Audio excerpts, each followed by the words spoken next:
Mr. Chair, can yes. may we be Ma'am, Miss Campos na, no? recognized? Oo. Regarding the CCTV, the bank has a retention period of 90 days for the CCTV footages, so we cannot provide anymore. Noted. Mr. Chairman, since Yes, this Congressman Paduano. representation moved for that for the submission of such CCTV, yung teller po, pina-invite na natin. Yes. Yung duty guard on that day. Including the we may also invite the duty guard on that day, Mr. Chairman. with the logbook. Yeah, so move, Mr. Chairman. Thank you. Second, Mr. Chair. Congressman Akop. Thank you, Mr. Chair. Clarification lang po. Sino po ang finance ng OVP? Yes. Attorney Sanchez. Yes, Mr. Chair. Thank you, Mr. Chair. Ako po, Mr. Chair. Yes, ma'am. You were aware na 125 million yung confidential fund ng opisina ni Vice President for 2022. Yes, Mr. Chair. And would you know, kailan po ko yung na-notify na na-download na yung amount na yun doon sa Office of the Vice President? It's December 13, Mr. Chair, if I recall it correctly. December 13 of 2022. Yes, Mr. Chair. May I know why? Mr. Chair, the Office of the Vice President requested for additional funding from the DBM, not only for the provision of confidential funds, but also for a supplemental budget for our socio-economic programs. No. So the Vice President requested for confidential fund. Kailan po yun? Sometime in August, Mr. Chair. Tapos nagrantan lang ng December. Yes, Mr. Chair. December 13. Okay. Now, may I ask Land Bank, when was the amount withdrawn?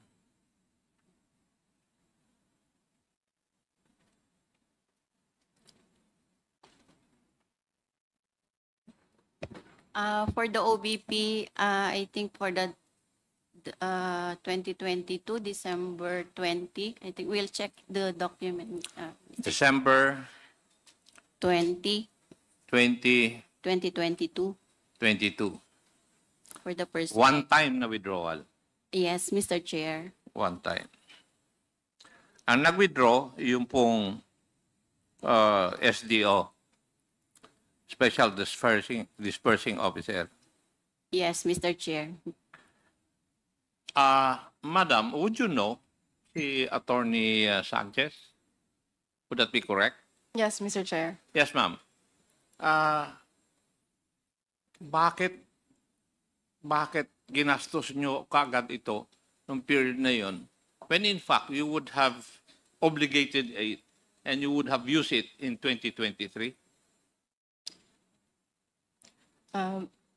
Mr. Chair, I do not have knowledge on the actual utilization, but in terms of the cash advance, Mr. Chair, there is no prohibition as to whether we can give the cash advance in 2022, Your Honor. Kayo po ang mas marunong siguro sa SDO, ba't hindi nyo na lang sinabihan when the notice of cash allocation na receive nyo ng December 13, bakit hindi nyo na lang inobligate so that it will not be returned to the National Treasury? Kung na-obligate ninyo, you can use it in 2023. Di po ba, kung titignan nyo yung budget, merong unused appropriations. Number one is unobligated appropriations. At saka number two is yung hindi na issue sa inyo. Bakit inapuran ninyo? Mr. Chair, for the obligation of cash of the confidential expenses, it is triggered by the issuance of the cash advance, Mr. Chair, and the documents for the request for the release of the cash advance was received by the accounting division and the budget division on December 20, Mr. Chair. Kaya nga, na-receive niya ngayon, December 13, tapos pinaspasan nyo ng pag-liquidate. Di po ba? And therefore, nagkamali-mali na yung inyong opisina na pag-liquidate. Mr. Chair, as to the issuance of the cash advance, as of the time that the cash advance was issued, we did not have information on the period that it will be used because it can be used even after December 31, Mr. Chair. Kaya ngayon nga yung katanungan ngayon December 13, nakuha nyo yung na meron ng cash for the confidential fund. The first thing that you would have done is that hindi natin magagamit itong 125 billion within 11 days. Tama? Mr. Chair, there is no requirement under the joint circular to use it within the 11-day period because it's for one quarter. Ginamit nyo nga sa liquidation ninyo. You use it for 11 days. That's why your office committed mistakes in the liquidation. Kasi inapuran nyo When in fact, pwede naman yung i-obligate yun at saka nyo na lang i-liquidate. Di po ba? Again, Mr. Chair, I would like to state for the record that I do not have knowledge on the actual utilization and disbursement from the confidential fund cash advance. I'm amazed kasi kayo in charge ng finance sa office ng OBP, you do not know this. It's surprising on my part kasi I've worked with the controllership. Kaya nga ako nagtataka Bakit pinilit ninyo na i-liquidate o gamitin yung pondo, 125 million in 11 days? Something must be wrong somewhere. Di po ba? Sabihin nyo sa akin, normal ba yun? Na 125 million gamitin mo in 11 days? As a finance officer. Mr. Chair, for the 125 million, I do not have personal knowledge, but Hindi. Ang tanong ko po, sagutin ninyo. Sa tingin po ninyo, being with finance, normal ba na gamitin yung 125 million in 11 days? Mr. Chair, that would Yes or no? depend, Mr. Chair, on the nature of the transactions, Mr. Chair. Are you So- trying to tell me that you could come up with transactions within 11 days, 5 of which are holidays? Mr. Chair, Pakisagot lang po. Mr. Chair, in the government, there are transactions which exceed that amount, and the payment is Like what, for can be, example?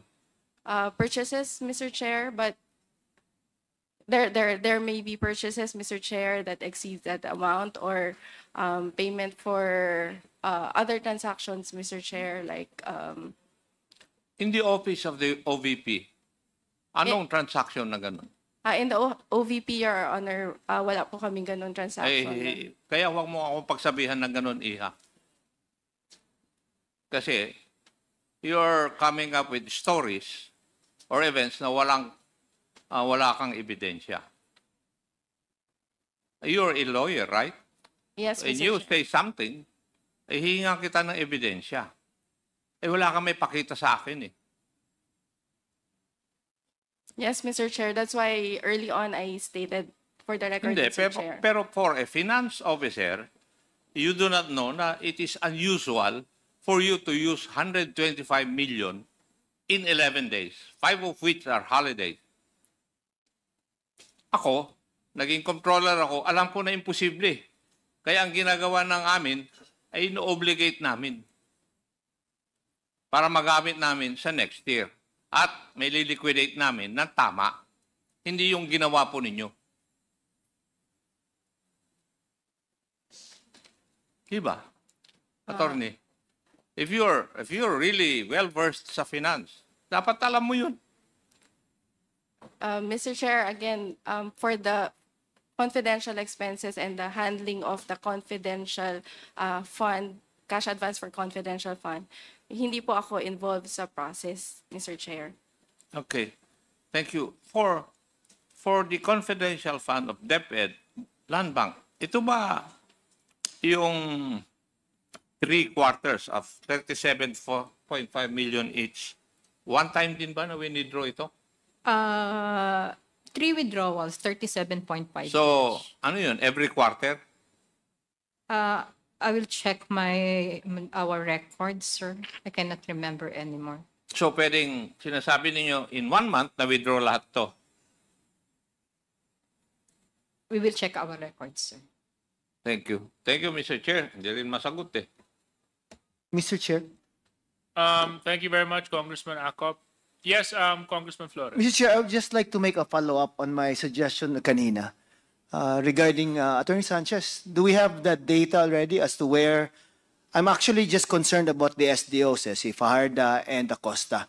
Actually, si Attorney Ortonio doesn't need to be here. Attorney Lopez is already here, being the boss, di ba? I'm sure she could answer the questions that would be asked of Ortonio.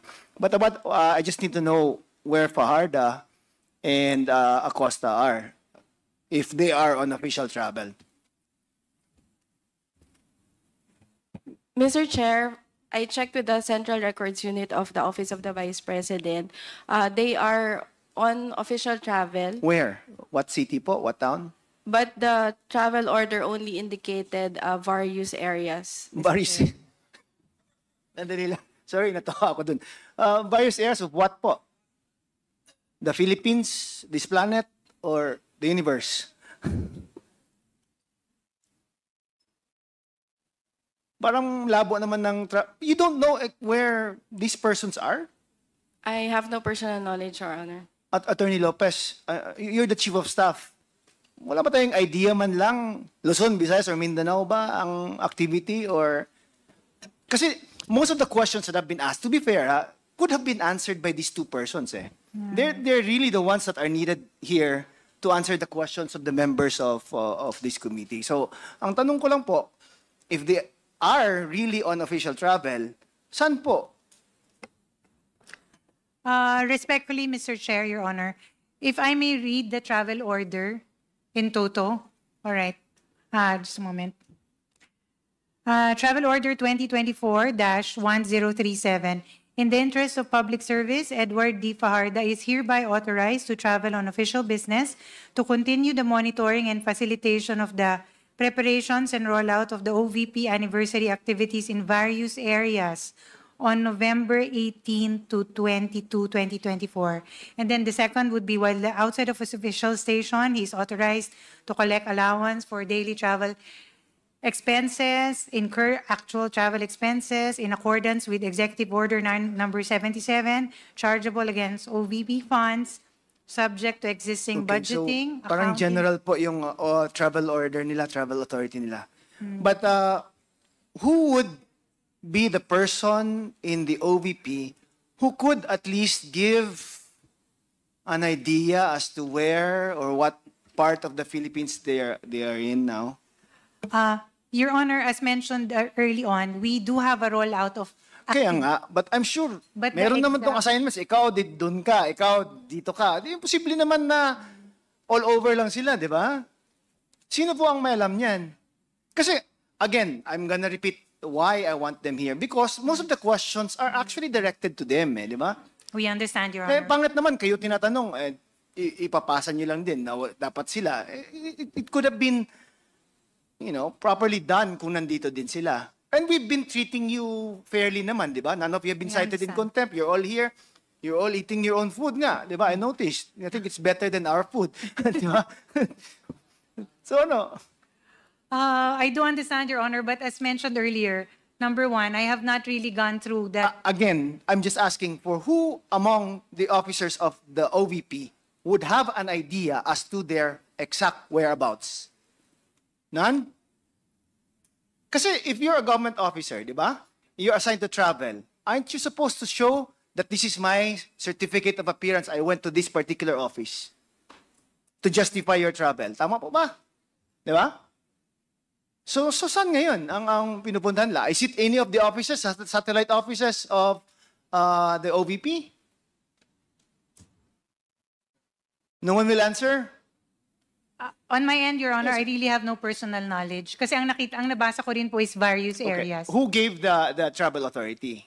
May I see again? Just a moment. Just a moment, please. Sige. The travel authority was signed by the Assistant Chief of Staff, Your Honor, Mr. Ortonio. Pinapa-excuse ko na sana. Diba? So, he's your assistant, right? Can you not call him up and say, where are these persons ba? I'm just interested with Acosta and Farda. I will try to reach out to him, Your Honor. Oh, so you cannot contact your assistant, chief of staff? Oh, because when I arrived, as mentioned earlier, yes, I arrived only and reported to the office yesterday. I have not seen him, Kaya nga, actually. but I'm sure there are means of communication, you know. He being your assistant.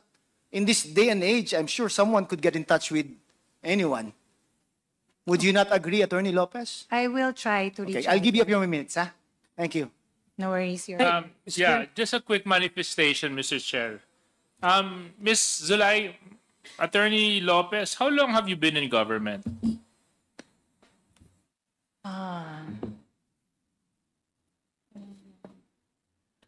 Your Honor, I was a recipient of a loyalty award, so for 10 years. So I suppose more than 10 years. So previous to your position now, you worked as city administrator of Davao City, correct? That is correct, Your Honor. So as city administrator, I'm sure travel authorities would come and go your desk. For certain officials only, Your Honor. Yes. So but they would come your desk. Ikaw ang pumipirma, ikaw ang signatory, ikaw may authority. That is, And you would know that open-ended travel orders are generally prohibited. You cannot issue a travel order that doesn't specify to where you're going, up to when will you be there, and the other details and purpose of your travel. Is that correct? Your Honor, Mr. Chair, the preparation of, when I was a city administrator, the preparation of documents as regard travel authorities is actually handled by the Human Resource Division. Yes, I'm not asking Attorney Lopez who prepares them. Yes. As an attorney and as a city administrator, you know that it is prohibited, generally prohibited, to issue travel orders that are open-ended, meaning no specific place, purpose, and time. Your Honor, I would think that in this case, it can be justified because there is a schedule of activities happening on these dates. So at the very least, I would think that it limits So if you think it's justified, the areas. yes, yeah. In this particular case, Your Honor. Yes, so if you think it's justified in this particular case, let's take this particular case as an example. So what particular places are you speaking of? That is the matter, Your Honor, that was discussed earlier. I would have to ask and check So therefore, which areas. therefore you cannot use this example as a particular case because you yourself have no specific information as to what these various places are. Am I correct, Attorney Lopez? Your Honor, Mr. Chair, there is a list of activities happening across our satellite offices. That can be indication of which areas they will be traveling to. So meaning, is this a regular practice in the Office of the Vice President where you issue travel orders recklessly with no specific day, with no specific place, with no specific purpose? Basta ang sinusulat nyo lang yon, various. Paano ngayon to, Attorney Lopez? Paano ngayon to, si Mrs. Villa del Rey? Nandiyan ba siya? She probably went on restroom break, Your Honor. Okay, tatanong ko na lang si Attorney Sanchez. Kung ganito yung practice sa OVP, paano nyo charge ng per dime? Tapos paano kayo nag-i-issue ng travel voucher? Paano kayo nag-i-issue ng pambayad ng ticket, pambili ng gasolina, pambayad sa pagkain sa eroplano. Kung ito, sinasabi nyo, various places. Various places can mean here, there, everywhere. From the North Pole to the South Pole. So, I mean, you can't expect the committee to believe that one reason to why your officials are not present is because they're attending to activities in various places. That's totally unacceptable. Is this a practice in your office, Attorney Sanchez? Mr. Chair, usually before we issue a travel order, there are attachments to it. The first one would be the request for I'm travel not asking that, authority. Attorney Sanchez. I know the process because I used to work as a chief executive in a local government unit. I know how it works. So don't tell me the process. What I'm asking you, ito ba ay practice sa Office of the Vice President na recklessly nag-i-issue kayo ng travel authority? No, Mr. Chair. O, ba't nyo ginagawa? Kung hindi naman pala.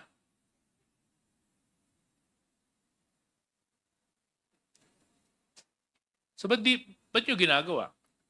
Mr. Chair, So therefore, Did kung not hindi nyo issue. pala talagang ginagawa, ngayon nyo lang ginawa. Kung kailan may hearing tayo sa good government, na parang lumalabas, sadyang iniiwasan nyo na dumalo yung mga opisyalis ninyo dito sa amin pangdinig. Kasi talagang isasabay nyo pa eh. Kung kailan may hearing, sinasadya nyo na wala dito. At yung dapat at yung pumirma pa doon sa travel authority na yon is the same person who promised that he should be here. Mr. Chair, this is beyond disrespect to the committee. Mr. Chairman. I mean, at the very least, I mean, are you trying to hide the truth? Is it so difficult already for people to say the truth? Nowadays, na you have to come up with all sorts of lies. But I'm telling you, you're gonna run out of excuses eventually. You're gonna run out of reasons eventually. And eventually, we're gonna get to you. So Chairman. with that being said, Mr. Chair, maraming salamat. Thank you. With the indulgence Chairman. of Congressman Rog Gutierrez, the chair would like to recognize Congressman Paduano. Thank you, Congrats and the chair.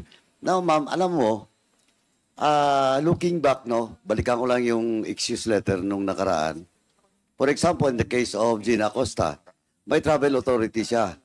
Di ba, that time? And her travel was, during the time was, I think, in Bacolod City. Sa satellite office. Malinaw po doon sa travel authority niya. Sinabit niyo po rito. Nakaspecify po yung date at saka place. Andito ngayon si Doc Chris Uruhon, in charge of the satellite office in Western Visayas. And during that hearing, I think if my memory serves me right, that was the second invitation. And that was the excuse of Gina Acosta with the official travel order doon po sa Bacolod City, satellite office. Now, today, ang problema nyo kasi, ma'am, Attorney Sanchez, alam mo ba, ang problema nyo kasi ngayon, nilalabas nyo na walang specific area. Ma'am, talagang tinatago nyo. Alam mo bakit? Kasi supposedly, after the travel, if she goes back to your office, may certificate of appearance.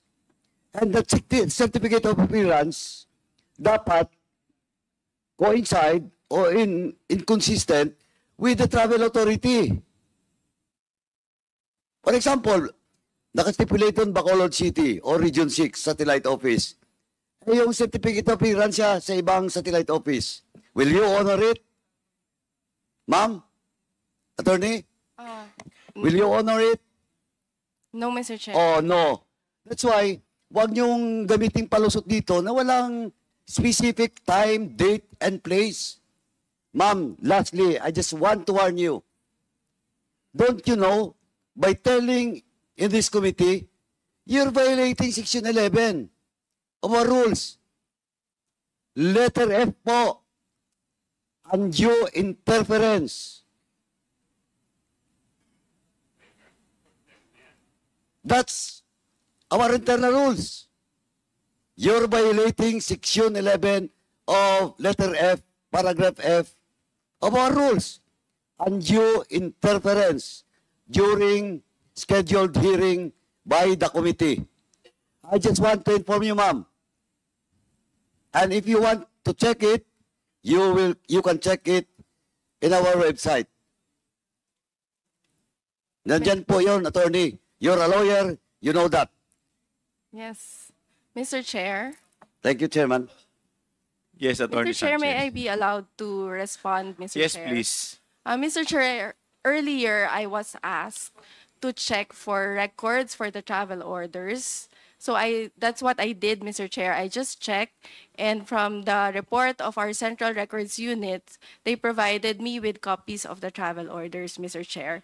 So for the period of November 10 to 15, Mr. Chair, that is what was mentioned by Honorable Congressman Paduano, that Ms. Gina Acosta traveled to a satellite office, and the place is specific. But Mr. Chair, another travel order was issued for the period of November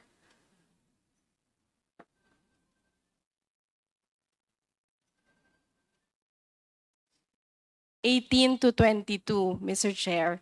And I'm just basing it, my statement. And who signed that on the record. travel order? As mentioned earlier, Mr. Chair, it was Assistant Chief of Staff, Lemel Ortonio.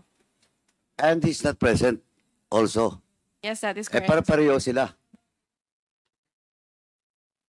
Who signed the travel order of Ordonio? For the travel, wait, Mr. Chair.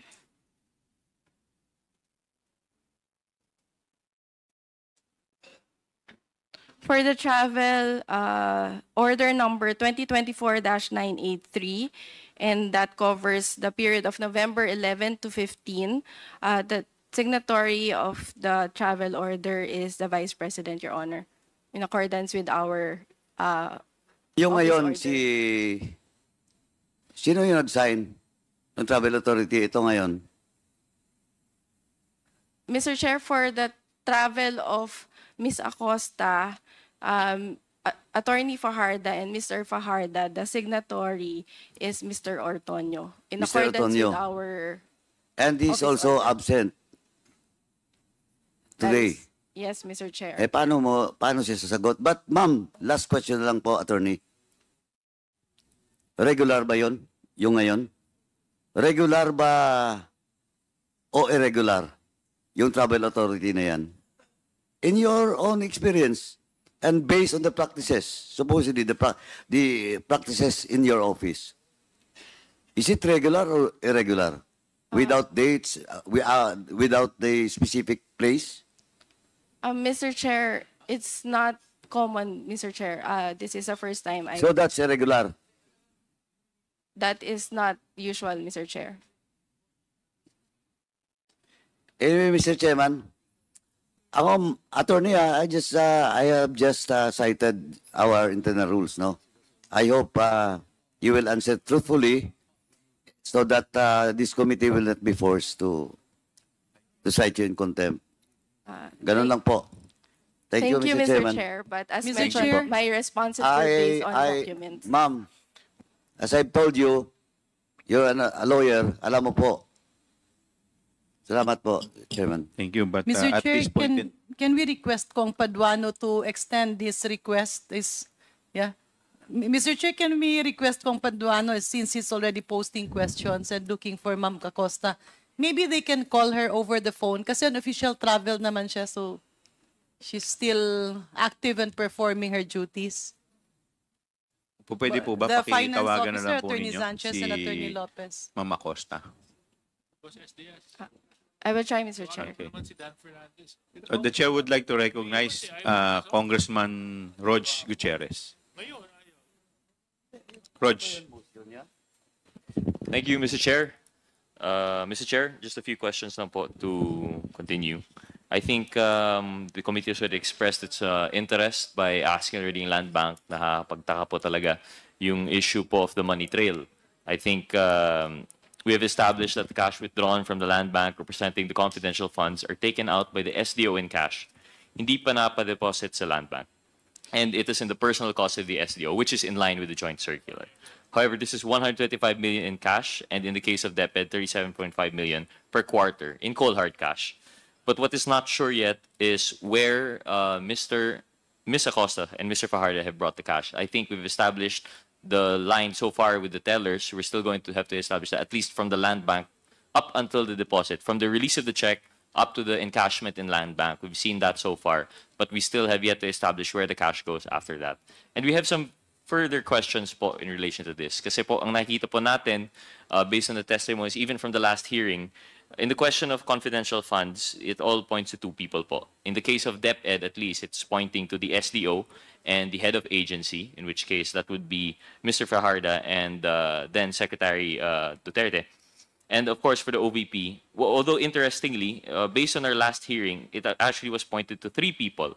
If we recall the testimony of Attorney Sanchez, she actually mentioned that, based from her knowledge, the persons who would have knowledge of this confidential funds would be the SDO, si Ms. Acosta, the head of agency, which is VP Duterte, and the Chief of Staff, Ms. Zuleika Lopez. So in line with this, just to clarify, I'd like to ask a few questions po, no, kay Attorney Lopez, to the Honorable Chairman.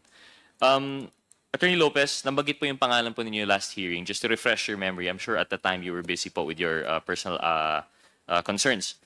We were asking si Attorney Sanchez po and si Ms. Ville del Rey about the processes within the OVP and the disbursement of the confidential funds.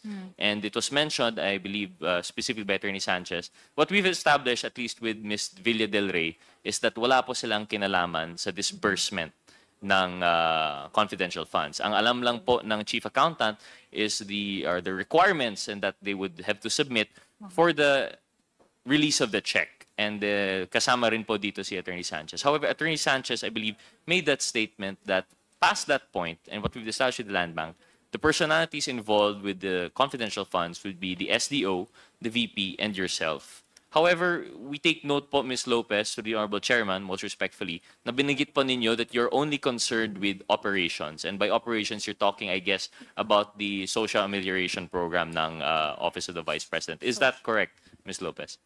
That is correct, Your Honor. That is my role as Undersecretary and Chief of Staff of the Office of the Vice President. Ms. Lopez, I hope you Attorney Lopez, I hope you understand how we would be how we would find that quite confusing, because generally the idea of a chief of staff would be second to the head of the agency, and by virtue of that, everyone else in that department would be under the chief of staff. Generally, that's how it works. Our understanding is that in the OVP, how many USEC positions are there? May we ask? There's only one Undersecretary position, Your Honor. And the Undersecretary position is that of the Chief of Staff, correct? That is correct. So generally, including the SDO, although they have specific responsibilities under the circular regarding to the confidential funds, they are still under your supervision as the USEC. The SDOs, Your Honor, do not report to me. They don't report to you, although you are the most senior official after the Vice President in the... Your Honor, if I may be allowed to, Sir Congressman Gutierrez, if I may be allowed to explain my answer. In the Office of the Vice President, although I am the Undersecretary and the Chief of Staff, I am purely handling, as I mentioned, operational concerns. There are areas, for example, that I am not privy to, one of which is the matter of confidential expenses. But as regards the institutionalization of the projects, implementation of the projects, communications that come through the office, internal, issuances of memo, issuances of special orders, etc., they go through me. And also for external communications, Your Honor, for example, there is a request for referral to the, for example, the DSWD or the Department of Health. All these matters, Your Honor, are coursed to the Office of the Chief of Staff. And all communications emanate also from the Office of the Chief of Staff, external, especially to those national government agencies. On top of that, Your Honor, I handle the day-to-day operations of, there is a clustering in the Office of the Vice President. For example, as I'm, in the case of Director Lin, she handles the finance cluster, which is budget, accounting, GSD, no, is under you, the procurement. That is her AOR. On my end, Your Honor, I handle the frontline delivery of administrative support such as Disaster Operations Center, Legal Affairs Division, and also the protocol team. Those are matters that I have direct hand into and information I am privy to. So yun lang po yung aking areas of concern. And there are areas actually in the Office of the Vice President, katulad, for example, let me just cite, if you allow me, sir, the matter of the appointments or the scheduling of the courtesy calls, etc., on the Vice President. Although it may be true that high-ranking officials call me and say na, Yusek, attorney, confirm mo naman yung aming appointment with the Vice President. This is something that I have no say, direct say to, because this is all done by the appointments team. In the same manner, the protocol team of the Vice President, although all the members of the Diplomatic Corps call me as the head of the agency, as the highest official, and as the Chief of Staff, it does not guarantee them that there will be a scheduled courtesy call, because these are matters that are determined purely on that end. So it's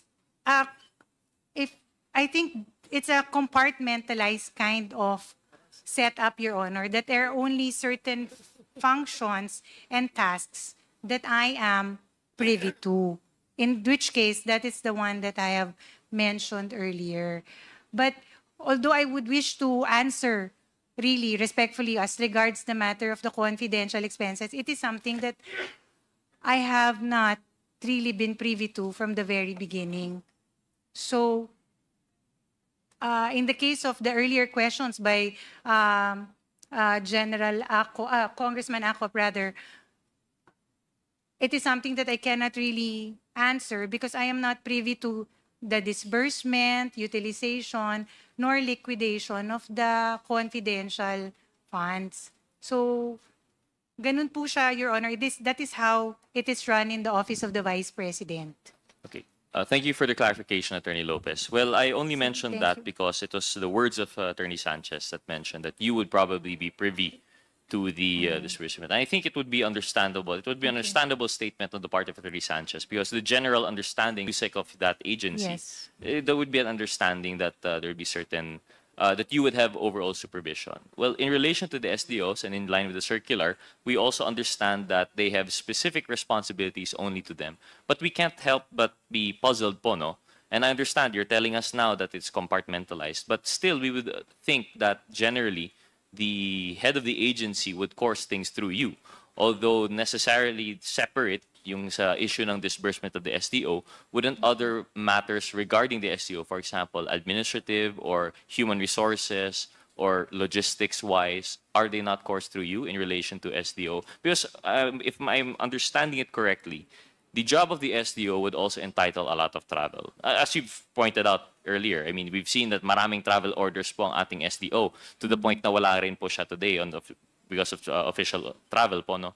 So, in relation to that, there's a lot of intermingling pa rin. Although you might say compartmentalized, there are a lot of things that would go through you. I would understand the travel orders are signed by the Assistant Chief of Staff right now only because you were gone for the longest time. But generally, you would be signing off on the travel orders of the SDO. Would that be a fair statement? Your Honor, I do not sign off on the travel orders of certain officials, or in this case, the SDO. May I just confirm kung sino lang yung pwede kong pirmahan na travel authority? Just the ODU heads ba? Oh. In my case, Your Honor, in the case of the Office of the Vice President, I can only sign off on the travels of Directors Lynn Sanchez and Director Baloro, who is the Director for Operations. All the other travel authorities, I do not sign off on them. It is HR. Okay. So, Mr. Chair, Attorney Lopez, you're Yes. telling us now that even sa pag-sign ng travel orders, may clustering pa po kayo?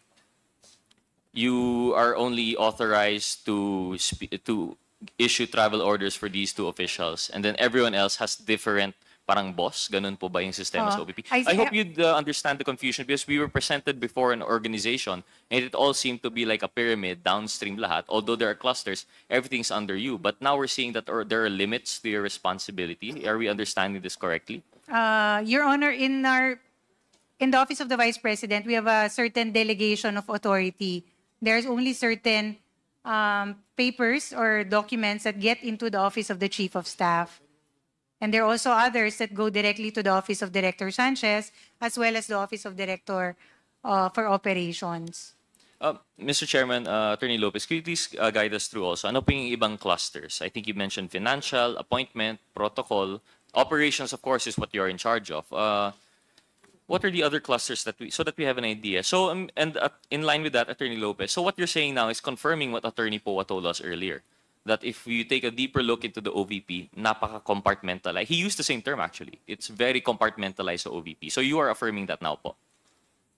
Yusek Poa said, Na compartmentalized po yung OVP. Sometimes, what the left hand does, the right hand doesn't know. Parang what si Attorney Poa, while spokesperson, should be expected to know the ins and outs of the office. Because precisely as spokesperson, he will be relaying this information to the public. When we were asking him, he said compartmentalized po. He does not know about confidential funds. So you now, as the Chief of Staff, you are now confirming ng OVP po, despite the hierarchy that we see in the official organization chart, napaka-compartmentalized pala po yung OVP. yes, that is correct, Your Honor. I can only speak for my experience as the Chief of Staff. I cannot really speak for Attorney Poa because there are certain areas in the OVP that I have no information on, or I cannot really have a direct hand on how it all operates. Your Honor. So, Mr. Chair, in the operation of the OVP, rather than the usual hierarchy where it's a pyramid, where you have the large base with information or data or operations, which passes information upwards to select supervisors, upwards again to director level, ASEC, USEC, and finally to the VP. You're telling us now that the OVP operates in a hub and spoke type of situation, wherein the OVP is central and then direct na lang po siya to the different. For example, OVP direct kay spokesperson, direct kay Chief of Staff, direct kay Attorney Sanchez, for operating different clusters. And each cluster doesn't know what the other is doing. I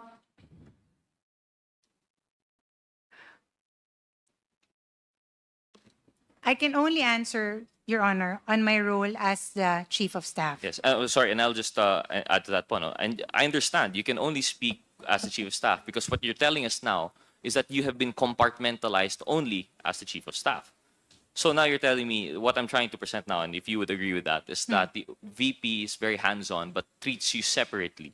So there's like I said, the hub and spoke. The VP is in the center, and she deals directly with Attorney Poa for other matters which you might not know, then directly with you for Chief of Staff of Operations for matters that only you know, directly to Attorney Sanchez for matters that only the finance would know, and you don't coordinate with each other. There are cases, Your Honor, that is, in my experience, that is the case. For example, in the case of the spokesperson, it is not something that I am also privy to, the instructions for the OVP spokesperson. It happens, Your Honor, that way. Thank you. I think this will be more, the compartmentalization of the OVP will be more relevant as we go on. But I'll just go back and focus on the SDOs. Thank you very much, Attorney Lopez. Okay, thank so you. Yun po, we had an idea, although Attorney Sanchez mentioned that 3 persons were involved with the SDO, it seems to be narrowed down po, no? It looks to be like with the DepEd, it's two people. We have SDO Gina Acosta and the head of agency, which is the vice president. So para sa kalaman po ng lahat, yung joint circular, it dictates there that the SDO is personally tasked with the disbursement and liquidation of confidential funds, and the head of agency is personally tasked to oversee. So what Attorney Lopez has told us now, by excusing herself or by separating herself from the operations of the confidential fund, it now affirms what is in the joint circular. It is down to these two people. And in other words, yung SDO po yung inaatasan ng batas natin na humawak at siguraduhin mapunta ang confidential funds sa naayon na confidential expenses. So this is all in line with the circular. So since we have questions ideally for the SDO, but given that Ms. Acosta is not here, I'd like to ask these questions to Attorney Camora. Apologies, Attorney Camora. All roads lead to the COA, so I'll have to ask you in relation to the circular. So we are affirming po, no? You are recognized. We affirm po that with the joint circular, it's usually the SDO. It's only the SDO who is tasked with the disbursement of the confidential funds. Yes, Mr. Chair. To put more meat into this, we'd like to present po yung certification, if the ComSec, if the Secretariat would be so kind as to flash it. The certifications for the OVP and the DepEd.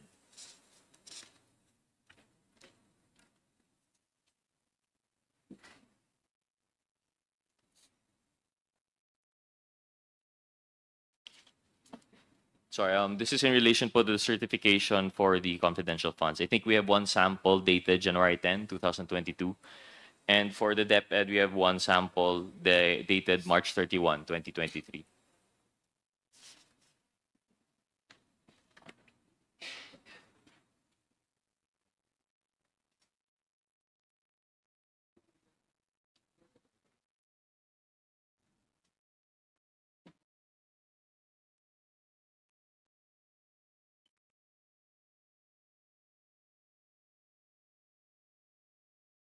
There. So, Attorney Camora, through the chair, most respectfully, ito po yung certification na sinasabi po natin. This is what is submitted together with the liquidation report. Is that correct? Yes, Mr. Chair. And this is precisely provided under the joint circular. Yes, Mr. Chair.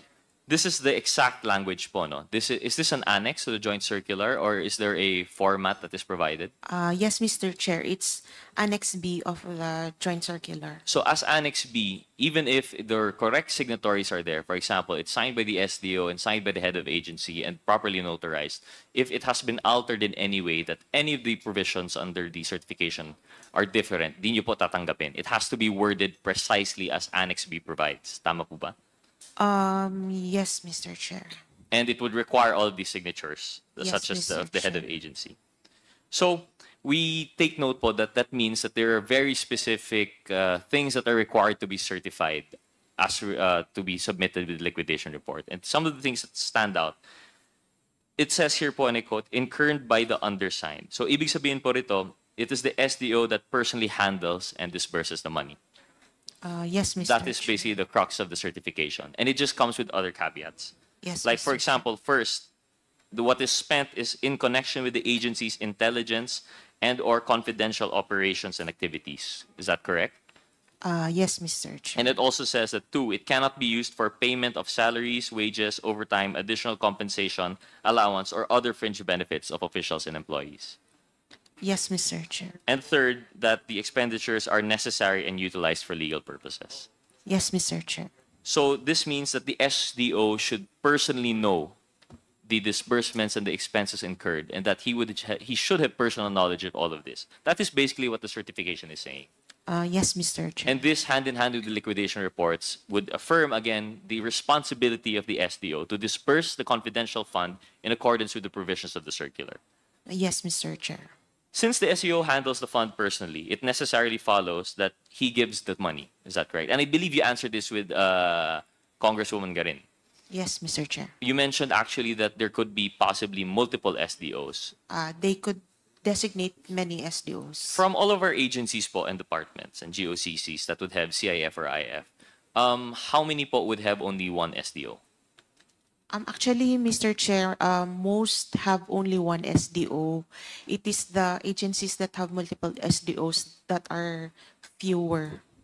Okay, so mostly have one SDO. Yes, Mr. Chair. And in that case, that SDO is the one in charge pa rin of paying, and it cannot be delegated further. Yes, Mr. Chair. Okay. So, for example, if we have an informer, which is basically what the CIF is for, no? If you have an informer who needs to be paid, it is the SDO who personally pays this to them.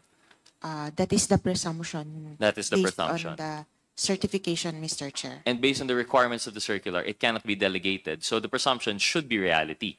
No? Yes, Mr. Chair. And that is the understanding of the COA. Yes, That Mr. it is them who personally handles it. And it is them who personally receives the acknowledgement receipt.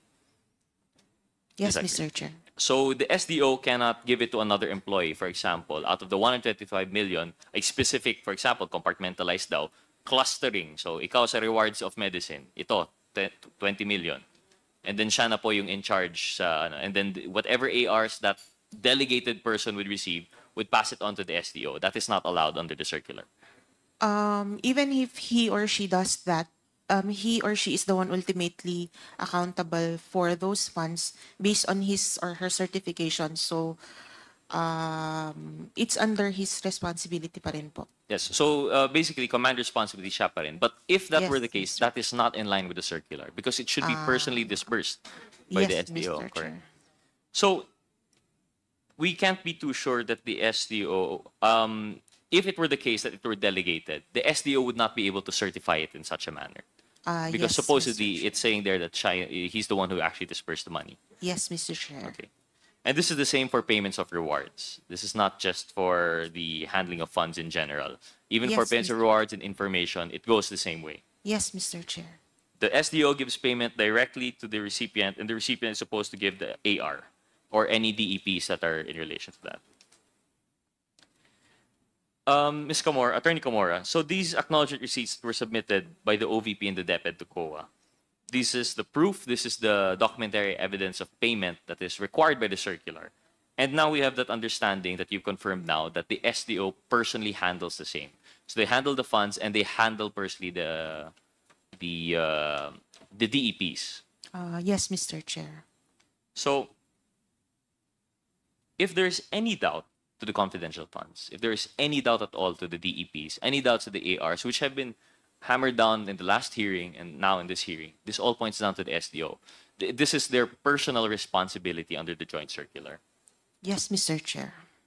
So, for example, one of the things that we pointed out last time in relation to the dates, if there is any problem with the date of the AR, it should have passed to the SDO. Yes, Mr. Chair. Because unlike, for example, in our usual po natin, Attorney Camora, let's say, in a usual transaction, pumunta ka sa mall, bumili ka ng pagkain, magbibigay ng resibo, you wouldn't pay a second thought on that OR because usually you don't have to liquidate it anywhere. It's just a piece of paper. But as an SDO in which you have a personal responsibility, nakataya pera mo pa rin kasi nakaband ka po to the treasury. Yes, Mr. So you would have to check and make sure that all of the ARs are accurate, Yes, Mr. Chair. including the date.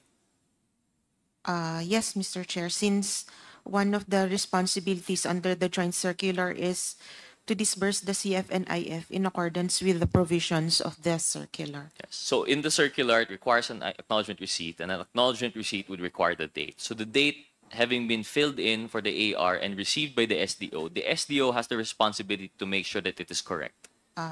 Yes, Mr. Chair, although the requirement is documentary evidence. Documentary of evidence. payment. So I'm sorry, but yes, the AR as the DEP Yes, would be Mr. Chair. required to have gone under scrutiny of the SDO. So if we had 158 ARs which have a supposed typographical error, shouldn't the SDO have caught on since they personally gave the money and received the receipt? He would check the receipt. Kung tama yung pangalan, may signature, tama yung purpose, and the date. So the 158 times na mali yung date, supposedly 158 times na dumaan po ito sa SDO. Yes, Mr. Chair. Thank you.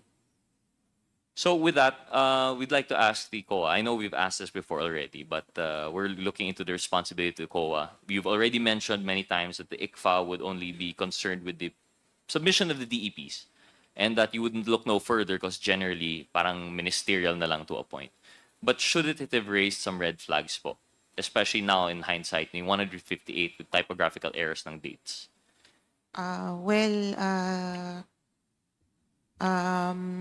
because of this our hearings here, we're kind of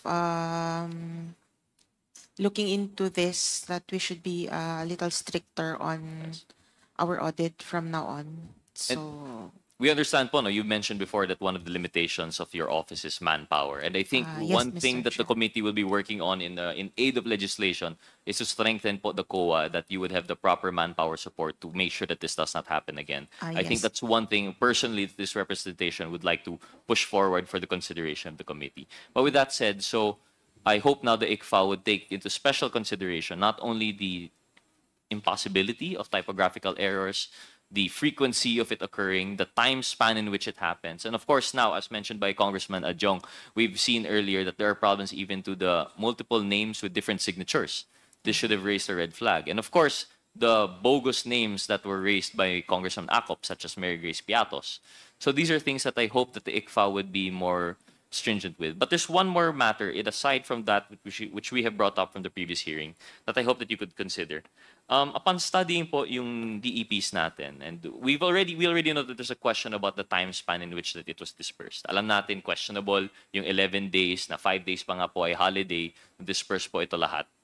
But one more thing we have to consider, now that you have affirmed to us, now that we understand it better, na yung SDO is personally in charge of dispersing the funds, we collated po yung ating mga DEPs. And we've seen po, for example, this is, I think, the DepEd. So this would be by Mr. Fajardo. For the, I believe this is the first quarter of 2023, submitted on the 31st of March, there were disbursements every day po, no? Since the release of the cash. And that disbursements, they would not go less than 10 times a day po. If you could see po in the chart, this is what we've seen. You would notice that the ARs, it would say the address or location. This is one thing particularly with the DepEd. Aside from the name, the signature, and the date, meron pong locations.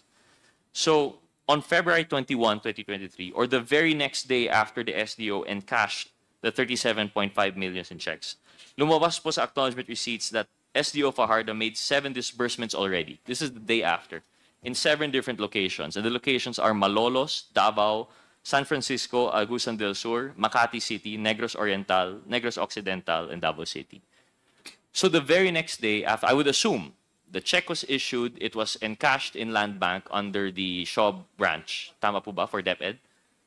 Or DepEd branch. The DepEd branch. So the DepEd branch, that is in what city po here in NCR?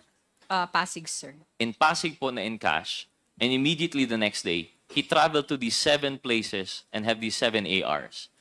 Did this not raise a red flag of the impossibility of this occurring? Well, it does, sir. Although during our review, somehow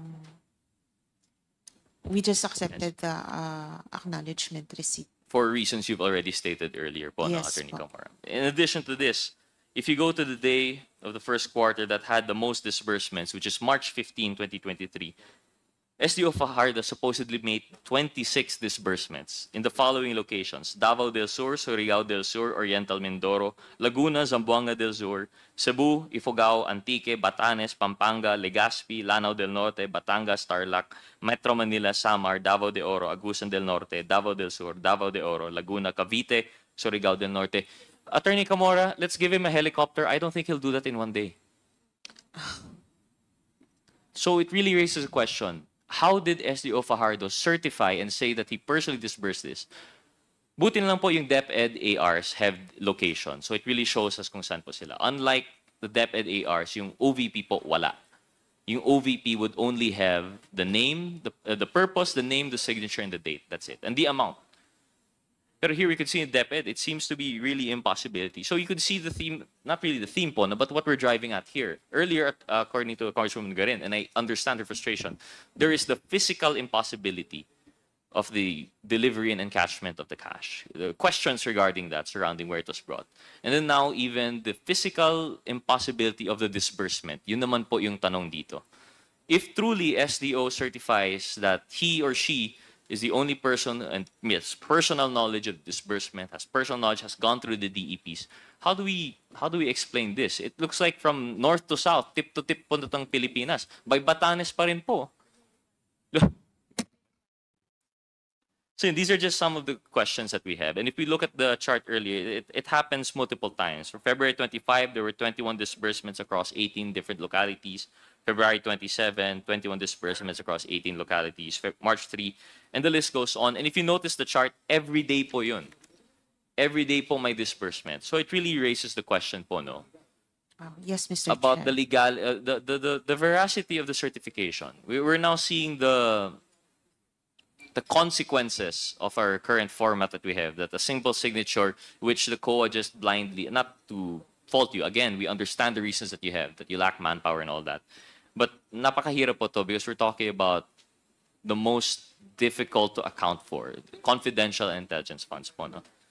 So, if I may continue, Attorney Camora, and again, I understand frustration. I wanted to ask this to the SDO personally.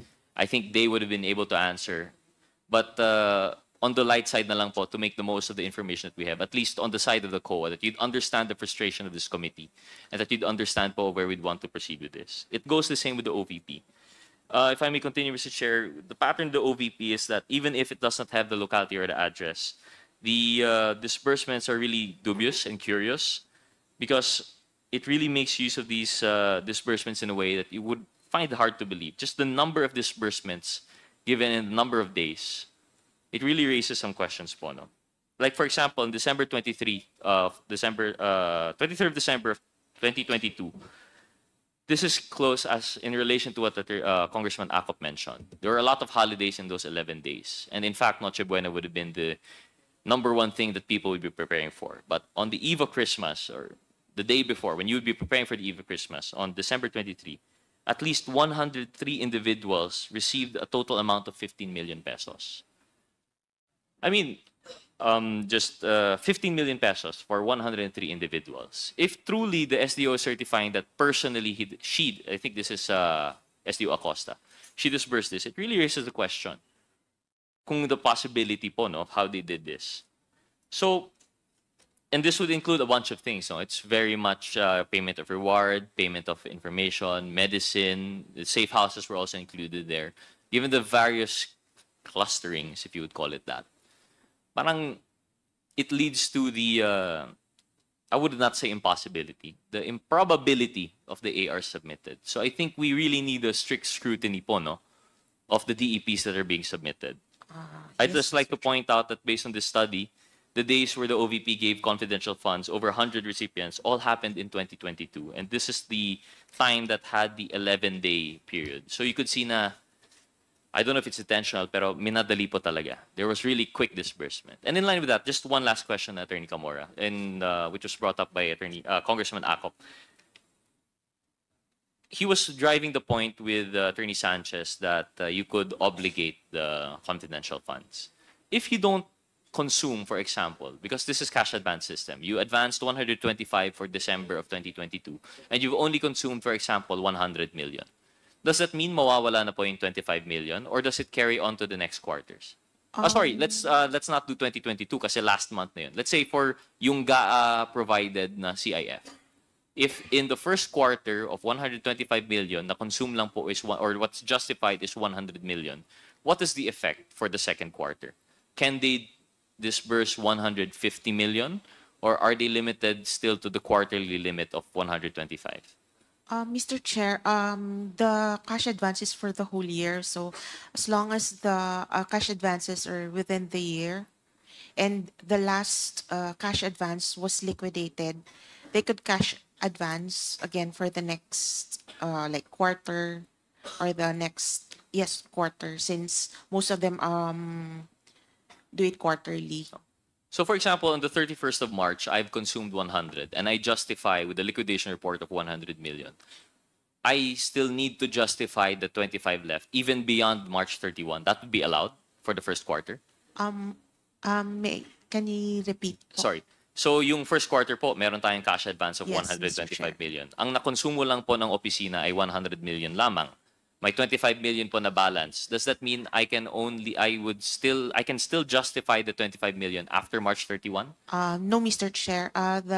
If it has been cash advanced for that period and the amount that was unutilized should be returned by the SDO. It should be returned to the SDO. Yes, Yung Mr. sinasabi Chair. po ni Since yung Congressman liquidation Acop, po is yung buong amount po dapat. but it could be obligated in that time. It doesn't have to be dispersed. You could obligate for the 25 million pa hindi naman return. I believe that was the point that Congressman Acop was making. Pwede naman po Pwede. yata. As long as it is still within the year of the it's still within the year, so yung cash advance is still for the year. Thank you, Attorney Comora. So yun lang po, just to manifest, it really drives the point that it seems to be, there are questions po with the timing and the accompanying DEPs, and I'm sure that we're still going to go back to this. There were other questions, but unfortunately, wala po yung ating SDO, so I'll have to hold on to that. Mr. Chair, with that, I'd yield to other interpellators. Maraming salamat po.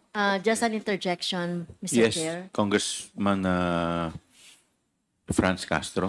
Yes, so excellent, no, yung pinakita nating pag-analyze nung utilization noong confidential funds in 2023 and even in 125 in 2022. The possibility, the improbability physically nung pagbabayad ng SDO nito doon sa mga binanggit natin ano na kung ito man ay reward or whatever or reward. So ano ngayon ang gagawin ng Mr. Chair? Gagawin ng COA doon na obvious na sa pag-analyze natin, even Attorney Camora, nagsasabi siya na parang imposible. Tama ba 'yon? In one date, in one day, in different places, magagawa ba ng SDO na pumunta para bayaran yung mga sinasabi natin na dapat na bayaran in a day? Sabi nyo kanina at sabi natin kanina, no, imposible. So that is yung sa pagre-review ninyo nung ipinasa ng mga acknowledgement receipt, etc. So Mr. Chair, ang tanong dito, kasi hindi lang tayo matatapos na ito na yung nangyari, parang nakakatawa na talaga eh. Ano yung SDO na yon, Mr. Chair? Lumipad mula sa isang lugar patungo sa isang lugar in eight places, lumipad. Kung siya lang talaga yung nagdi-disburse. So talagang parang pinapatawa tayo, no? Pinapatawa ang taong bayan ng Office of the Vice President na nagagawa ito. No? So ano ngayon ang gagawin ng COA? Are you still going to accept those acknowledgement receipt or those na mga disbursement na tingin natin ay panloloko lang, niloloko na tayo, 'di ba? Niloloko tayo, taong bayan. So anong gagawin po ng COA, Mr. Chair? Gusto kong malaman, are you going to i-review nyo ba ulit? Ibabalik nyo yan? Or kailangan nyo nang magdesisyon ngayon kung dapat yan na yung pondo na ito ay ibalik yan sa pondo ng taong bayan? So ano po yung pwedeng moving forward doon sa ipinisend po ni Representative Rog Gutierrez? Mr. Chair, anong gagawin ng COA doon? Mr. Chair. Attorney Camora. Mr. Chair, actually we are thankful to the body for pointing this out to us, since for us naman po as auditors, we presume this as yung regular but since these things have been pointed out, I think we will be basing our reviews na based on what we have discussed here in this hearing. And as to the cases po ng sa OVP and DepEd, yung sa 2023 especially po, AOM pa lang po yung status nung audit actions namin, and under review pa rin po yung mga compliance nila. So we will take po in consideration lahat po ng napag-usapan natin and be more circumspect in our review. Although mahirap since yun nga po marami pong transactions, but moving onward siguro po i-apply po namin lahat ng mga learnings namin dito sa hearings na to. Although mahirap po talaga. Kahit na common sense, i-apply nyo dyan. No? Kahit na common sense, Attorney Camora, i-apply nyo dyan. Yes, no? po. Talagang imposible na talagang ito maaring ibinulsa, di ba? o maaring kung saan na napunta. Kaya imposible yung nangyari na sa isang araw pumunta ka sa iba't ibang probinsya para mag-disburse. Yes, Mr. No? Imposible Yes, Mr. Chair. 'yon. At gamitin naman natin yung yung kahit na konsensya or kahit na common sense para diyan po. At gusto natin na dahil ito ay under review, sinasabi niyo hanggang kailan po Mr. Chair yung review nito? Hindi pa po namin masabi, Mr. Chair, since ang mga involved po ay kasama po dito sa hearing madalas. So, we will try po as soon as, kung... Okay, so Mr. Chair, no, I hope yung COA would be prudent enough, at saka talagang tignan nyo talaga kung paano ginagamit ng Office of the Vice President at saka ng DepEd before itong confidential funds. Thank you, Mr. Chair. Mr. Chairman. Okay, with the indulgence of Congresswoman Luistro, the Chair would like to recognize Senior Deputy Speaker Don Gonzales. Thank you, Mr. Chairman. Mr. Chairman, I'd like to address my question lang na three item lang kay Attorney Sulaika Lopez. Ma'am, who is your Assistant COS? Who is your Assistant Chief of Staff po, ma'am? The Assistant Chief of Staff is Mr. Lemuel Ortonio, Your Honor, Mr. Chair. Sino po ang pumipirma sa travel order ni tawag dito, si Lopez, si Ordoña? Nasa abroad. Ano pangalan nun? Ako po Hindi, yun. yung si, pangalan nito? Sino nasa abroad? Sino pumipirma sa mga travel order ng office? In the OVP, Your Honor, there is a delegation of authority. There are certain officials that I signed for in their travel authority. There are also other officials that Mr. Ortonio signs for. No, who signed the travel authority pala of Gina Acosta? Mr. Lemuel, no? In the travel authority shown to me, Your Honor, it is Mr. Lemuel Ortonio. Okay. Number 2 question, ma'am. Kung if tama po, hindi po niyo pwedeng i-recall yung travel order ni Gina Acosta to attend the hearing as Chief of Staff, ma'am?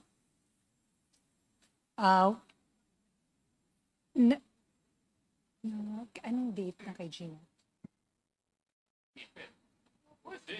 Ikaw ma'am, Chief of Staff, di ba? Yes, that is correct. No, I was also asking Director Lin kung anong dates po siya yung covered ng travel authority. Okay. We will consider, Your Honor. We will consider. No, you just answer my question, ma'am. If yes, you can recall the travel order of Miss Acosta, ma'am. You are the boss. I was not the person, Your Honor, who issued the travel authority. Precisely po. Precisely po. Yes, So but we meaning will- to say, if you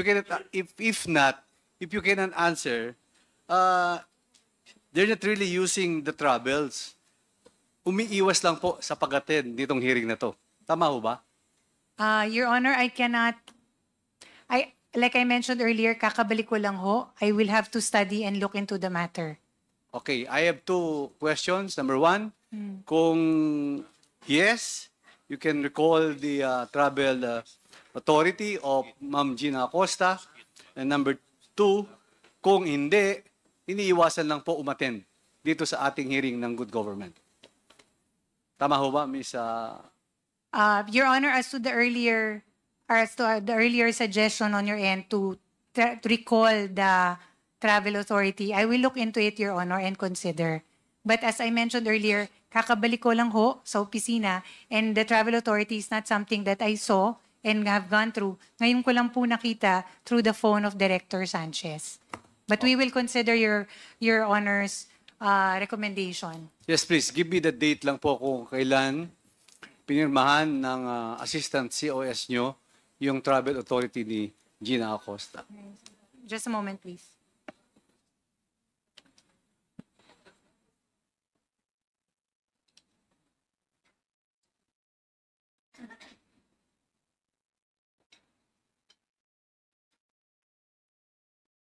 Your Honor, the document indicates that it was signed November 14, 2024. Your Honor. Mr. Chair. Saan po siya nagpunta, ma'am? Si Ms. Gina Acosta po. Opo. Wait, just a moment. Can you please?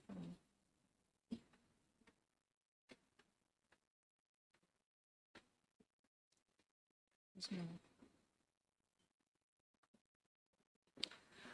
All right, per travel order number 2024-1036, in the interest of public service, with Your Honor, I would like to read the entire travel order in toto. Gina F. Acosta is hereby authorized to travel on official business to continue the monitoring and facilitation of the preparations and rollout of OVP anniversary activities in various areas on November 18 to 22, 24. Then, while outside her official station, she's authorized to collect allowance for daily travel expenses, incur actual travel expenses in accordance with Executive Order number 77/2019, chargeable against OVP funds, subject to existing budgeting, accounting, and auditing rules and regulations, including but not limited to the internal financial controls and spending guidelines. The date is November 14, 2024, Your Honor. Attorney, ano trabaho po ng SDO? Di ba SDO po si Gina Acosta? If meaning SDO, siya ang disbursement officer ng OVP. Bakit siya ang umihikot regarding for the anniversary of the OVP? Okay. Meaning to say November 4, 18 to 22. Okay. Outside the country, Uto? No, Your Honor. It is within the country. It is within the country. As regards to the question, earlier question, what is the work of Ms. Gina Acosta? Yes, ma'am. Oh, may I know what is? Just a moment. What is?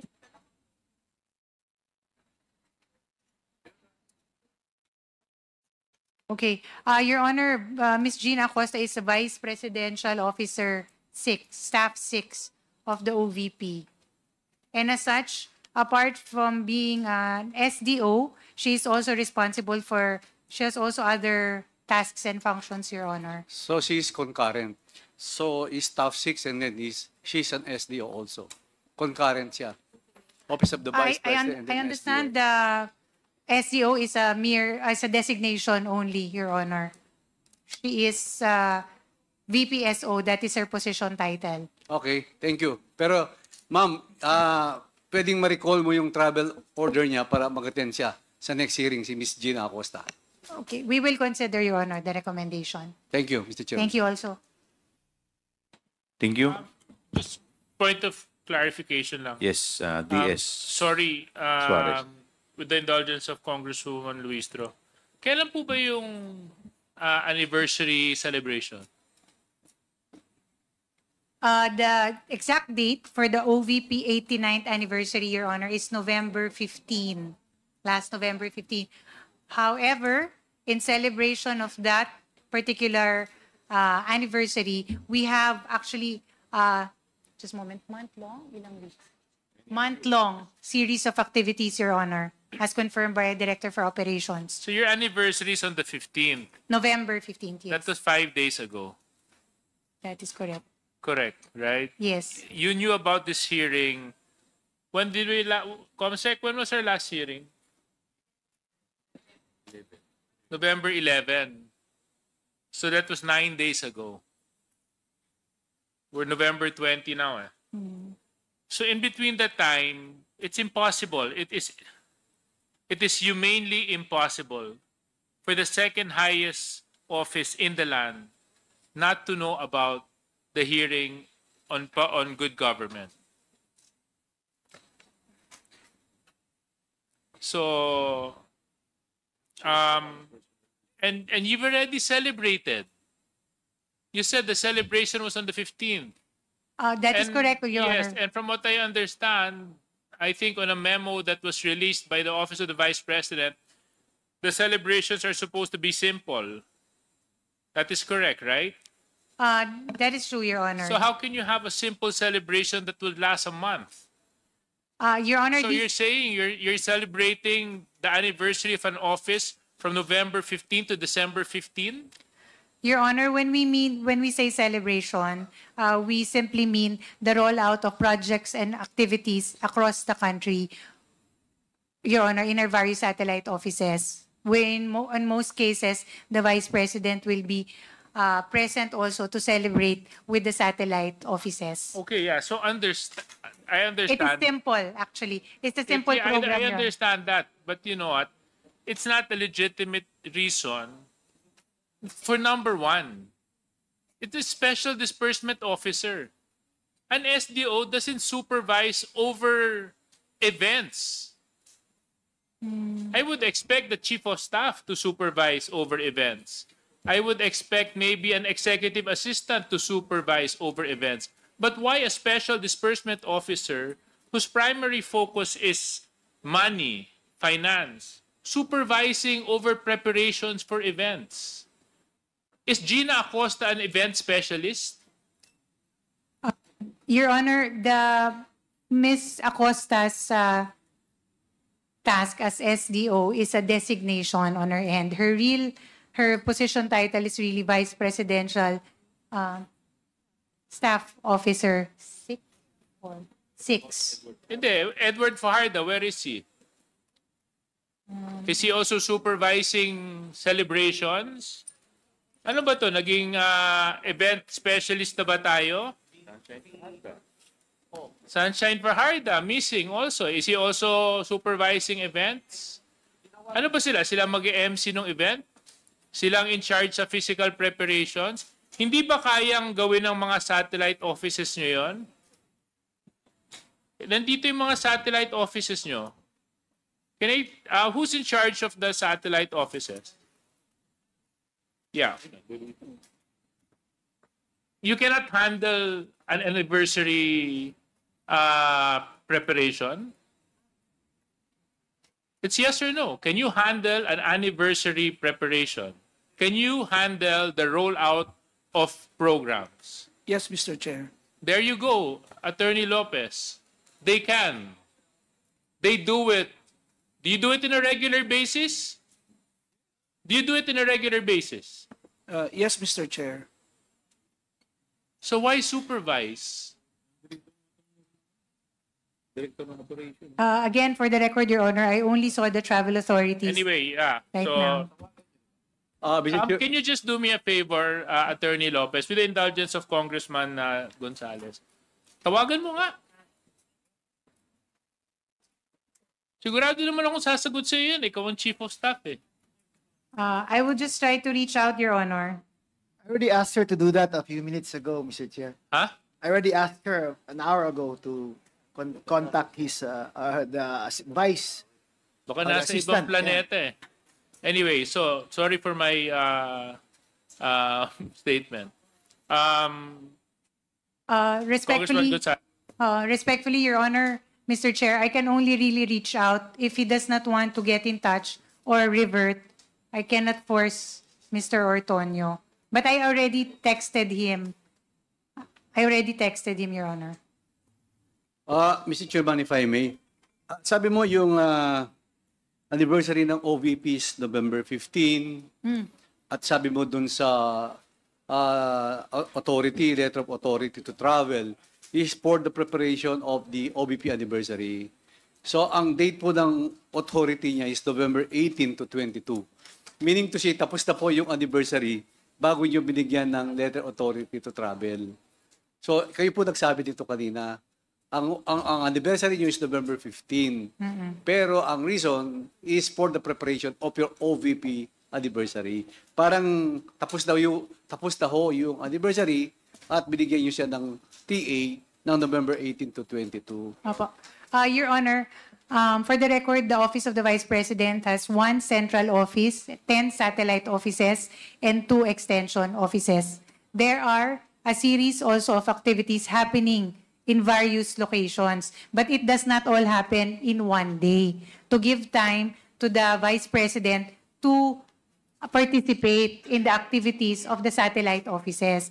That is why, Your Honor, it was scheduled month-long. That is the reason. Okay, thank you, Mr. Respectfully. Chairman. Mr. Chair, one question only. May we- Congressman Jill. Pwede ba malaman namin sa OVP kung sino yung official na in charge doon sa pag-book ng plane tickets also with the accommodation? Just to know the whereabouts of these officials, Mr. Chair. I have no personal knowledge on this matter. Maybe the director for admin. How about the other officials from the OVP? Attorney Sanchez. Thank you, Mr. Chair.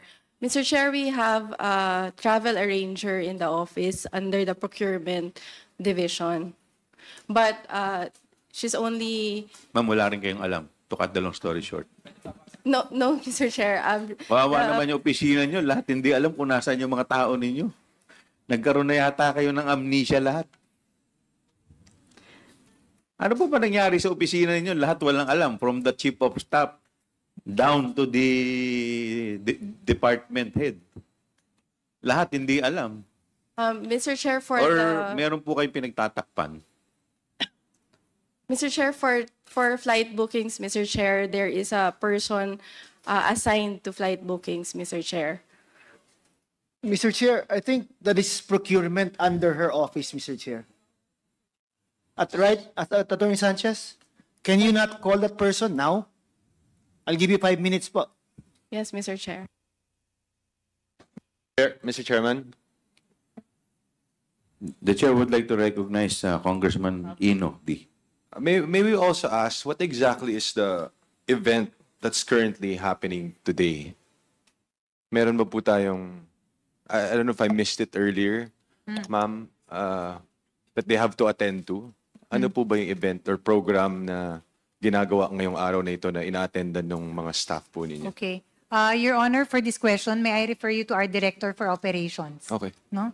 Director Baloro, please go ahead. Thank you, Mr. Chair. Yes, you're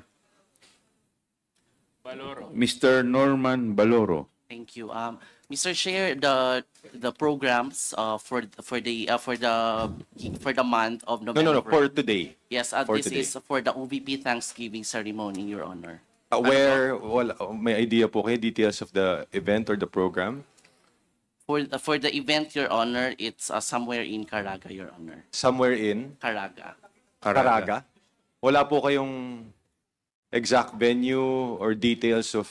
No, Your Honor, because we have also our satellite lead who is also assigned in Caraga, Your Honor. Can we ask the head of the satellite offices? So, can you coordinate with them? Ano po ba yung exact program natin ngayong araw? Si Miss Regina Of course, Tecton. we just have to ask. Sino po yung head Kasi ng nga po, we're all satellite? confused. Saan po yung mga taong ito? Ano po yung mga programa? Ngayon, Maayong hapon kaninyong tanan. Mr. Chair, for today, the activity is in Caraga, I think in Hingoog, but the exact details will be under the satellite lead in Caraga. do we have any coordination po with the satellite team in Caraga office, ma'am? I will refer you to the Director of Operations because we are all under Chair. the Mr. Chair, operations. If this has Mr. Chairman, we cannot have a referral office. Lahat na lang ng tanong, i-refer dito, i-refer dyan, i-refer dito. Wala ba kayong... Pero ako po naso-surprise kasi yung director ng operation nandirito. Yung Special Project Division nandirito. Pero yung SDO, yun ang umiikot. Mr. Chair. Hindi ba dapat yung operation ang umiikot, hindi yung SDO? So, Chair, may I interject? Yes, Congressman Just a very Zia. brief lang po. I think there seems to be a disconnect.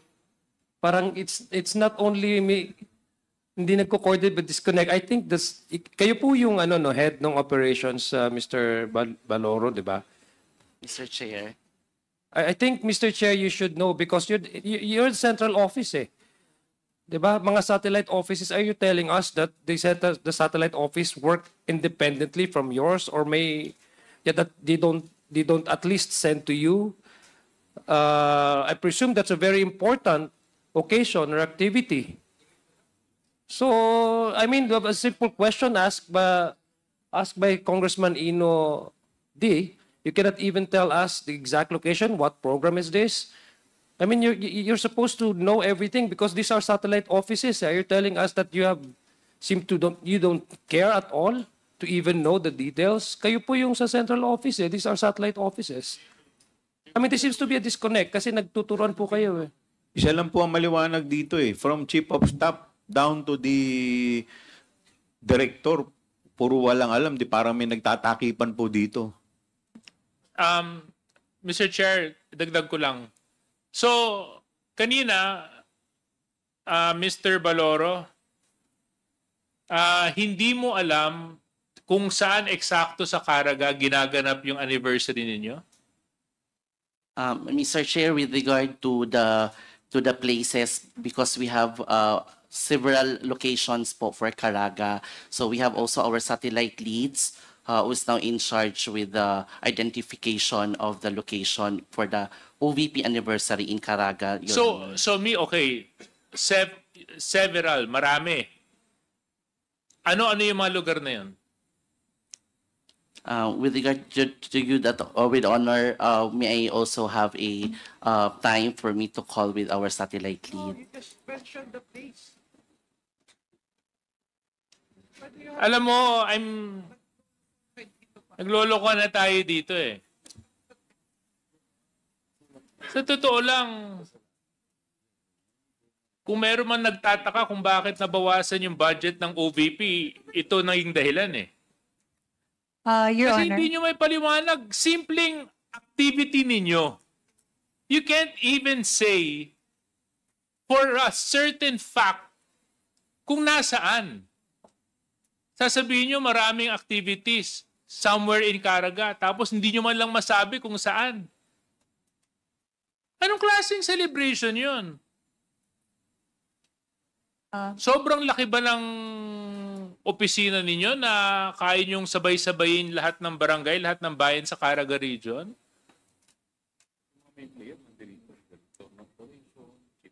Not unless, of course, you're making a mockery of this committee. Mr. Baloro.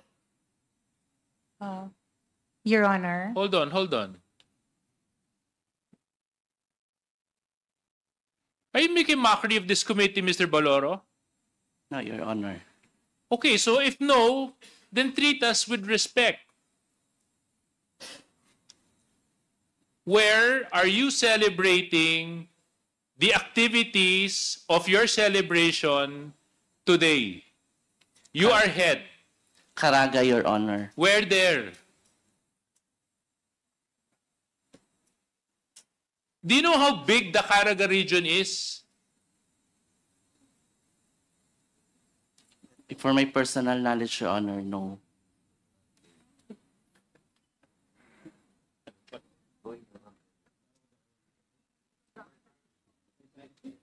Mr. Chair. Mr. Chair. Your Honor. Yes, Attorney Lopez. Your Honor, Mr. Chair, respectfully, may I be given a minute, please, to just discuss and confer with Director Baloro, if that's all right. Pwede niyo po bang tawagan ngayon si Miss Gina Acosta, speaker po ninyo? Si Ngayon po. Miss Gina Acosta. Miss Gina Acosta. Paki-speaker po nga po ninyo. Mr. Chair, may I just add that Yes, for Congresswoman an event Luistro. as big as the anniversary of the office of the Vice President, I do not understand why the operations head is not knowledgeable about the place of the celebration and the matters connected thereto. And more so, Mr. Chair, it is a common practice that when one applies for a travel authority, it goes with the travel authority, the invitation or the program of the activity. Kayo po'y operations head. Wala man lang hubang program or invitation where we can make reference as to the place of the celebration and the officials who are supposed to be there other than the SDO.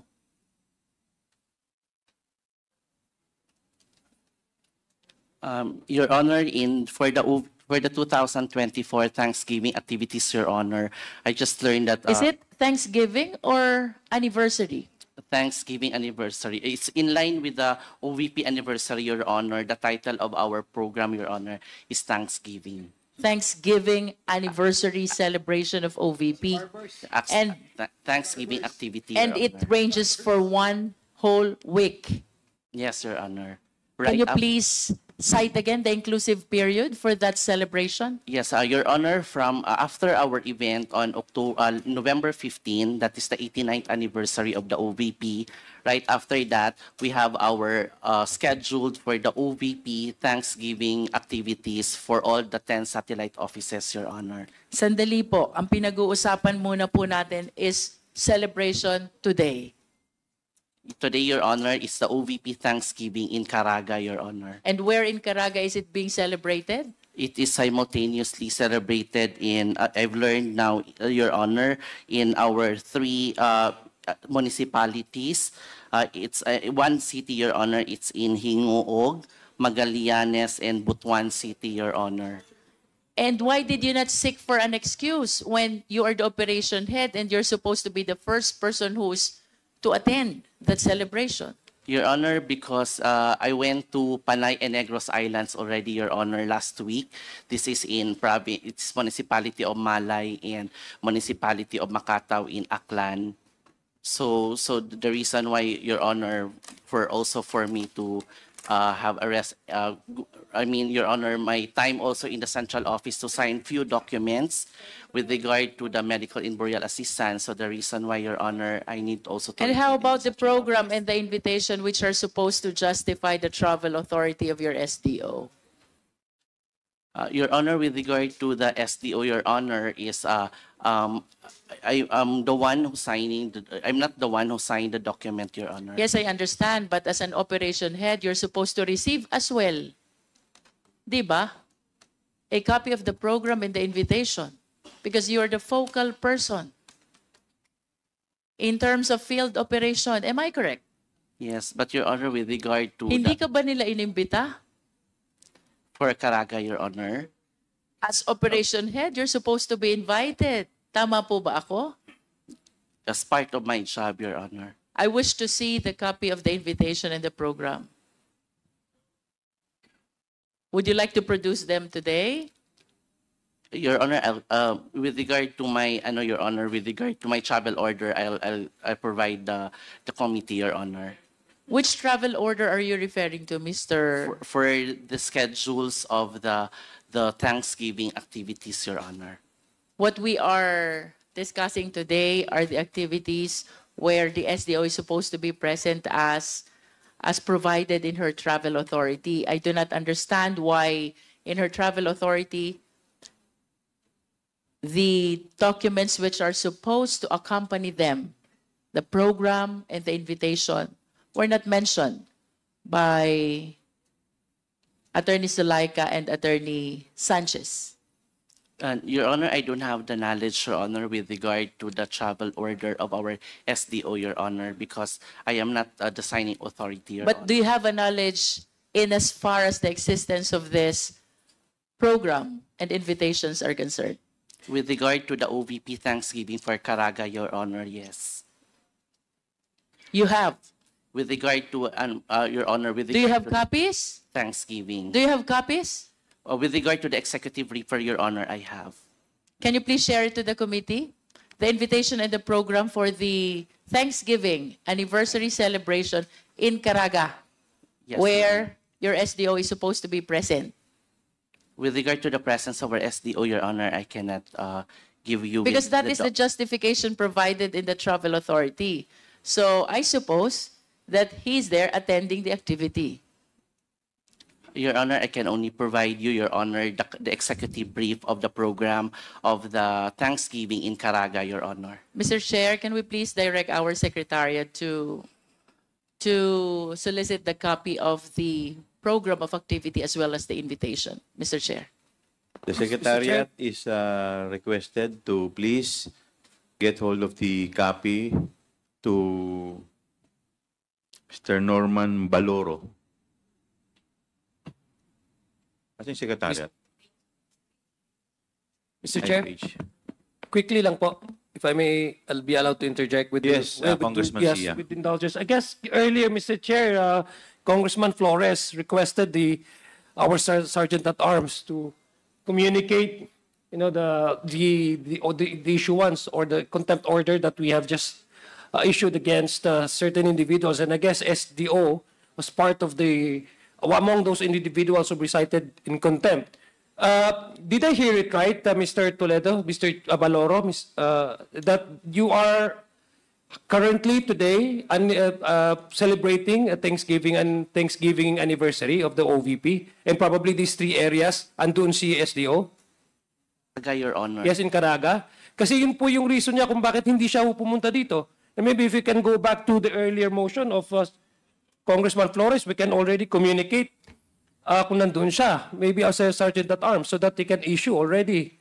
And they can probably confirm whether si SDO ay nandun talaga sa Caragas para ma-secure natin siya. Mr. Chair. The Secretariat is COMSEC. Mr. Baloro, May we request the Sergeant at Arms? Where's the Sergeant at Arms? Pakitawag po. So Baloro, Yes, paki-mention lang po yung areas you just learned just now, texted to you. Your Honor, for the Caraga Satellite Office, Your Honor, for the Thanksgiving activities, we simultaneously have the program for Hingoog, Magallanes, and Butuan City, Your Honor. Oh, there you are, Mr. Chair. Hingoog, Magallanes, Magallanes, and Butuan City, Your Honor. and Butuan City. Okay. Mr. Chair, can I just add? Please continue. Mr. Baloro, what is the activity tomorrow? Where?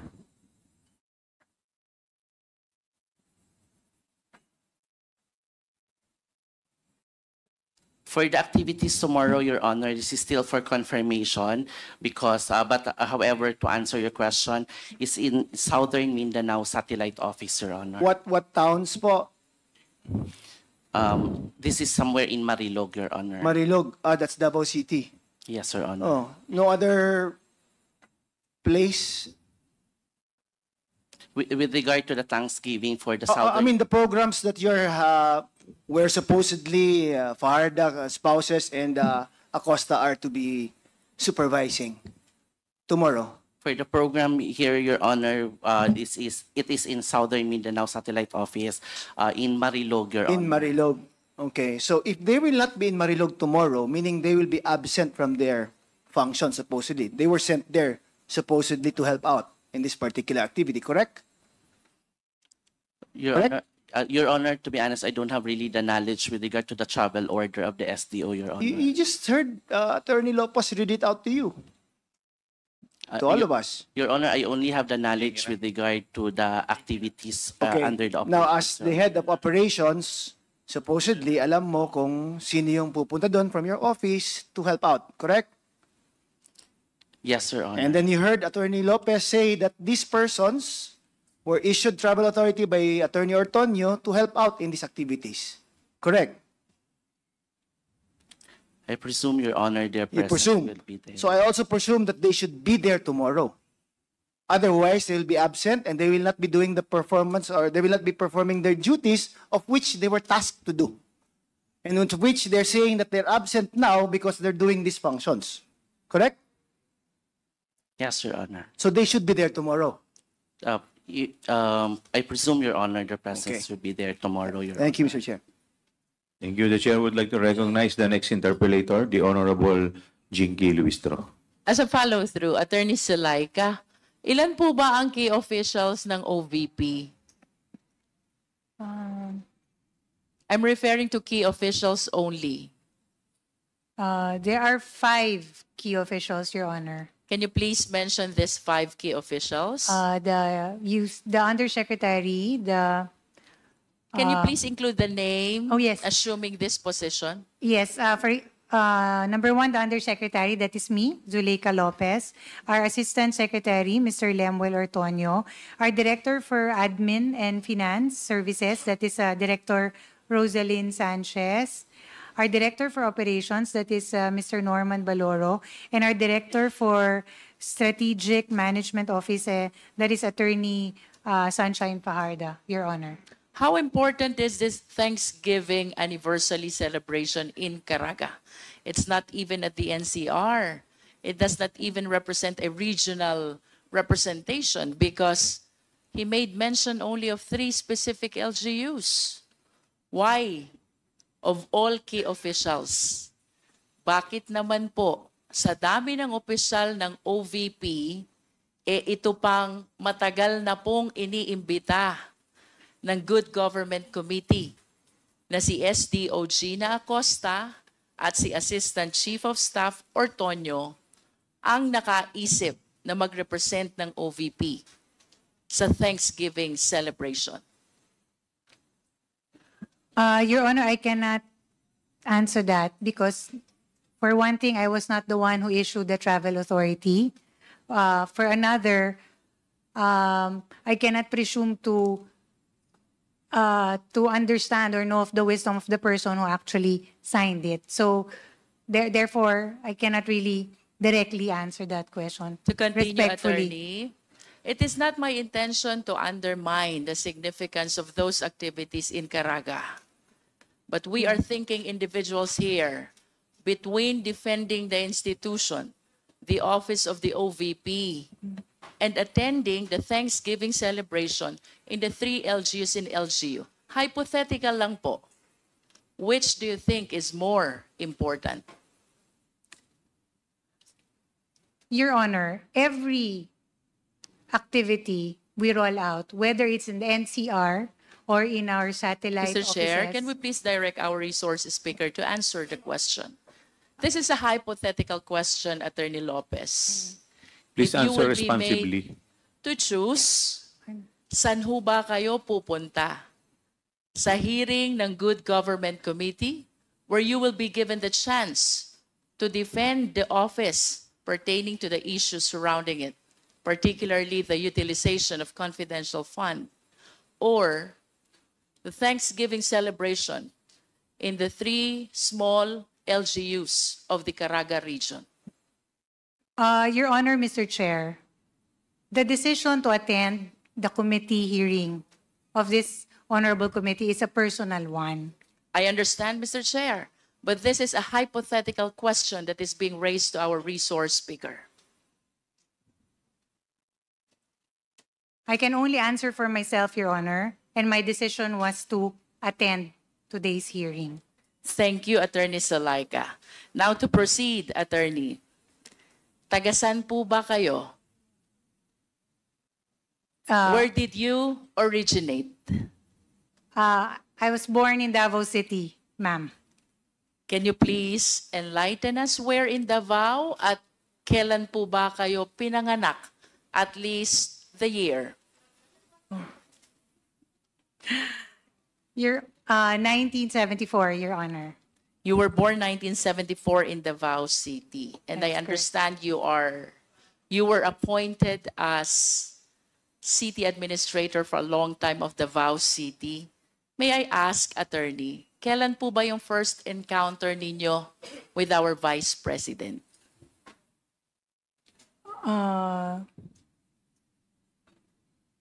My first encounter with the Vice President was really because of work, Your Honor. In other words, hindi po kayo childhood friends, hindi po kayo classmates, you are not even friends prior to your appointment as city administrator. Tama po ba ako? Your Honor, the Vice President was, I was an upper class of the Vice President in the College of Law of San Beda, Your Honor. In other words, you were schoolmates during the law school years. Tama po? We were schoolmates, but we were not, how do you call that, friends? Acquainted?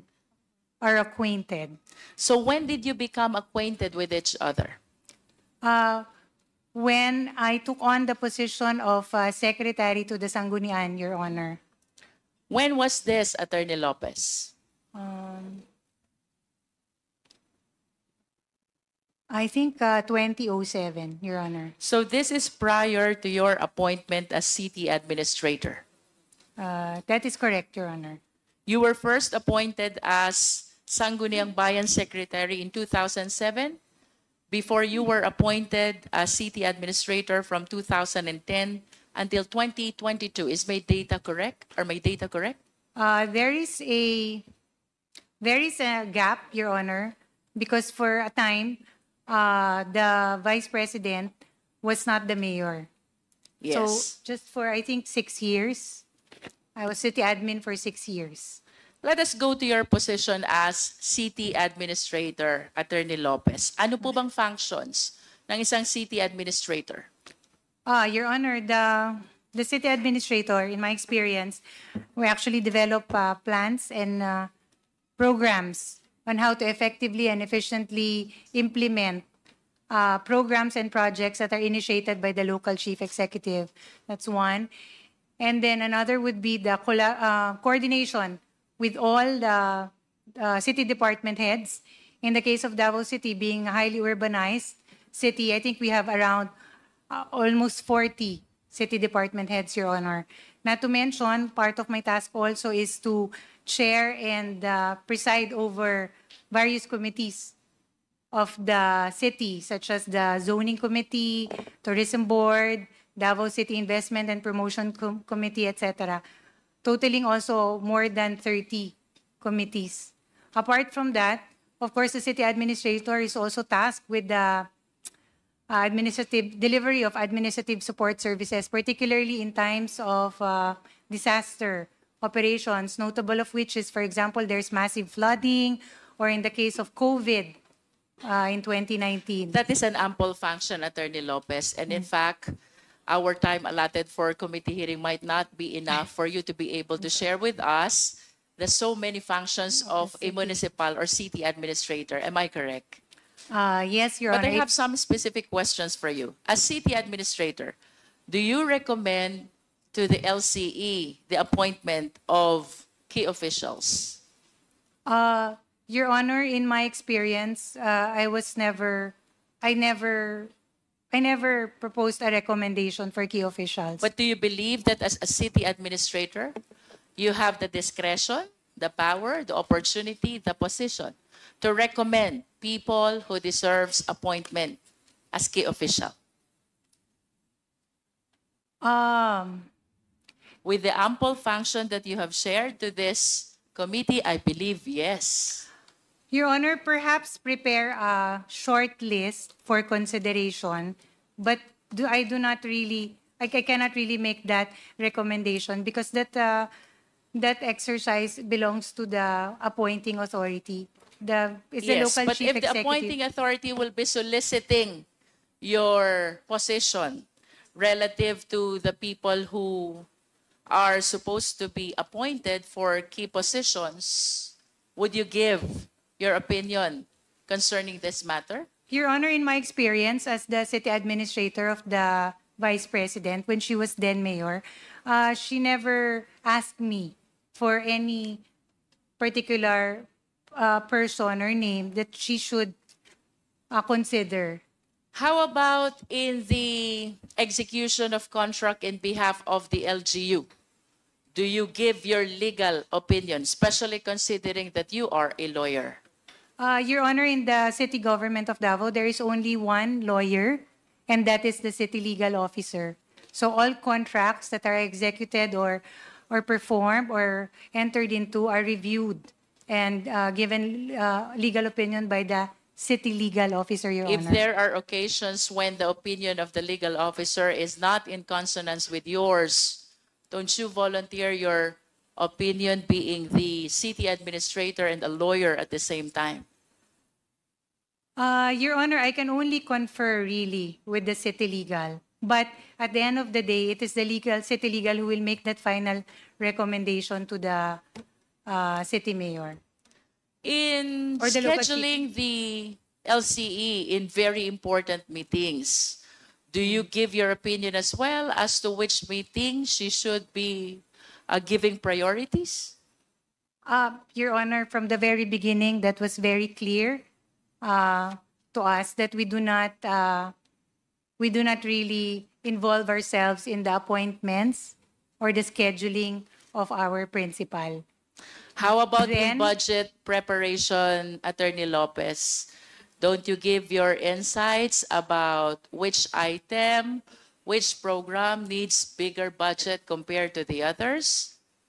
In the preparation of the budget for the city government, Your Honor, what is being done is that the city department heads, all 42 of them, I think, more or less, make a presentation as to their priority programs. Is it not that you are the one at the core, at the center of all these department heads, being the one representing the office of the LCE? No, Your Honor, I sit in only as city administrator. As a There is matter of also fact, as city administrator, you do help reconcile the budget of all the departments of the LGU. Tama po ba? Your Honor, it really depends on the, for one, the presentation of all the projects and programs of all the city department heads. And then we make that presentation to the local chief executive. And then the local chief executive will decide which programs will be prioritized. We do not have. Do you mean to tell us that you do not recommend with respect to the programs which needs to be provided with budget? Your Honor, my role really is that once there's an identification of a particular project, for example, may I be allowed, Your Honor, to give an example, just a short one, a brief one. For example, our collaboration with the National Museum of the Philippines for the establishment and construction of the National Museum of the Philippines in Davao City. All right. So this was an item that was proposed by some of the city department heads. So it is one of those projects that we presented to the local chief executive. And once she says that, yes, we will do this project and the timeline is set for this period, that is the time that I, as a city administrator, come in and start talking to key officials from the National Museum of the Philippines, draw the necessary legal documents that will document. You wanted to tell us, Attorney Lopez, that the LCE approves first before you have the hand of being part of that program or Yes. activity. Is that what you wanted to tell us? That is correct, Your Honor, because my role really as city In all admin, matters concerning the office of the city of the mayor, you wanted to tell us nag-approve muna ang mayor bago ka umakto as city administrator? that is correct, Your Honor, especially in projects such Attorney, if I may interrupt, that is quite hard to believe. Because as city administrator, you're supposed to check all the programs, all the concerns, all the decisions, all the matters that will be presented to the LCE before her decision. Is that not the real situation of a city administrator? Your Honor, I can only speak from my experience working with the local chief executive. If you are not giving these recommendations to the LCE, then who gives the recommendation? Your Honor, in that example that I gave, that was an output of the briefing with the several city department heads. That is one of the programs and projects that was listed. These are projects that we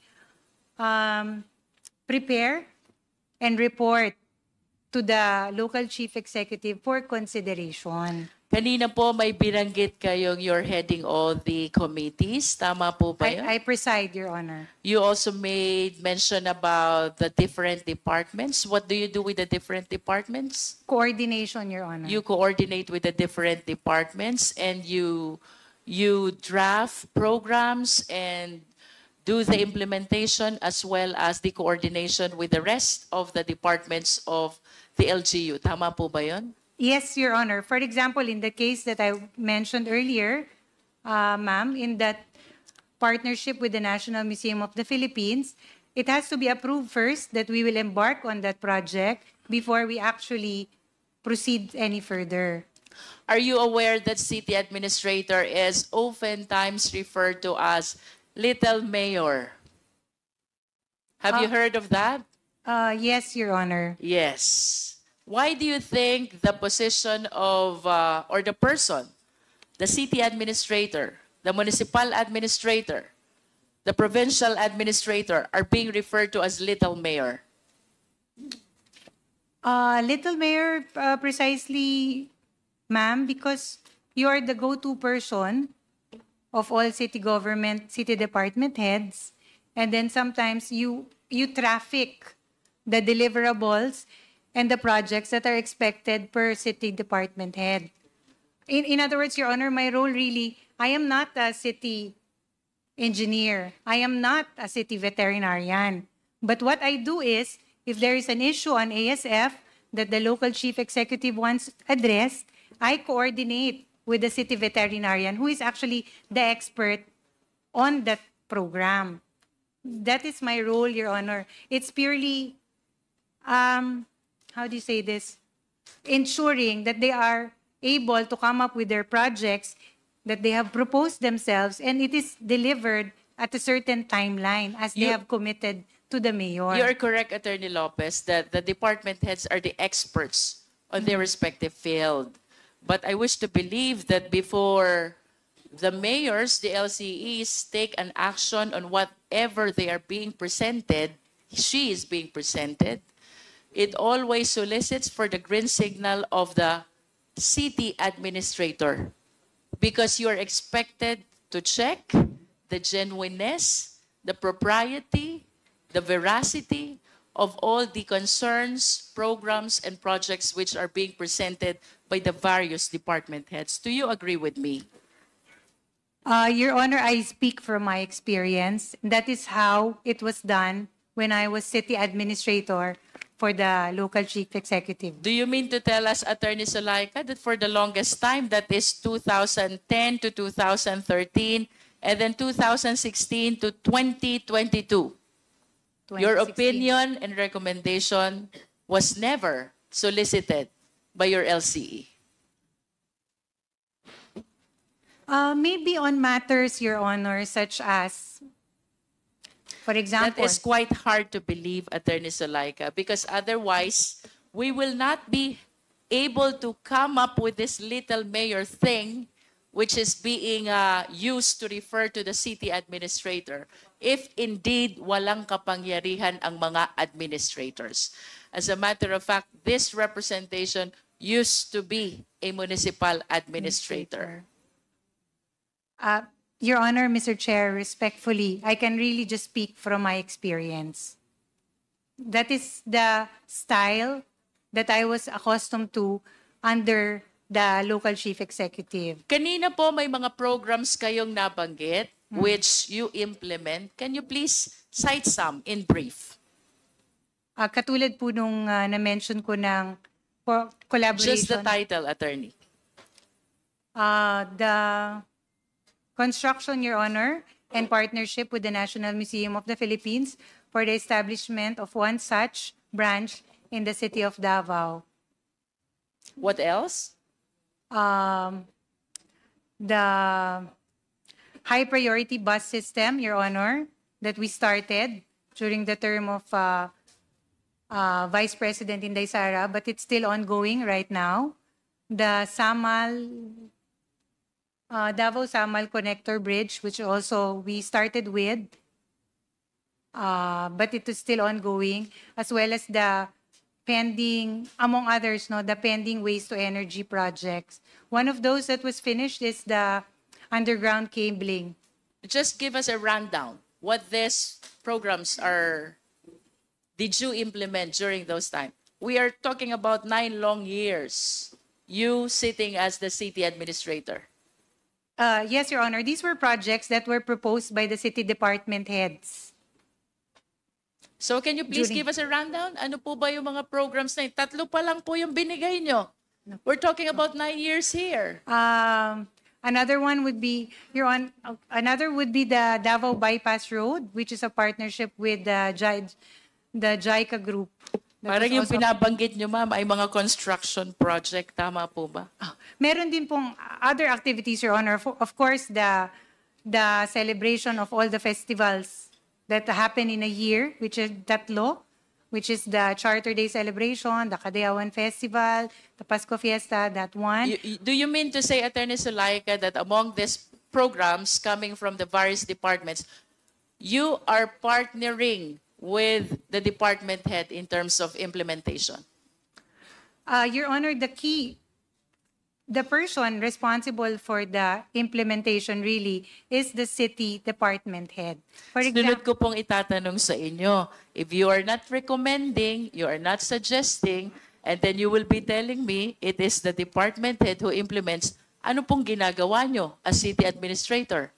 ma'am, I ensure that these projects happen You and oversee. are delivered on time. And in overseeing, of course, Or you schedule. coordinate with the department heads. Tama po ba? That is correct, Your And you Honor. will agree with me also na lahat po ng programs na ito, we cannot implement them without the necessary budget. Tama po?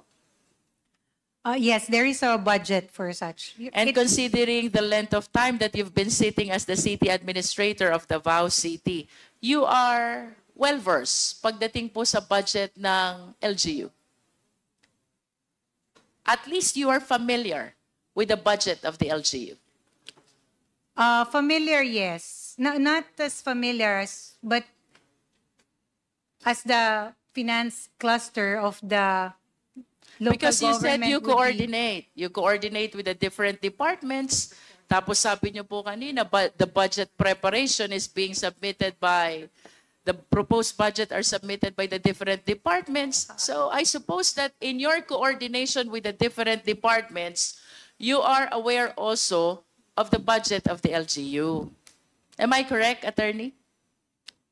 For big ticket projects, Your Honor, yes, I am aware because they make the presentation, the city department heads. What is that for? For projects that similar to the ones I mentioned early on. Your Yes, Honor. and I suppose that when the project has a very huge allocation, you will be aware as well.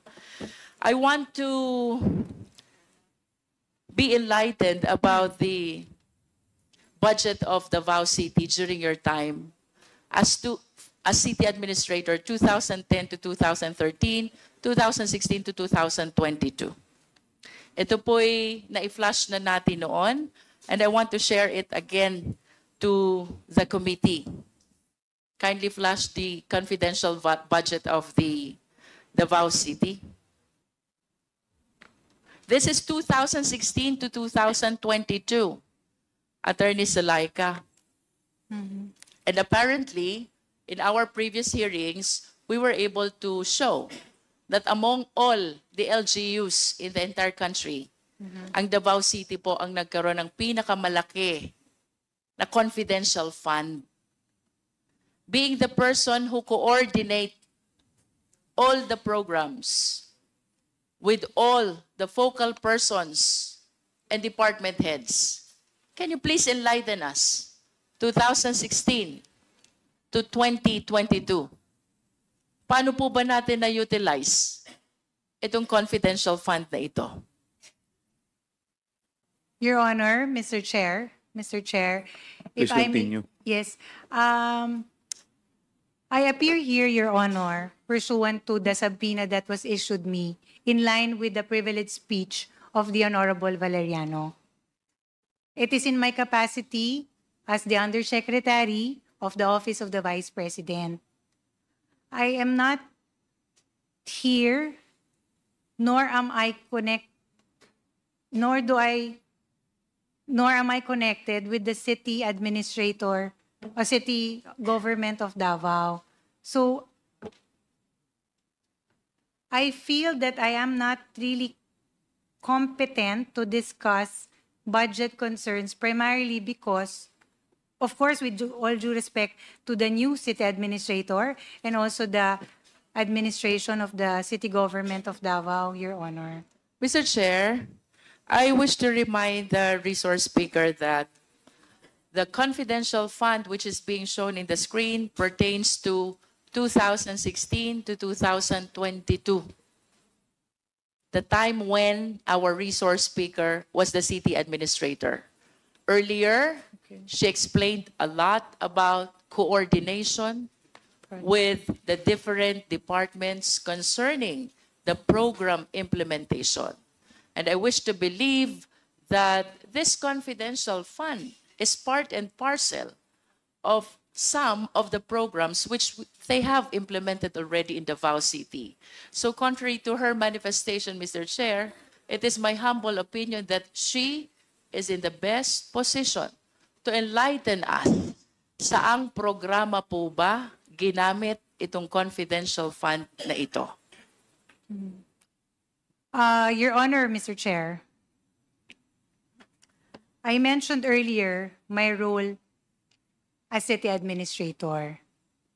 It is really to ensure the efficient and effective implementation of projects that are proposed by our city department heads and are approved by the local chief executive. I also mentioned, Your Honor, that part of my task is to coordinate with the city government departments, which are the various in various different areas: city budget, city engineer, city taxation, local city zoning, city planning. These are the operations part of running a local government, Your Honor, Mr. Chair. In my experience and in my term as the city administrator, I have no direct knowledge, no personal information as regards the confidential budget of the city government of Davao. Mr. Chair, if It is the not- resource speaker is making a representation that he has no knowledge whatsoever about the program utilization where this confidential fund were spent, then who has knowledge over the utilization to which program of this confidential funds?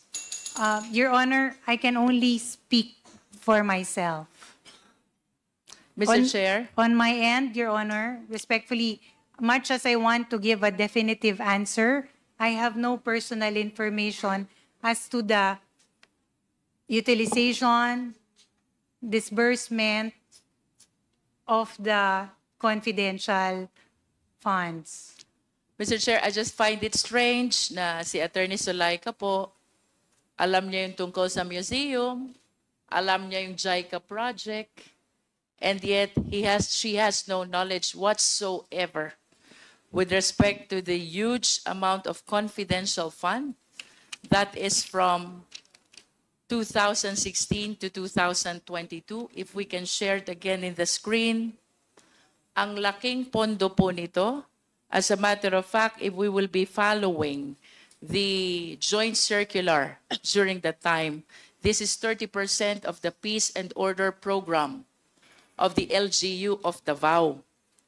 Hindi ko po maintindihan why we've been hearing that Davao City is the most livable place to live, the most peaceful place in the Philippines, and yet mayroon pong ganito kalaking halaga ng confidential fund.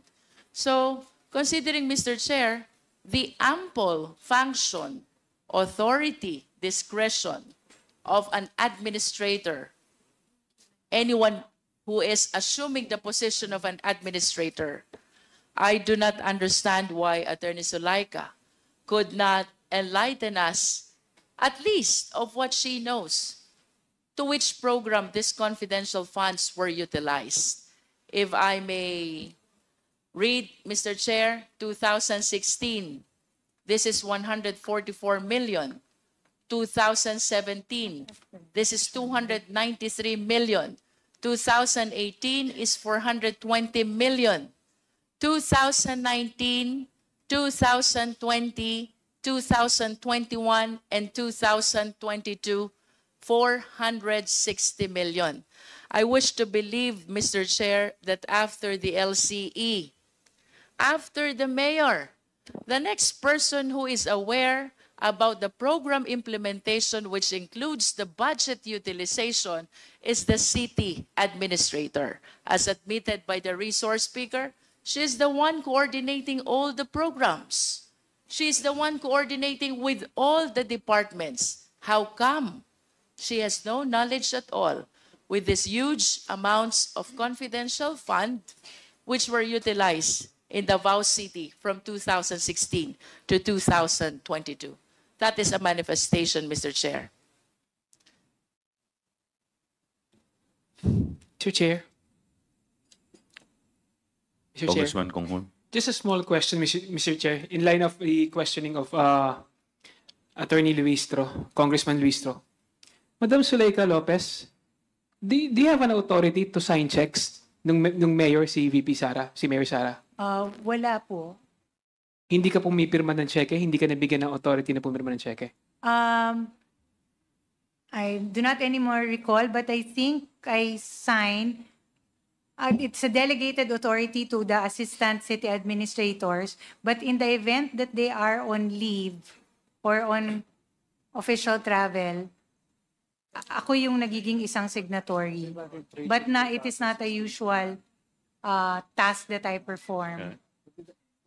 So you sign checks? You sign checks? Some, Your Honor. Vouchers? Of course. Yun ba yung kadikat ng check? Yes, Your Honor. Only in instances Including confidential funds? Of course. No, Your Honor.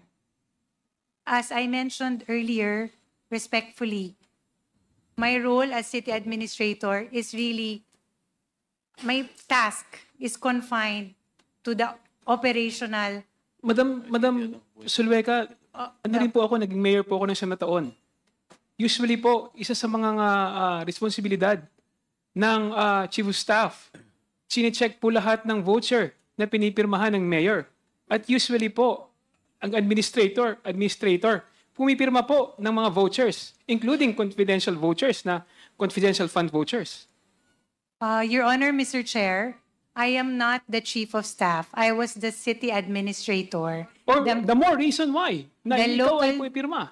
Yes, Your Honor. The local chief executive has another and a person in a chief of staff of the city mayor's office. I am not that person. But so for documents, I would assume that before it gets to the city mayor, there is a person who will review it for the city mayor's office. But you signed vouchers of the local government unit of Davao? Only in instances, Your Honor, that the person assigned or tasked with that function is on official business or not present. Thank you, Mr. Chair. Chair, I find Yes, it strange Congresswoman that Luistro. Attorney Lopez is claiming that she signs vouchers only on official business. No. But that's what you said. No, Your Honor. Meron kasi pong taong na-delegate yung authority to sign for checks like payroll, etc. Merong pong taong yun. When you say official business, Attorney Silaika, does that not include the utilization of confidential fund? Again, Your Honor, I can only speak for my experience. I cannot speak for how it is in other local government units. I cannot. It is only from where I come from. I was city administrator for all of 9 years. All of 9 years, Your Honor. And my task really was to handle and ensure that all the projects, all the infra, all the other collaborations and projects that we have planned for the city government of Davao is implemented according to schedule. So, that has always been my role. Ma'am, as city administrator of Davao, Yes, Your Honor. you are saying that you do not sign checks. Is that correct? As city administrator of Davao for the past, ilang years po ba yun? 6 or 9 years? 9 years. 9 years. 9 years. You do not, you have nothing to do with the checks. Wala po kayong pinipirmahan? No, just answer yes or no. May pinipirmahan po ba kayong cheque o wala as city administrator? Merong mga instances na napipirma ko, Your Honor. Because Hindi po ba part ng trabaho niyo yan as city ad na Hindi. signatory kayo ng I have, cheque? Your Honor, as city administrator, meron pong 2 pang assistant city admin who is tasked with that job. Okay. Yung tanong po kasi nila, bilang city ad, kayo po ba ay isa sa mga signatory sa cheque referring to confidential fund? Your Honor, I have no personal information or knowledge. No. None. So, ni isa po, wala po kayong pinirmahan Wala po. na confidential fund. Yun lang po yung ating tanong nila. Tama po? Wala? Wala po. Okay. Mr. Chair, to substantiate the representation that was given to us by Attorney Salaiga, may I ask if she will be generous enough to share the vouchers which she signed during her time as city administrator? Your Honor, I cannot anymore recall. And I feel that I am not, I do not have that information right now, so I cannot really share this information, if ever.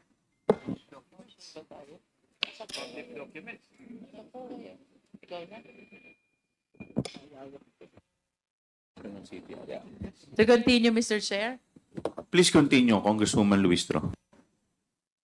I understand, Attorney Sulaika, that in 2022, you were one of the 4 officials from Davao City who were brought to the OVP by the Vice President. Tama po ba? That not brought, but we applied. Sumama po kami. All right. You applied and you were admitted to the office of the Vice President. Am I correct? Yes. That is actually the pronouncement that was made by the Vice President. 4 high-ranking Davao City Hall officials have joined the OVP. That was her press statement. Can you please enlighten us? Sino po ba itong 4 na ito?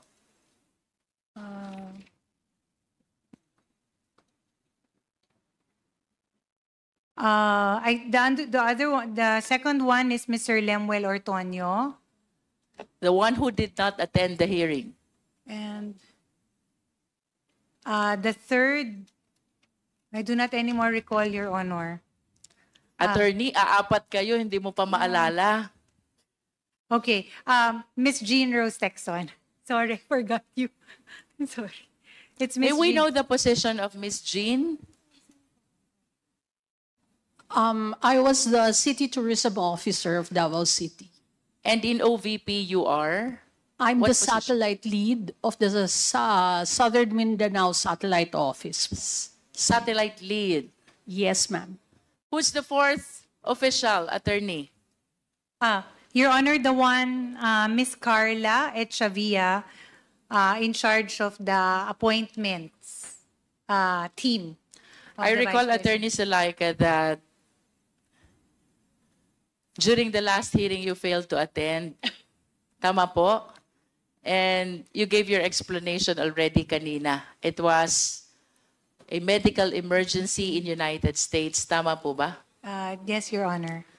I watched the press con of the Vice President, and she was very explicit about saying that she gave her authority, her travel authority to you. She gave me authority to travel. Yes. Yes. Yes. But she did not make mention about the rest of the OVP officials who were not able to attend during the last hearing. Is it correct to assume that kayo po ay very close sa ating Vice Presidente? Reason why she really takes the initiative of justifying your absence, your travel during the last hearing? Your Honor, my proximity to the Vice President or to the principal is really because I am the Chief of Staff. And then I report to her on updates on the operations that happen on ground. So, Why do you think she did not justify the absence of Gina Acosta, of Ortonio, Sunshine Fajarda, Edwin Fajarda? Bakit po kaya among all these officials, tanging kayo lang ang ginastify niya because of the travel authority that she issued in your favor. Your Honor, Mr. Chair, I cannot presume to answer for the Vice President. She may have her reasons, but I filed the necessary request because it was a medical emergency. That's why I had to leave immediately that very same day. Of course, Attorney, you understand that this is the 6th hearing already. Yes, Your Honor. May I know if you watched the previous hearings? Hindi po lahat. Or at least you heard about what happened during the previous hearings? Are we talking about the hearing, ma'am, last? Hindi ko na po na The last nasundan. 5 hearings. If you didn't watch the last 5 hearings, at least you've heard about the salient developments that went through during those last hearings. Yes, I have heard some. Yes. Of course, because this involves the OVP and the DepEd. Tama po ba? Yes. I have Do heard you some. know Yusek Mercado? She used to be with the Department of Education, Your Honor. That's what we understand as well. And you are with the Office of the Vice President. That is correct, Your Honor. Were there occasions when you also join the operation or program implementation of the DepEd? No, Your Honor. Were there occasions that you meet with the officials of the DepEd?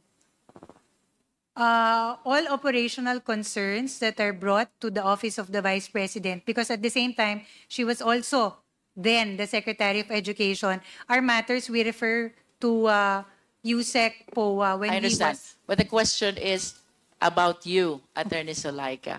Mayroon ho bang mga pagkakataon na pumunta kayo doon sa DepEd para makiisa sa mga program implementation? The only instances, Your Honor, that the Office of the Vice President were in DepEd were for instances when the Vice President receives courtesy calls in the bulwagan ng edukasyon. Were there occasions when you joined the meeting of the key officials of DepEd? No, Your Honor. Were there occasions that you represented the Vice President in the official functions in the Department of Education? No, Your Honor. None at all. None. In one of those hearings, Attorney Solaika, Yusek Mercado testified that she was asked to allow this negotiated procurement of the department computerization program budget. And she refused. And after some time, you asked her to resign. The reason why you asked her to resign is because she refused to conform to the negotiated procurement of the department's computerization program. Can you please enlighten us on this? Your Honor, Mr. Chair,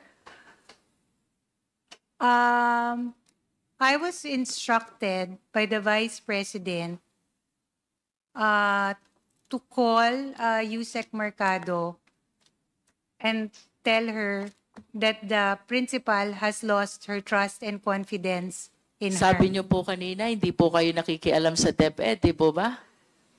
Your Honor, that was just an isolated incident. In this case, ginagawa ko po lang yung trabaho ko because the Vice President was also the Secretary of Education.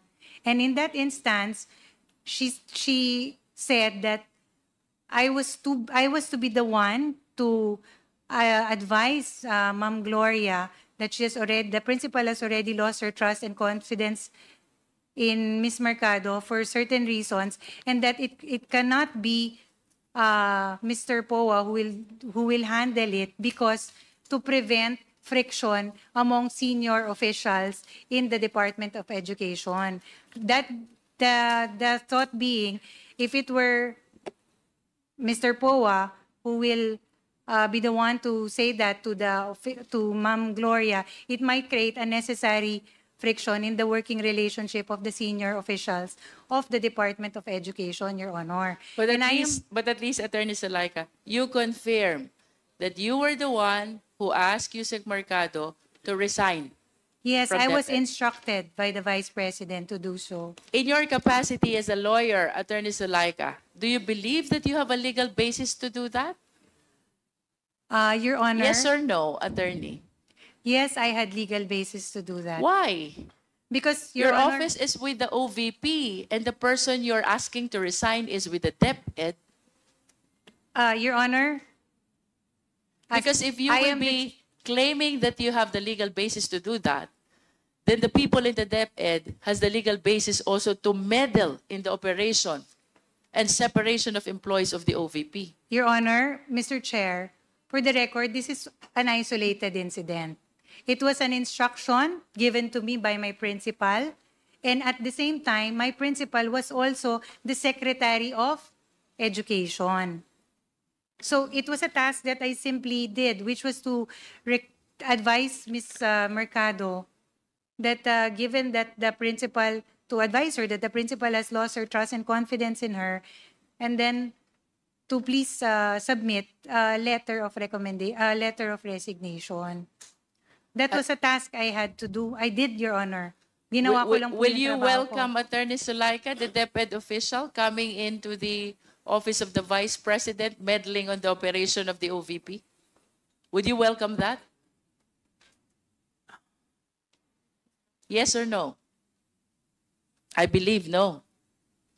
Again, Your Honor, Mr. Chair, it was really an isolated incident where I was instructed by the Vice President, who was also the Secretary of Education during that time. Attorney, please enlighten us. Walk us through. Kwento niyo po sa amin. Paano po nangyari itong pagkikita ninyo at pag-uusap ninyo ni Yusek Mercado? I was instructed first by the Vice President to call on Mr. Mercado. Kailan po yan? Ay, hindi ko na po maalala. At least the year and the month. I think last year, Your Honor. Last year, this is 2023. Anong buwan ho ba ito? I am sorry, Your Honor, I cannot anymore recall. But it First was not quarter, this year. second quarter? I cannot anymore recall. You should have remembered this because you are asking a high-ranking DepEd official to resign. This is something which is very remarkable. Your Honor, Mr. Chair, it was, Please continue. thank you, it was really a task that was given to me, which I performed. Yes, but please walk us through. Paano, kailan nangyari po itong pag-uusap niyong ito ni Yusek Mercado? Hindi ko na po maalala yung time, ma'am. O yung buwan o yung period. Saan po kayo nag-usap? Pinatawag po namin siya sa Office of the Vice President Central Office. And then, did you personally call her? No, Your Honor. So who called Yusek Mercado? Mr. Lemuel Ortonio, I understand. Mr. Lemuel Ortonio. And then, what happened? Then she came to the office, Your Honor, and then we sat with her and then told her. When you said we, who are among those Mr. who Lemuel talked with him? Ortonio. The three of you? Yes. Just the three of you? That is correct. And how did the conversation start? Sinabi po namin sa kanya na the reason that she's called there, and then we told her that we were instructed, we were operating on the instruction of the Vice President, who was also the Secretary of Education that time. We told her that the principal has lost her trust and confidence sa kanya, and for would you know, Attorney Sulaika, kung gaano na katagal na nagtratrabaho si Yusek Mercado sa DepEd when this incident happened? I would assume, Your Honor, that she has been working with the government for quite some time. Like 40 years, 30 years? Maybe, yes. And you will agree with me that this is a very serious thing, asking somebody to resign, somebody who has rendered service in the government for more than 30 years already. Tama po ba? Your Honor, Mr. Chair, this is not to also belittle the credentials of Yusek Mercado. It is not. But the reason that I was instructed to tell her that the principal has lost her trust and confidence in her already, Your Honor. So, yun lang po yung sinabi ko at yun lang po Attorney, yung- you are a lawyer. It is fundamental upon us to follow due process. Did you accord Yusek Mercado the fundamental right to due process? I told her the reasons why, Your Honor. Yes, did you give her ample opportunity to explain her side? Yes, Yusek Mercado explained, but I told her that I was not the person that she was to talk to because I am not part of DepEd. I told her to take these concerns to the Chief of Staff or the Office of the Secretary in the Department of Education. Medyo unfair po yan, Attorney Zulaika. When you will be advising Yusek Mercado that she has to tender her courtesy resignation, you will be claiming that that is an instruction coming from your principal. And now that Attorney Zulaika is trying to explain herself, Attorney Mercado. Yusek Mercado is trying to explain herself, you will be telling her that you do not belong to DepEd. I listened to her, Your Honor. I did. I listened to her. But at the end of the day, I cannot make that decision because I am not with the Department of Education. Of course, you understand the theory of constructive dismissal. Do you? You do. Because we are lawyers. Please enlighten the committee. What is constructive dismissal?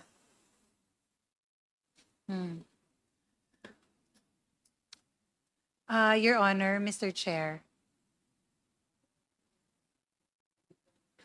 What I did was really in pursuance of the instruction of the Vice Mr. Chair, President. can we please direct our resource speaker to be responsive to the question? Attorney Zulaika, Yes, I Mr. understand that you have back problem. Would you like me to declare 1 minute suspension? Thank you. 1 minute Thank you. suspension is declared by the chair. I appreciate that, Your Honor.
Resume. Pinapapahinga ng bank. Session resumes. Thank you, Mr. Chair. Mr. Chair, just a quick. Deputy Speaker, I just couldn't help but AJ notice. Attorney Zulaika, can I just ask the identity of that person you were conferring with while we were at recess? Mr. Attorney Lito Go, Your Honor. Yeah, what he serves what purpose? Your Honor, in the subpoena, I was allowed and afforded counsel. Okay. No, I'm not denying you of that right. My question is, have they entered their appearance into the committee? Comsec, would you please enlighten us? Not yet, Your Honor, although they were also present here in the previous hearing of November 11, Your Honor. What do the rules of the committee dictate, Comsec? At this entry of appearance, Your Honor, for counsels, even in our previous meetings, it was done, Your Honor. Okay, so to the lawyers, will you enter your appearance?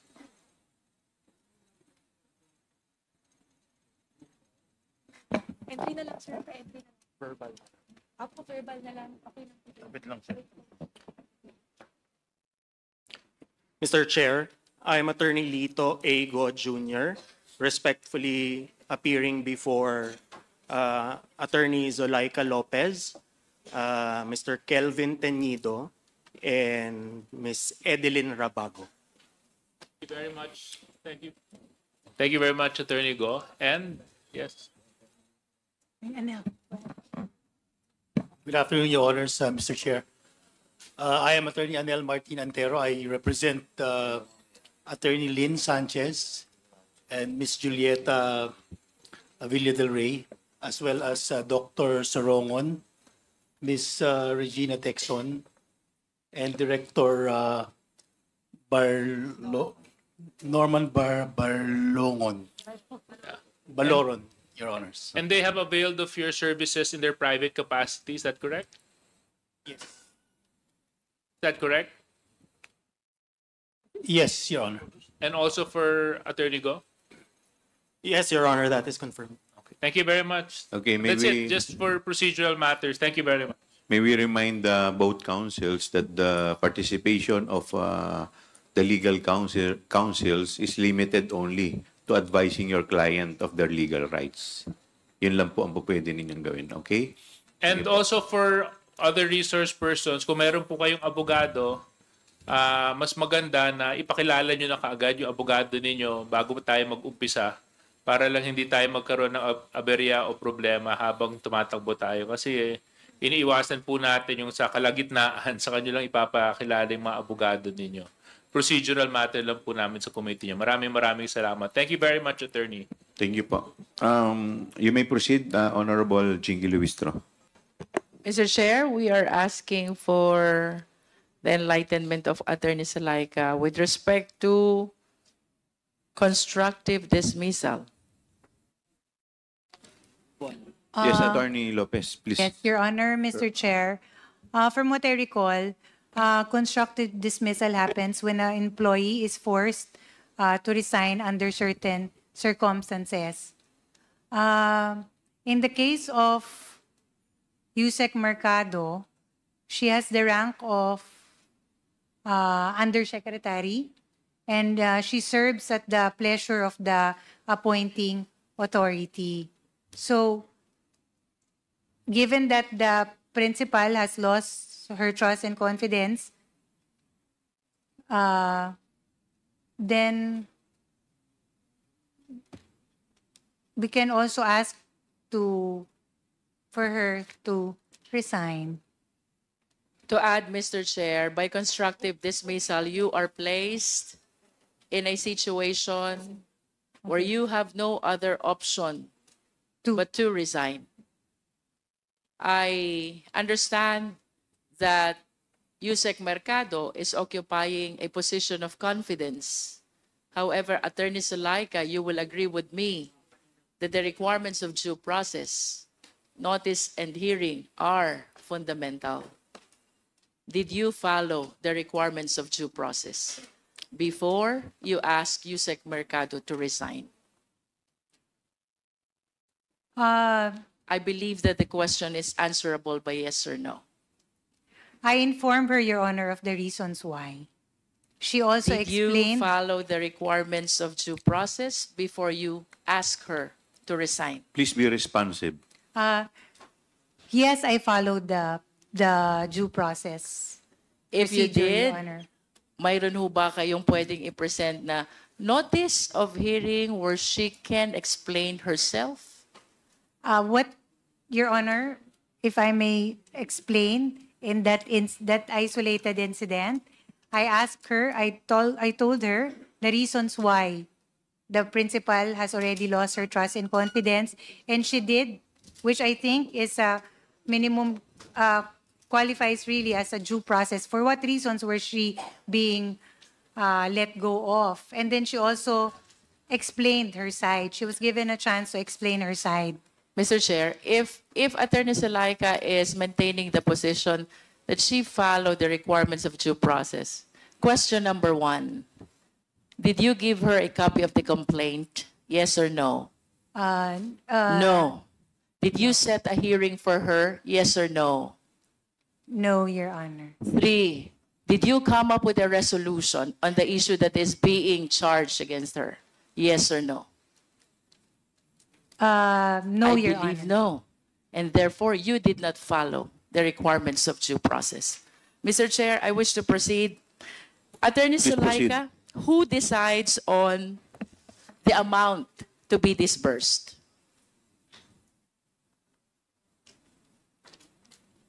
To guide you, we are leading to the confidential fund of the OVP.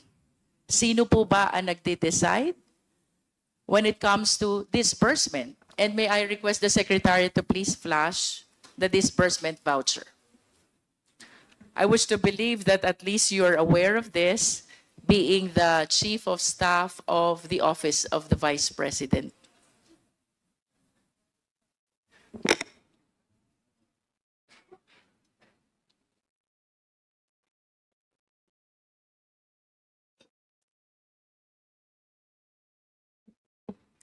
Can you please enlighten us, Attorney Zalaika? Who decides? Sino po ba ang may call pagdating sa amount to be disbursed? With respect especially to the confidential fund of the OVP. Your Honor, I have no personal knowledge of this DV because it never passed through me. Saan po ba kayo nag-opisina, Attorney Zalaika? Do you share the same office with the Vice President? Yes. Yes? That is correct. So, can you please walk us through? Ano ho bang itsura ng opisina nyo? Nasaan po ba ang lamesa nyo in comparison to the table of the Vice President? Your Honor, the Vice President is not in the office 7 days a week or 5 days in a work week, Your Honor. In other words, sino po ang nagdadala ng mga disbursement voucher sa ating Vice President? I think, ma'am, the question is best directed to the Director for Finance and Admin. Hindi po ba kayo ang nagdadala ng disbursement voucher? Hindi po, Your Honor. But at least can you confirm to us that with the signature of the Vice President affixed in the disbursement voucher, he's the one, she's the one who has the call in terms of disbursement? Yes. Your Honor, I have no personal knowledge, so I am not the best person to answer the You've question. been with the President since... The Vice President. With the Vice President since her time as Mayor of Davao. That is 2010. Tama po? Yes. And you're very much familiar with her signature. Tama po? You're very much familiar with her signature.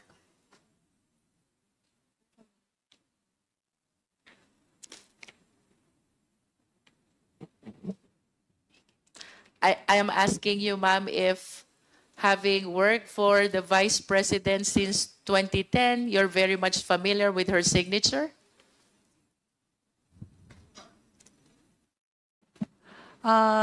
Yes, Your Honor, but... And would you confirm that the signature affixed in the disbursement voucher is the signature of the Vice President? Your Honor, may I know if this disbursement voucher came from the OVP? Okay. Maybe we can ask the COA to confirm if this is part of the documents of the OVP. Attorney Camora? Attorney Camora, you are recognized. This is the one submitted to them. Yes, Mr. Chair. With that confirmation, would you confirm that the signature belongs to the Vice President? Your Honor, Mr. Chair, if these were the documents submitted to the Commission on Audit, if this, may I know, If this were the documents, then that would be the signature of the Vice President. And it is because of this disbursement voucher that the succeeding slide, the check was issued in favor of Gina F. Acosta. Would you confirm that? Attorney Salaika? Pakisum po nung check. Secretariat, kindly zoom the check. The next slide, please. This one is the voucher.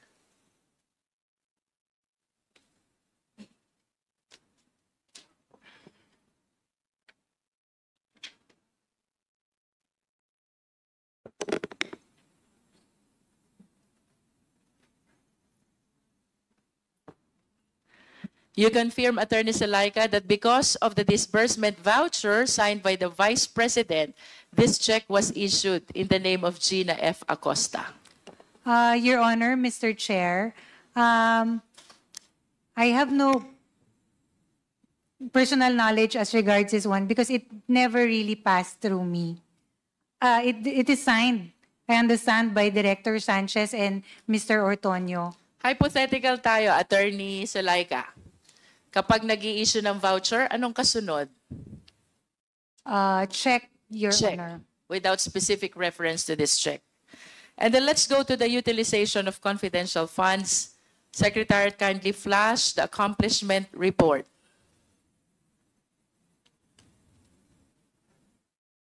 Dito po sa accomplishment report, naka-itemize ang expenditures from the 125 million spent on the last quarter of 2022. Ito po yung ginastos in 11 days. Can you please enlighten us? Sino ho ba ang nagdi-determine nitong mga information na bibilhin? Your Honor, I have no personal knowledge as to the disbursement or utilization of the confidential funds. My job and my role really in the Office of the Vice President is confined to certain areas, primarily operations. How about with respect to the payment of reward? Who determines who will be given reward? I have no information as regards that, Your Honor, because these are documents that they really did not pass through me. How about with respect to the rental of other incidental expenses relative to the maintenance of safe houses? Who determines this? Hindi ko po alam, Your Honor. Hindi nyo rin po alam. The purchase of supplies, sino po ba naglilista ng mga bibiling supplies? Your Honor, I have no personal knowledge. Next, the provision of medical and food aid. Who determines who will be the beneficiaries of this medical and food aid? Your Honor, as mentioned earlier, Mr. Chair, these are documents that did not pass through the Office of the Chief of Staff. So I really have no The personal... question, Attorney Sulaika, is no longer on the documents, but the purchases, the expenditures that are mentioned in the document. I have no information on that, Your Honor. The last item, Attorney Sulaika, payment of incentives or traveling relative to the confidential operation. Who determines this? I have no information, Your Honor. In the previous hearings, Attorney Sulaika, General Mempin testified. Okay. And he said he has no knowledge about this. You are the Chief of Staff, and now you're saying also, you have no knowledge about this. The question is, who has knowledge about the utilization of this confidential fund? Your Honor, Mr. Chair, I can only really answer for myself. These are documents that did not pass through me, so I have no personal information as to... I am not privy to this kind of information, Your Honor. So Mr. I Chair. cannot answer. Mr. Chair, I do Your not want to Honor. sound repetitive, but it is really unbelievable for a Chief of Staff to have known nothing about the utilization of the huge amount of 125 million, not even one of the several items that was mentioned in the accomplishment report.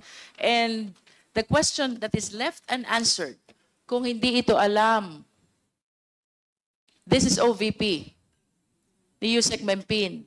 Kung hindi ito alam ni Attorney Zulaika, sino pong nakakaalam nito, Attorney? Your Honor, I do not presume to know the answer because, again, these are documents that really did not pass through my office. There are certain areas in the Office of the Vice President that I am not really privy to. There is information that I am not privy to. So I cannot give you a definitive answer. Respectfully, Your Honor, much as I want to give a definitive answer, these are matters that are information that are not available to me. Mr. Chair. Attorney, I want to go back to the issue on Yusek Mercado. Sabi niyo po kanina, isolated occasion ito? Yes, isolated incident. During the time that she gave her testimony, she made mention that there are 5 other step-ed officials whom you advise to resign. That is correct, Your Honor. I was also instructed by the In other words, Vice this is President. not an isolated occasion.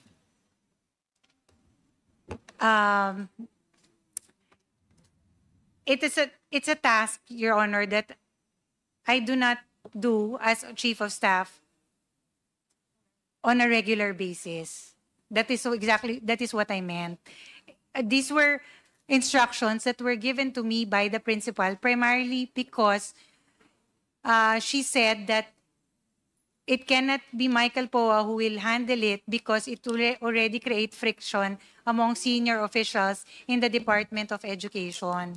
It was a task that she gave me, which I fulfilled and did, Your Honor. I just want to remind you, Attorney Zulaika, of your statement, initial statement, that there was never an occasion that you meddled with the operation, program, or project of the Department of Education. And then we made mention about Yusek Mercado. You said that this is an isolated occasion. Yeah. Now you admit that there are 5 other DepEd officials whom you advised to resign. Do you honestly believe na kung 6 na sila, isolated pa yan? When I say isolated, ma'am, I use the term in a manner that it is not something I do regularly. It is only upon instruction of the Vice President, Your Honor, Mr. Chair, because she was also at that time the department secretary. Can you please enlighten us? Who are these 5 other DepEd officials whom you advised to resign? I think, Your Honor, 4 lang po sila. And the 5th is Yusek Mercado? No. I think the 4th is Miss Mercado, Ma'am Mercado. Mr. Ablan. Mr. I forget his name. I think Mr. Arnuco.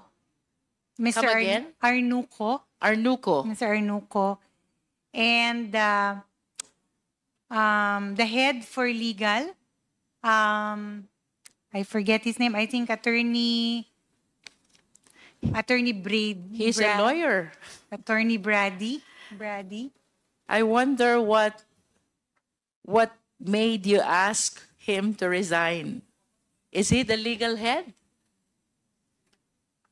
During that time, yes, I think, because he had the rank of USEC, I understand. And the 4th is Yusek Mercado. Yes. Can you please state in brief, what is the reason for asking Ablan to resign?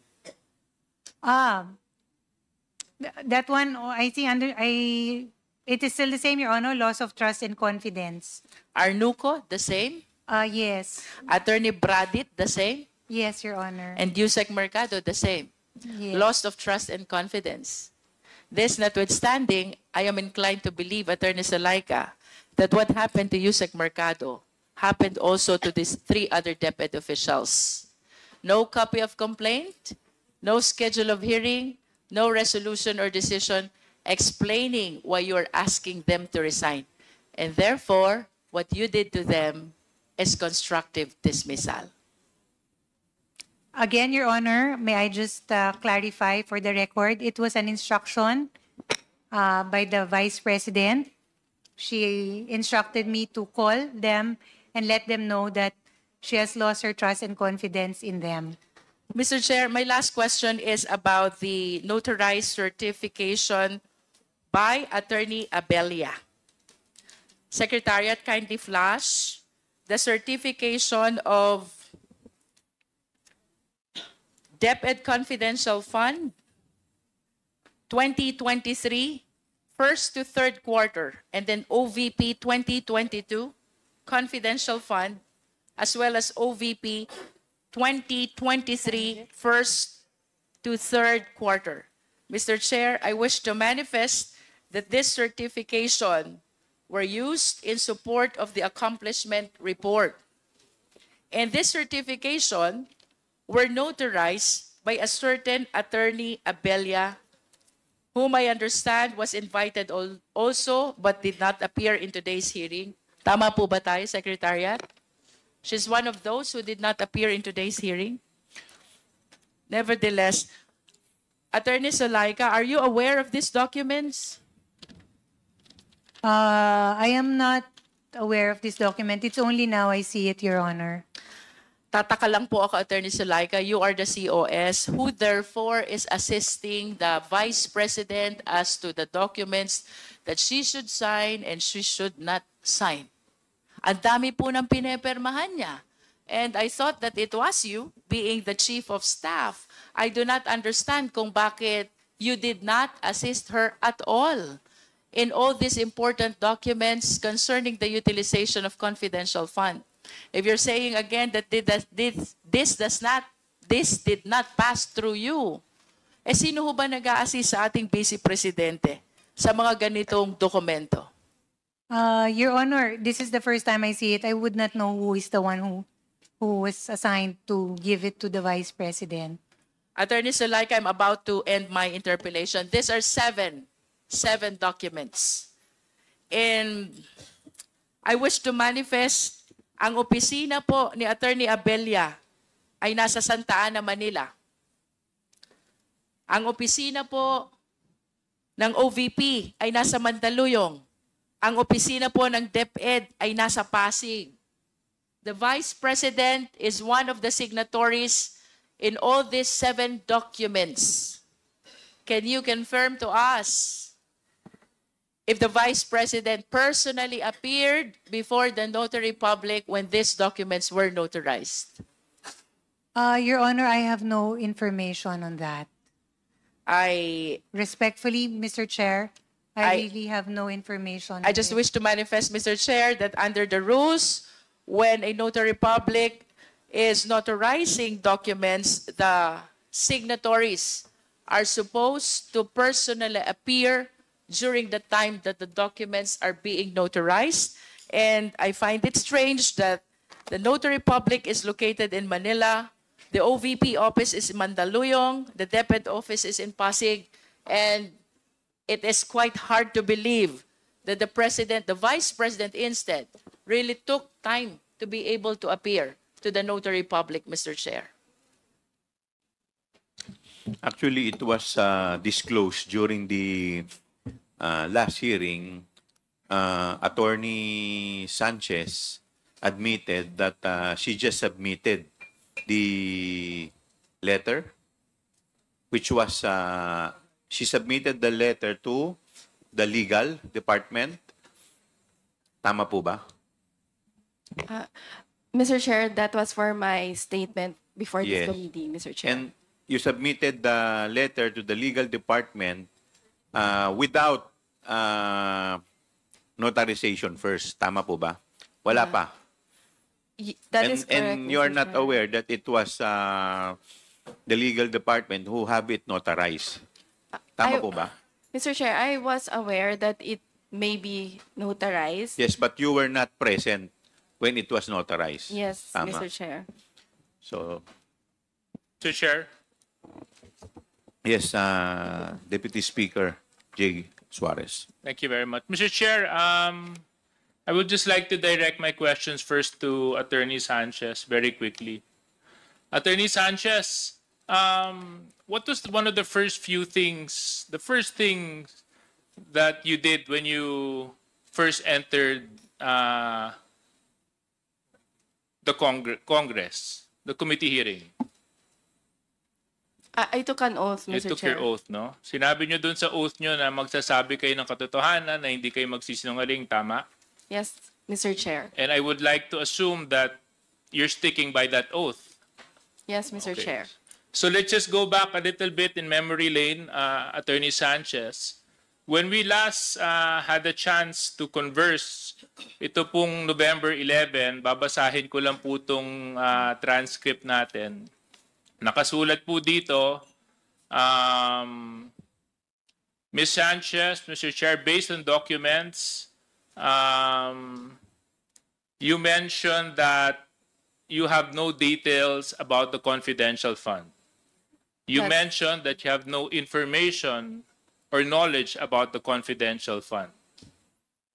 Is that correct? Yes, Mr. Chair. You also mentioned that although you are part of the planning, the actual liquidation and utilization, wala po kayong kinalaman. Sinabi niyo po yun.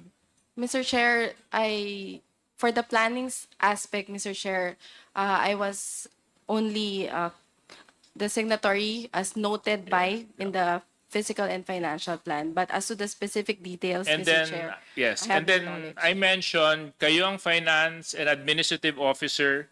You have full knowledge and control over the operations of the Office of the Vice President. That is part of your responsibility. And I stressed the question. My question was, who has knowledge and information over the confidential funds, the utilization, and the liquidation? And you mentioned that that, Mr. Chair, based on the documents, I would presume it would be the Special Disbursing Officer, Mr. Chair. yes, other than the Special Disbursement Officer, you mentioned the name Ms. Gina Acosta. Is that correct? That's correct, Mr. Chair. Yeah. And I asked you, Ms. Gina Acosta holds office under whom? And you mentioned, That she is assigned to the Office of the Chief of Staff, Mr. yes. And the Chief of Staff being Chair. Attorney Lopez, Mr. Chair. Attorney Lopez. Zuleika Lopez. The Yes, person Mr. Chair. behind you. The person beside you. Okay. Now, Yes, Ms. Mr. Chair. Lopez. Gina Acosta works directly under you. Is that correct? Your Honor, Ms. Gina Acosta is one of the employees. No. My Under question the is, Office of the she Chief works of Staff. under you? Under the Office of the Chief of Staff, Your Honor. Yes. So you have management control, supervision over her? In certain cases, Your Honor, because she acts as the supervising. Miss Lopez, Attorney Lopez, something na I've been noticing about the way you've been answering. Oh, You've been very selective and evasive. Just categorically just say, because I'm starting to believe na you're trying to paint an image of a chief of staff that's not actually the role of a chief of staff. I've worked with many chief of staff, and chief of staffs have full control, knowledge, and information about what happens internally and externally in every office. But parang dito sa lagay mo, hindi yata ganon. So anyway, my question is, Gina Acosta works under you o hindi? Yes. Okay. She answers to you, yes or no? Yes, Your Honor. So if she answers to you, she's the SDO. Therefore, you would know about her activities, her responsibilities, and duties as the Special Disbursement Officer. No, Your Honor. No. I was not the person who designated her, Your Honor. No. That's not my question, Attorney Lopez. My question is, she works under you, you confirmed. You manage her? Yes. Now, my question is, Attorney Lopez, Gina Acosta, you confirm that she works under you. That is correct? She works with the Office of the Chief of Staff. Yes, and you are? The Chief of Staff. There you go, right? Now, because she works under you, you supervise her activities, correct? Certain activities, Your Honor. Why is it that somebody will work under you and you can only supervise certain activities? Because she works with the Office of the Chief of Staff, Your Honor, as admin officer, not as disbursing officer. So I only have a direct hand in her work as an admin officer, which is personnel management. Kasi ang supplies sinabi ni and Attorney procurement. Sanchez, pagdating sa confidential funds, Attorney Lopez, matanong na kita, may information ka tungkol dito? Meron o wala? Wala po. Wala. Eh bakit sinabi ng katabi mo na pagdating sa confidential intelligence fund ng Office of the Vice President, tatatlong tao lang ang may knowledge at information dito? Ikaw, Gina Acosta, at si Vice President Sara Duterte. Yan ang sinabi ng katabi mo. Here. So, please explain to me, why would the person beside you say that and you would deny that? Your Honor, I cannot answer. Are you for- gonna fire her too? I cannot answer for Director Sanchez, Your Honor. I know, can but only my answer for question myself. is to you, Attorney Lopez. She has that opinion. It's on record, under oath. 3 people have knowledge and information on the confidential funds. You, Gina, the person that works under you, and the Vice President. So why is it now that when I'm asking you, wala kang kinalaman? Your Honor, Mr. Chair, because that is the truth. I really have no personal knowledge as regards the matter of confidential funds. Okay. Kung talagang wala kang kinalaman, Attorney Lopez, sa utilization ng confidential funds, why is it that on April 19, 2024, where your signature is affixed to a document that was forwarded to COA, ikaw ang sumasagot sa Audit Observation Memorandum ng COA kung wala kang kinalaman sa confidential funds? Eh bakit ikaw ang sumasagot kung wala kang kinalaman? Your Honor, as I mentioned earlier, all external communications come from that Office of the I Chief know. of Staff. But Attorney Lopez, you're not making sense. You just mentioned that you have no knowledge and information about confidential funds, and yet, to the AOM of COA, ikaw ang sumagot. Your Honor, with all due respect, respectfully, even for other regular audits, ako po yung all external comms, I sign off on it. It's a And matter also, of course. Attorney Lopez, I'll bring you back to another document. August 21, 2024, muli na naman po kayong sumulat kay Chairman ng COA. At dito, sa laman po ng sulat ninyo, ipinapakiusap ninyo na kung maaari, wag i-share ang audit observation ng COA sa Kongreso. Noong August 13, 2024, nag-issue ang House Committee ng Appropriations ng subpoena, Duces Tecum, sa COA kaugnay ng COA Audit Report tungkol sa pondo ng OVP at DepEd. Matapos ang ilang budget hearing kung saan tinalakay ang paggastos ng OVP at ng DepEd Secretary ng pondong ito na umaabot ng 125 million pesos sa loob lamang ng labing isang araw. Totoo po ba ito?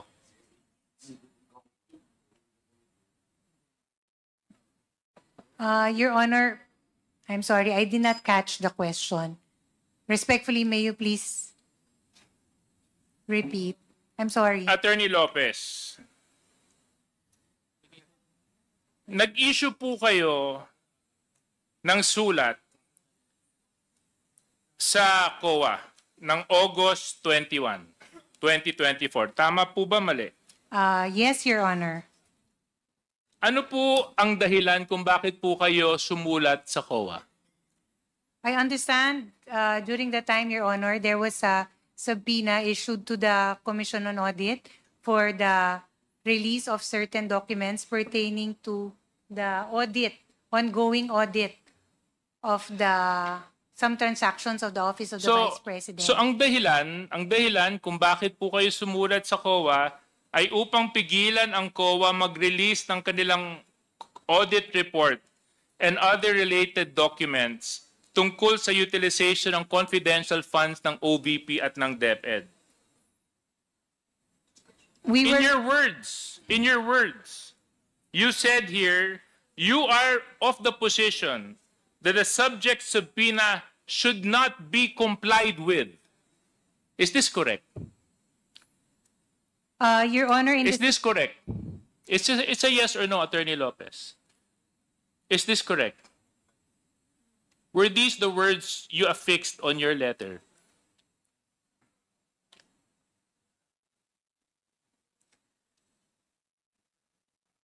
Your Honor, It's a yes or no, Attorney Lopez. Oo lang po at hindi. Nandito po yung copy ng sulat. Kung gusto niyo po, bigyan ko po kayo ng copy ng sulat ninyo. may I please At have saka a copy? nandito po yung signature ninyo sa kopya, sa sulat. Your Honor, respectfully, may I request a copy of the said letter? So I can... Comsec, can you please give this to the person who has lost her memory?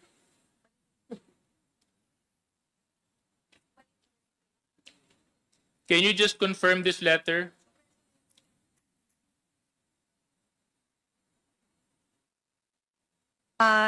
Yes, Your Honor. Okay. Indicated in Anyway, the second Comsec, can I have paragraph. my copy back? Since she has confirmed the letter. Okay. Thank you.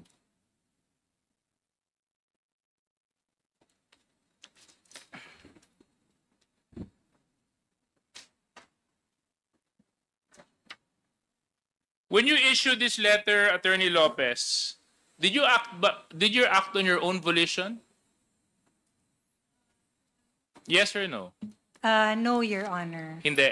Hindi kayo nag-iisa. So sino ang kasama ninyo nung ito po ay inyong ipinarating sa Commission on Audit na hindi dapat sila sumunod sa subpoena duces tecum ng Kongreso? No. Your Honor, this was a matter I consulted with Mr. Lemuel Ortonio. Kayong dalawa lang. Yes, Your Honor, for the matter of the requesting COA. So, ang sinasabi mo, walang alam si Vice President tungkol dito? Your Honor, it was a letter that... Ma'am, it's a yes or no. Let's not make life difficult. May kinalaman ba ang Vice Presidente sa sulat na ito? Oo, hindi. Opo, yes. So, she knew about the letter. Correct. Yes, Your Honor. Before you signed off to it and sent it to COA, correct? Yes. So, kayo po ba, Attorney Lopez, kasi ang dating po sa amin nito ay, una, hindi nun nire-respeto yung subpoena authority ng Kongreso. Pangalawa, parang sinusupil nyo yung karapatan ng mamamayan malaman kung paano ginagamit ang pondo ng mga ahensya na pinagkakatiwalaan ng mamamayan. Na pagdating sa oversight function ng mababang kapulungan at ng Senado, kung ito man ay kanilang gagamitin, ito ay hindi nyo kinikilala. Dahil sa sulat na ito, ipinapakiusap ninyo sa COA na wag sumunod sa subpoena na inisyu ng Kongreso para hindi ibigay ang COA report sa Kongreso. At sa aking pananaw, this is one way of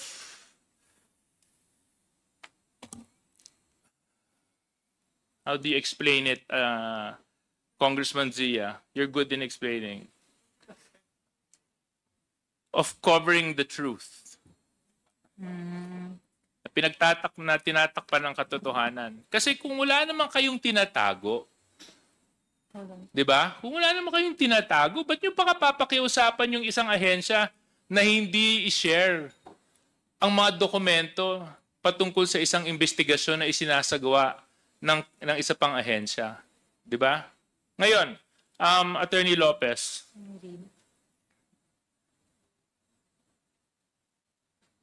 dahil sa sulat na inalabas ninyo, at inamin nyo rin naman na ikaw, si Mr. Ortonio, tama po ba? At ang ating Vice Presidente, ang may alam tungkol sa sulat na ito. Hindi po ba kayo naniniwala na karapatan ng taong bayan malaman ng kung paano nyo po ginastos ang pera na ipinagkatiwala sa inyo? Your Honor, may I answer? Please answer. Mr. Chair, thank you.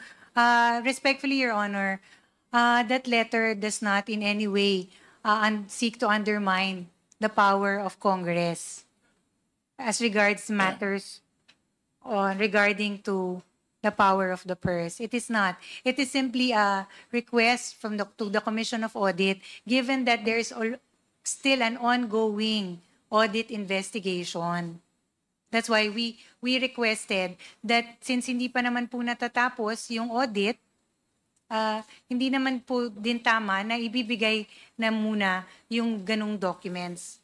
With due respect also to the audit still being done at the Office of the Vice President. So yun lang po yung position namin. We do not seek to belittle nor undermine the power of Congress, Your Honor. That is the farthest and the least of our intention. But Attorney Lopez, that is not a call for you to make. Right? Your Honor, it was precisely because you are the agency that is being investigated. That's totally uncalled for. You're asking another agency not to cooperate with Congress when an ongoing investigation is happening. That's suppression of the truth. At the very least, dapat hinayaan nyo na lang. Di ba? Kung wala naman kayong tinatago, pwede nyo naman po ipaliwanag yun dito pag nag-hearing na tayo. Kasi nandito po sa sulat ninyo, parang pinipigilan nyo yung COA at pinapakiusapan nyo na huwag nyong ibigay. Nasa palagay ko po ay hindi po tama. Hindi po tama sa maraming aspeto ng pagtingin at pananaw. Kasi maaaring tama ang sinabi ninyo na hindi pa kumpleto yung pagsusuri na ginagawa ng COA, but that's not your call to make. That's COA's call to make, which they have emphasized many times while they've been here. But for this letter, Attorney Lopez, mukha po kasing talagang ayaw niyong malaman ng taong bayan kung paano niyo po ginastos yung 612 million pesos na confidential funds ng Office of the Vice President at pati po ng DepEd. Your Honor, Mr. Chair. Wait, I'll get to you, Attorney Lopez. Okay. So ngayon, Attorney Lopez, are you still of the position that you have no knowledge about these confidential funds? Yes, Your Honor. You have two documents here that you signed off. One, questioning not naman questioning, na pinapaliwanag mo yung AOM ng COA. Signature mo ang naka-affix doon. Number two, Another letter addressed to COA na ipinapakiusap mo sa COA na wag munang ibigay ang audit observation sa Kongreso.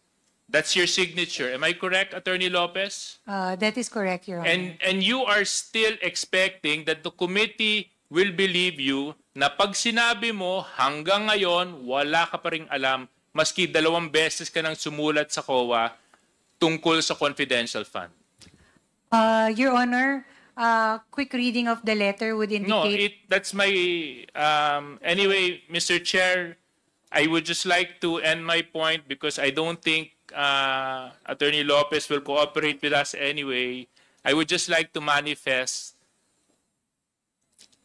those 2 letters are true. Those 2 letters cannot be denied. Her signature is on those 2 letters.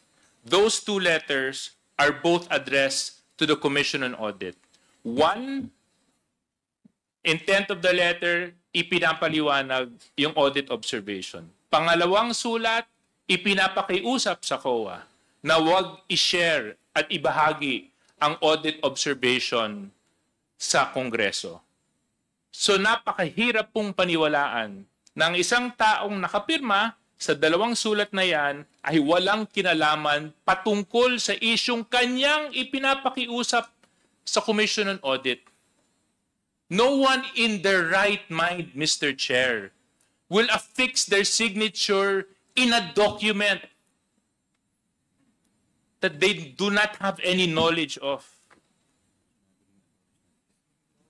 Abogado po kayo, Attorney Lopez. Kung ako nga, pipirma lang sa dokumento, inaaral ko muna kung anong nilalaman. Ito pa. COA. Dito pa, pera ng taong bayan. Sorry, Mr. Chair. Mr. Chairman. Thank you, Deputy Speaker Jay Suarez. Mr. Chair. Respectfully, Before I Mr. Chair. recognize Congressman Sia and... Respectfully, Mr. Chair. Yes, you want to respond? Yes, Your Honor. Okay. As regards the matter of the writing to the Commission on Audit, as regards the subpoena, we recognize the authority and the power of the Commission of Audit, Your Honor, as to all matters pertaining to audit, which is why we wrote to them. That was just our request on the end of the Office of the Vice President. And as regards the matter of explaining or explanation sent as to the AOM, those are matters, Your Honor, that, as I mentioned earlier, external communications fall under the Office of the Chief of Staff. The matter as to the preparation, etc., as long as it's in good compliant with form, those are matters that I sign off to as a matter of course. Hence the 2 letters, Your Honor. Thank you. Thank you, Attorney Lopez. Yes, Senior Deputy Speaker Don Gonzales, you're recognized. Thank you, Mr. Chairman. Attorney Zulaika Lopez, ma'am, kanino nagre-report si Gina Acosta at Edward Pajarda when it comes to confidential funds po? Your Honor, I am not privy to that information. Although you are the Chief of Staff, ma'am, hindi mo alam yun? Yes, I am the Chief of Staff, but I have a certain role.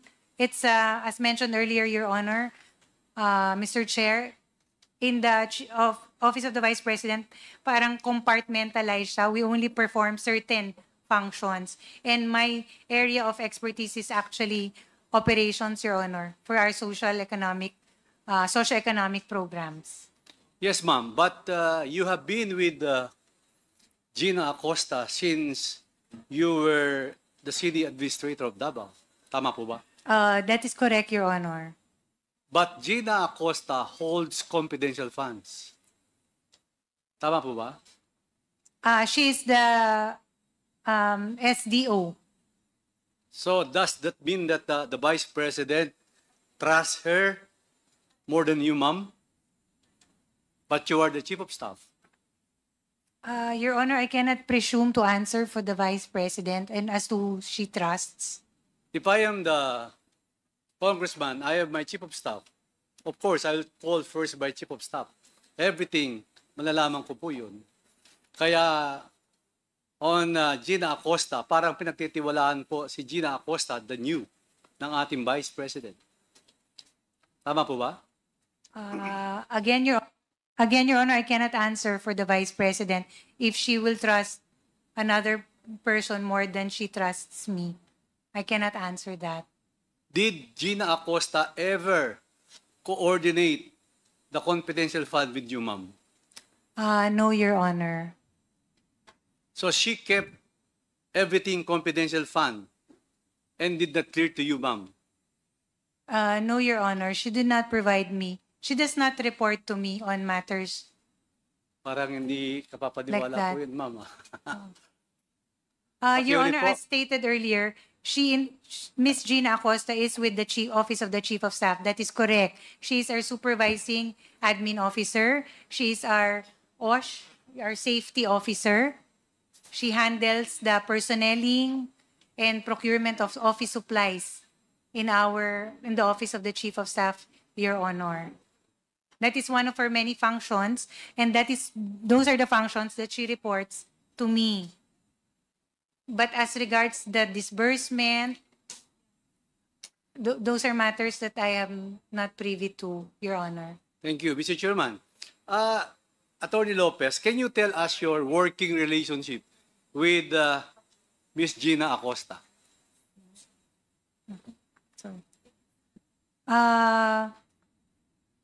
Professional, Your Honor. We have a professional working relationship. On the subpoena letter, why did you write COA not to comply with the committee subpoena, ma'am? Why did we write? Why did you write COA not to comply with the committee subpoena? Your Honor, that was the position of the Office of the Vice President, given that there was an ongoing audit of the funds being undertaken at that time. So we felt it was our position that masyado pa siyang, it's too early to be providing data because it is not actually final. That was our position, Your Honor. So, meaning to say, this is not obstructing the process from Congress, Attorney Lopez? Your Honor, that is the farthest from our intention. That's why we wrote, it is actually a recognition of the power of both Congress for the power of the purse and COA also for all things audit. That's why we wrote the Commission on Audit for this matter. It was simply a request, Your Honor, that they can approve or deny. I thought that you had nothing to do with the confidential funds. So what's the reason for the letter then, Attorney Lopez? What is the reason for the letter? Your Honor, as mentioned earlier, all external communications come from and emanate from the Office of the Chief of Staff. This was a matter that was raised by Mr. Ortonio, and when I also read the letter, I was of the position that tama naman yon kasi mayroon pang ongoing audit. So it is on this belief and our position that we wrote and requested from the Commission on Audit. So ngayon po, Mr. Chairman, naniniwala na kayo na you know very well what's going on with the confidential funds. Naniniwala na po kayo. You know everything. Your Honor, You know very well what's going on the confidential fund based on your answers and statement. Your Honor, it is really a response to the ongoing audit. Yun lang po yung role ko as Chief of Staff because all letters emanate from the Office of the Chief of Staff. And for reasons of parity, Your Honor, because we are writing the Commissioner, it is the highest official from the OVP who will have to sign off on the letter. Hence, it was signed as a matter of course. Your Honor. Thank you, Mr. Chairman. Mr. Chair. I receive a letter now. I receive a picture now from Butuan. Sabi nyo, nandun si SDO Gina Acosta. Natanggap po akong picture, wala pong tao dun sa Butuan. Meron mga umiikot lang, mga ilang tao, pero sabi niyo may activities po sa Butuan. Mr. Chairman, could you please answer that? As of this point in time, walang tao po sa Butuan. Doon sa inyong opisina doon. Your Honor, Mr. Chair, I understand from the statement of Director Baloro that the event is in Hinoog. You told me that a simultaneous event. Opo. There is no, wala pong tao sa Butuan. Hindi po sa opisina ng Office of the Vice President sa Butuan, Your Honor. It's in another area, which are... hindi po sa opisina. Meron po kaming opisina, Your Honor, Mr. Chair, sa Caraga. That is found in the city of Butuan. Totoo po yun. But the event, kasi simultaneous activities yan, Your Honor, hindi po siya nangyayari sa opisina, but on ground. Katulad ng sinabi po niya, Hinoog City and Magallanes.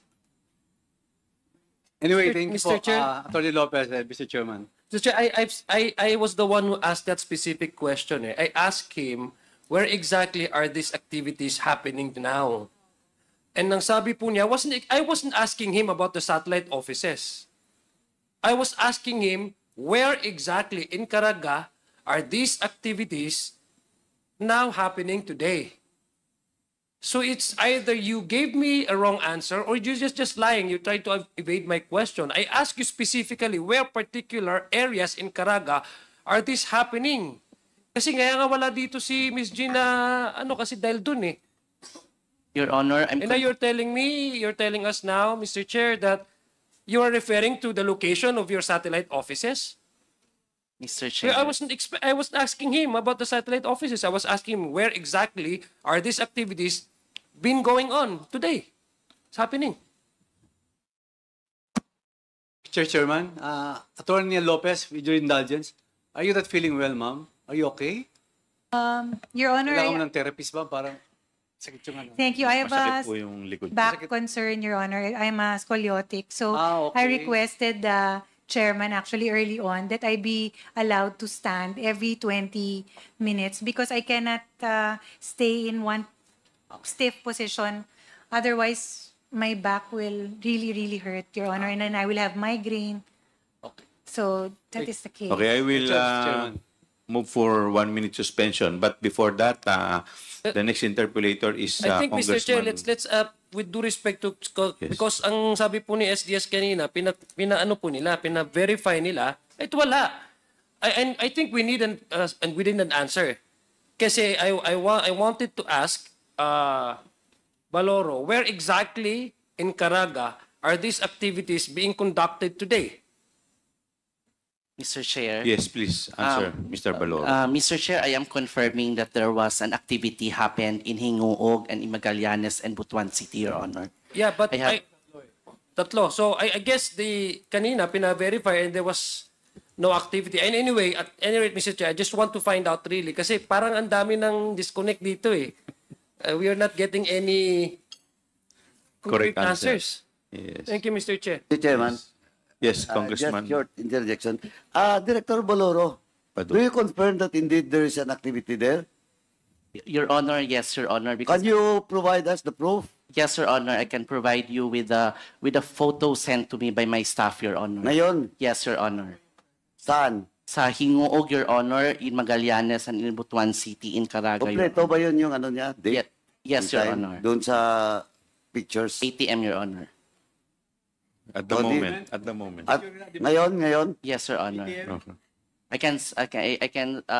can share it to the committee, Your Mr. Honor. Chairman, may we direct the COMSEC to secure that video or photos? Okay, COMSEC, please. Then, Mr. get Chairman, the photo. ganito lang po, Director. Alam ko po si Attorney Lopez, yung direct principal ni Acosta. But in this case, this is kasi an activity in which you're the one who supervises this all this activity, di ba? Tama? Yes, Your Honor, under the satellite. Do you have a number of Acosta? I'll check it here, Your Honor. Do you please check from your staff in the area if Miss Acosta is present? I'll do it, Your Honor. Please. Thank you. before the end of this hearing, dapat alam na natin. Kung nandun siya, wala. I'll check it, Your Honor. Thank you. Thank Thank you, you. Mr. Chairman. Thank you. The chair would like to recognize Congressman Kit Flores. Thank you, Mr. Chair. Ms. Attorney Sanchez, earlier I asked you to call up your personnel about the tickets that were purchased. Do you have the information already? Yes, Mr. Chair. From our procurement unit, they advised that no request for booking was made. So no request for booking was made, yet they are supposedly out to attend to the activities that were just mentioned by Mr. Baloro, correct? That is correct, Mr. Chair. So now am I to presume that they went to these activities using their own personal funds and they purchased their own tickets? I have no personal knowledge on that. Would that be a normal activity on the part of OVP personnel that when they go to activities of the OVP, they purchase their own tickets? There had been some instances, Some Mr. Chair, instances. and then it was filed as reimbursement upon liquidation. Mr. Is that allowed under the COA rules? Yes, Mr. Chair. All right. So that they can purchase their own tickets. Yes, Mr. Chair. Okay. Now, Attorney Sanchez, you've been working with Attorney Lopez for quite some time, correct? Since July 2022, Mr. And Chair. would you say that she runs a tight ship? Uh, Meaning she knows what she's doing and knows what's happening in the office as Chief of Staff of the President, the Vice President, rather. I would say so, Mr. Chair. Yes. Now, how about you, Ms. Villa del Rey? How long have you been working with the Chief of Staff, Attorney Lopez? Miss Villa del Rey, you're recognized. Thank you, Your Honor. Since 2022, Your Honor, July. Since 2022. And would you also confirm that Attorney Lopez runs a tight ship? I think so, sir. And that all of the things that happen in the Office of the Vice President, usually, she has knowledge of. I suppose. You suppose so? Okay. How about you, Ms. Rabago? Yes, Mr. Chair. Huh? What is the question, Mr. The Chair? same question. I've been working with the Chief of Staff since July 2022. And again, does she run a tight ship? I suppose so. I've known of Attorney Lopez from Davao pa, as a city administrator. I know she ran the city pretty well. No? Now, how about important documents, Ms. Rabago? If there are documents that you need the attention of the Vice President, example, do you give it directly to the Vice President or does it go through the Office of the Chief of Staff? As for me, since I am an administrative officer of the Budget Division, I report directly to the Chief Administrative Officer of the Budget Division. And who that is? That is Mr. Calvin Teñido. Okay. Yes, sir. How about you, sir? If there are important things that you need to get to that, to give to the Vice President, do you give it to her directly or do you go through the Office of the Chief of Staff? Initially, sir, I will consult it first with the Office of the Consult first with Admin and Finance Director. Admin and Finance Attorney Sanchez. Yes, sir. But never directly to the Never, President. sir. Never. Never. Oh, it's also you, Ms. Rabago. How about you, Ms. Villa del Rey? Same, Your Honor. To Sanchez also? Yes, sir. I will present first to the Director of Admin and Finance. Okay. How about you, Attorney Sanchez? Do you go directly to the Vice President or through the Chief of Staff, Attorney Lopez? Your Honor, I report directly to the Assistant Chief of Staff. Oh, So- Ernie Ortonio. Yes, Your And Honor. then Ortonio to the Chief of Staff.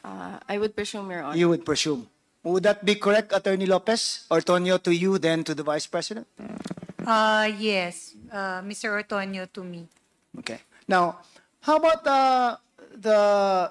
I saw your signature kanina, Attorney Sanchez, on some of the disbursement vouchers, no? Sa confidential funds. Tama ba yun? Was that yours? Mr. Chair, I only signed the checks, but not the checks. disbursement vouchers. Okay. Not the disbursement vouchers, but just the checks. You and Mr. Ortonio. You and Mr. Ortonio. Okay. Now, I really wanted to ask the disbursing officers, no, but they're not around, and I'm wondering if the Bureau of Treasury can help me out on this matter. No?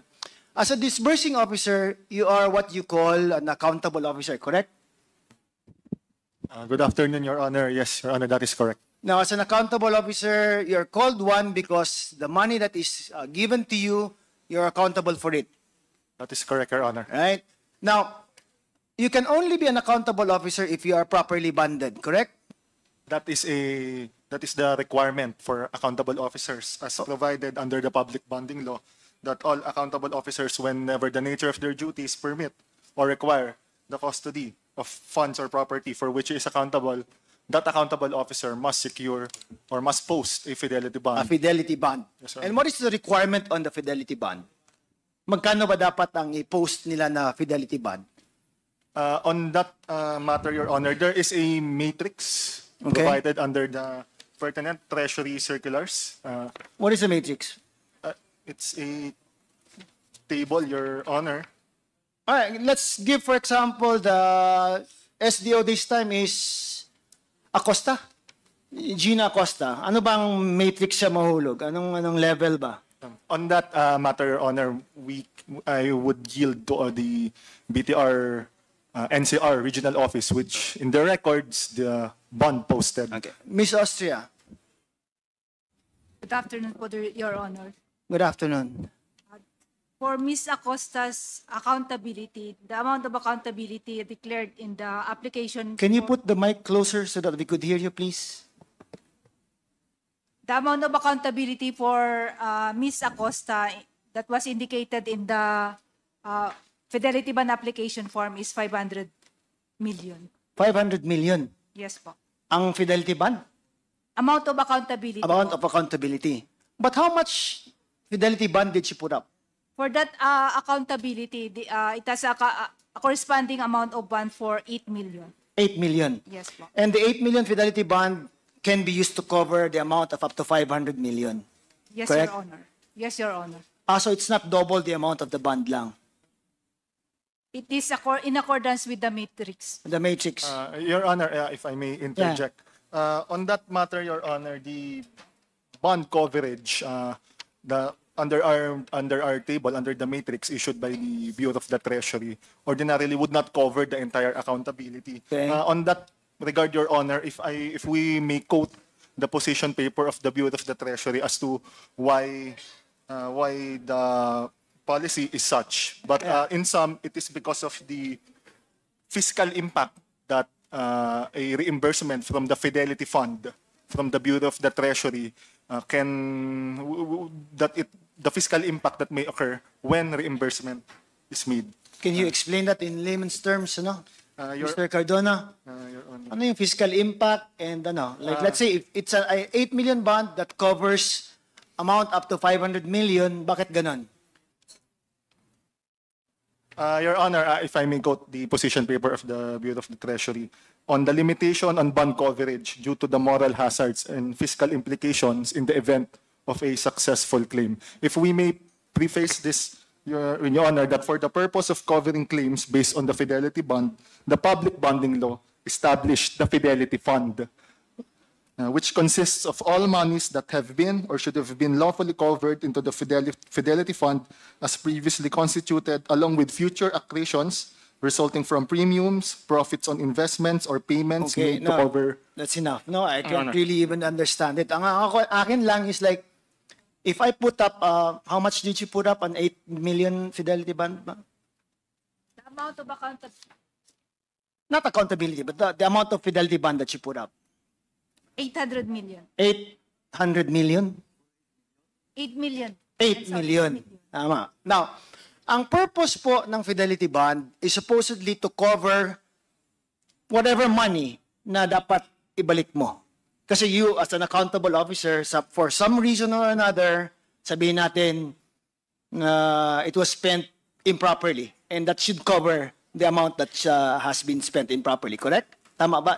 Is that the purpose of the fidelity bond? The purpose of the Fidelity Bond, Your Honor, aside from it being a legal requirement, if we may clarify, Your Honor, the Fidelity Bond is different and without prejudice to the responsibility of the accountable officer to be personally liable. But in general, supposedly, you put up a bond so that it can cover the amount na nasa iyo.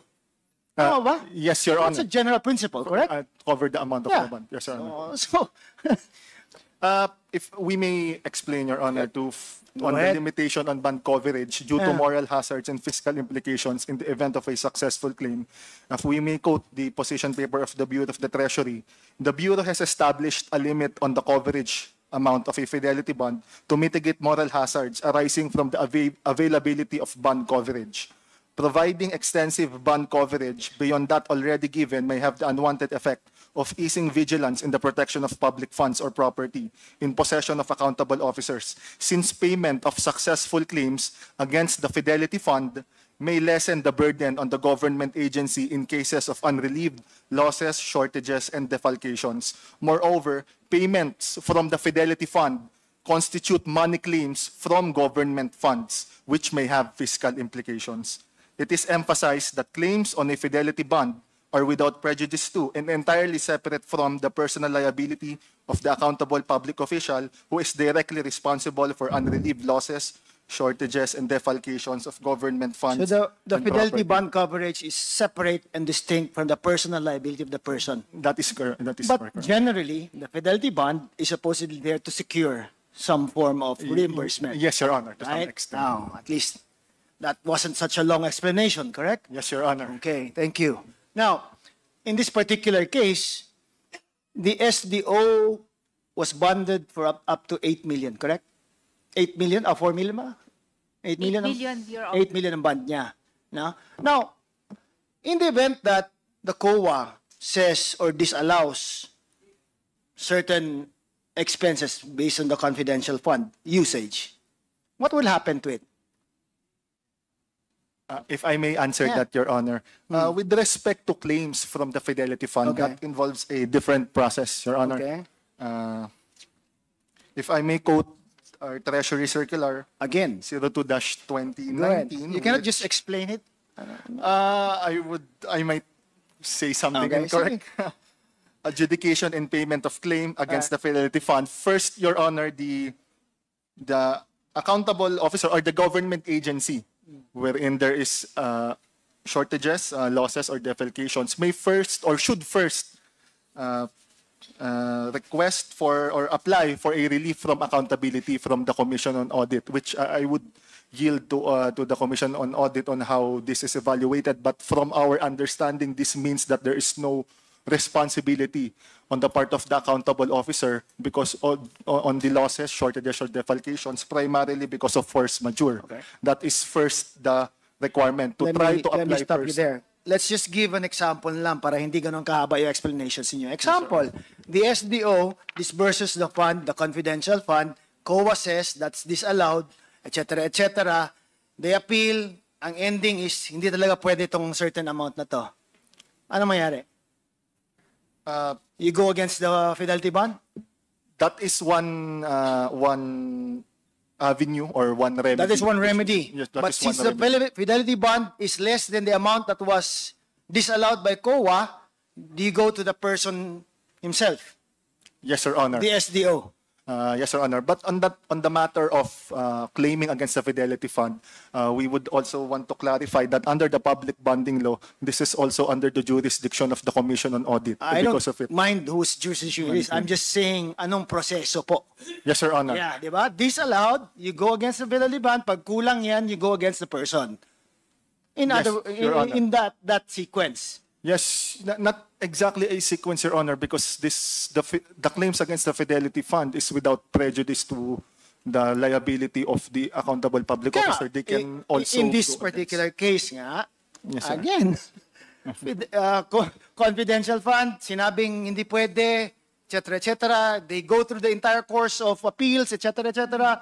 Final na bawal yung paggastos ng ganun.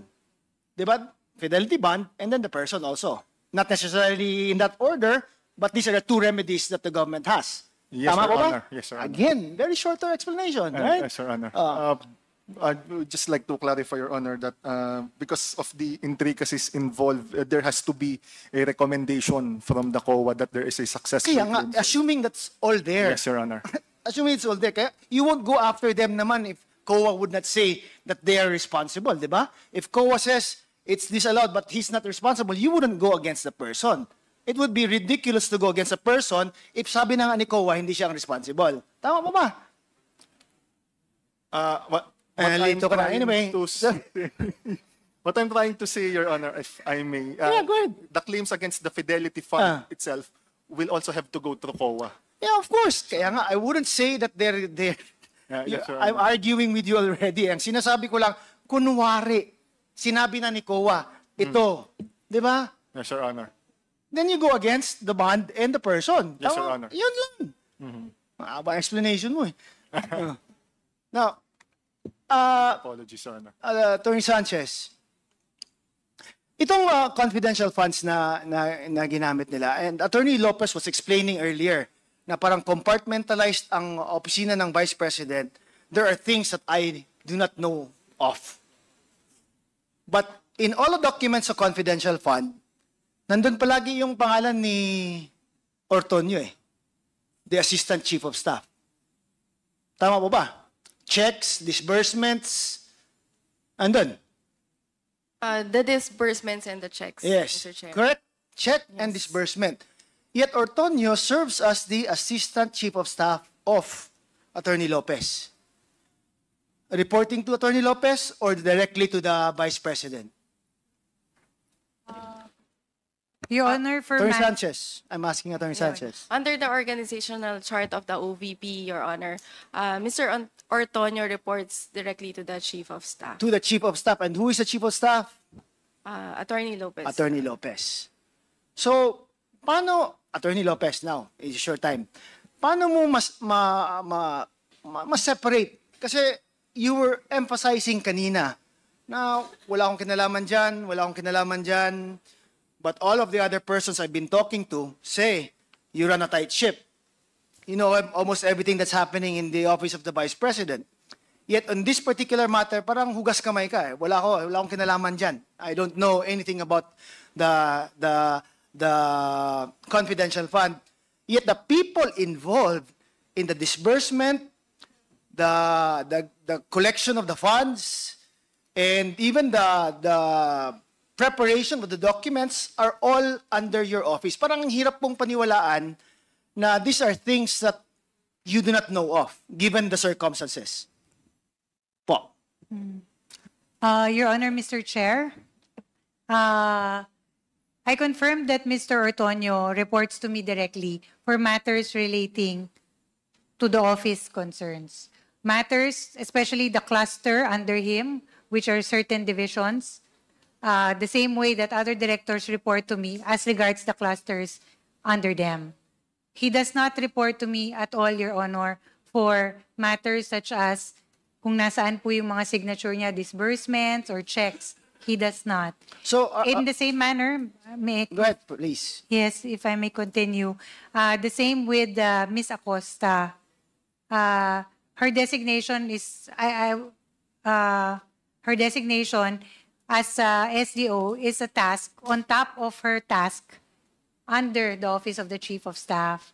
So, as ang nire-report po sa akin ni Ms. Gina Acosta are tasks pertaining to her job and her function in the Office of her Chief of Staff. So, in other words po, while they are under you, there are certain things that they do not report directly to you.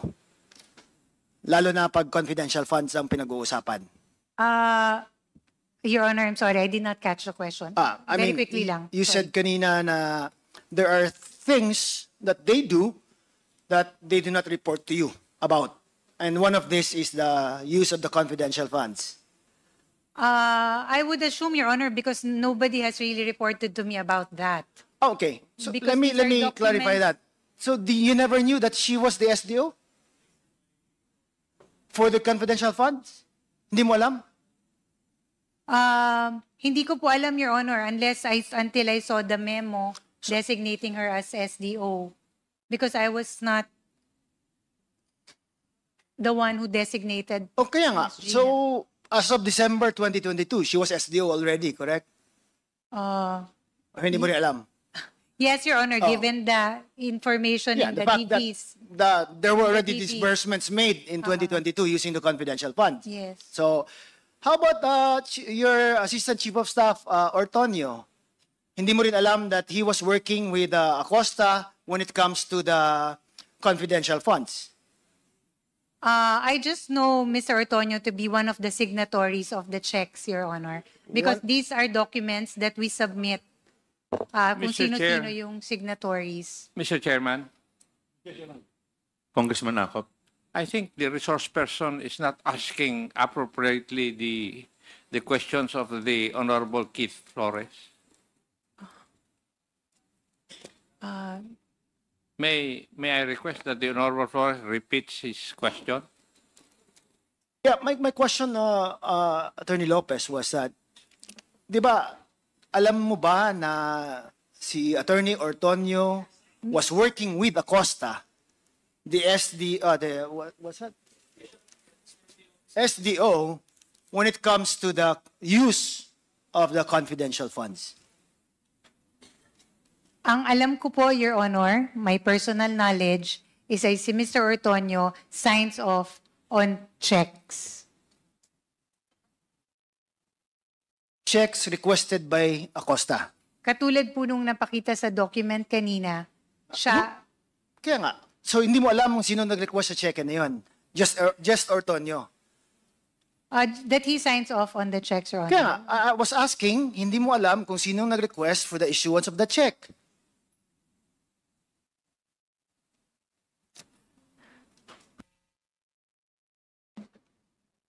I'm sorry, Is it Your a Honor. difficult question, Attorney Lopez? Your Honor, my personal knowledge. Kaya I was just asking kung alam mo ba kung sino ang nag-request ng check na pinirmahan ni Ortonio? Kung meron po siyang, yung pinakita po kanina, Your Honor, kung yun yung kalakip, the DV, then kung taken together, yun po sila yung magkakasamang documents. The question man is if alam mo. Yun lang. Alam mo ba kung sino ang nagre-request for the issuance of these checks? I'm not asking kung kadikit ba yung cheque at saka DV. I'm just asking. Your Honor, Sige Mr. po. Mr. Chair, if I may answer. Please proceed. Yes, as mentioned earlier, Your Honor, this disbursement vouchers, these checks do not go through my office. So I really have no personal knowledge kung sino yung nag-request ng check. You can say no naman eh. Ay, sorry, No. no. Tapos na tayo. Let me I'm move on. sorry. It's okay. Respectfully, Your Honor, no. Yeah, I have hindi no mo alam. knowledge. Okay, so these are things that happens within your office involving two of your, the next most senior officer of your office and another one, and yet you have no knowledge of. Yes, Your Honor, I have no personal knowledge.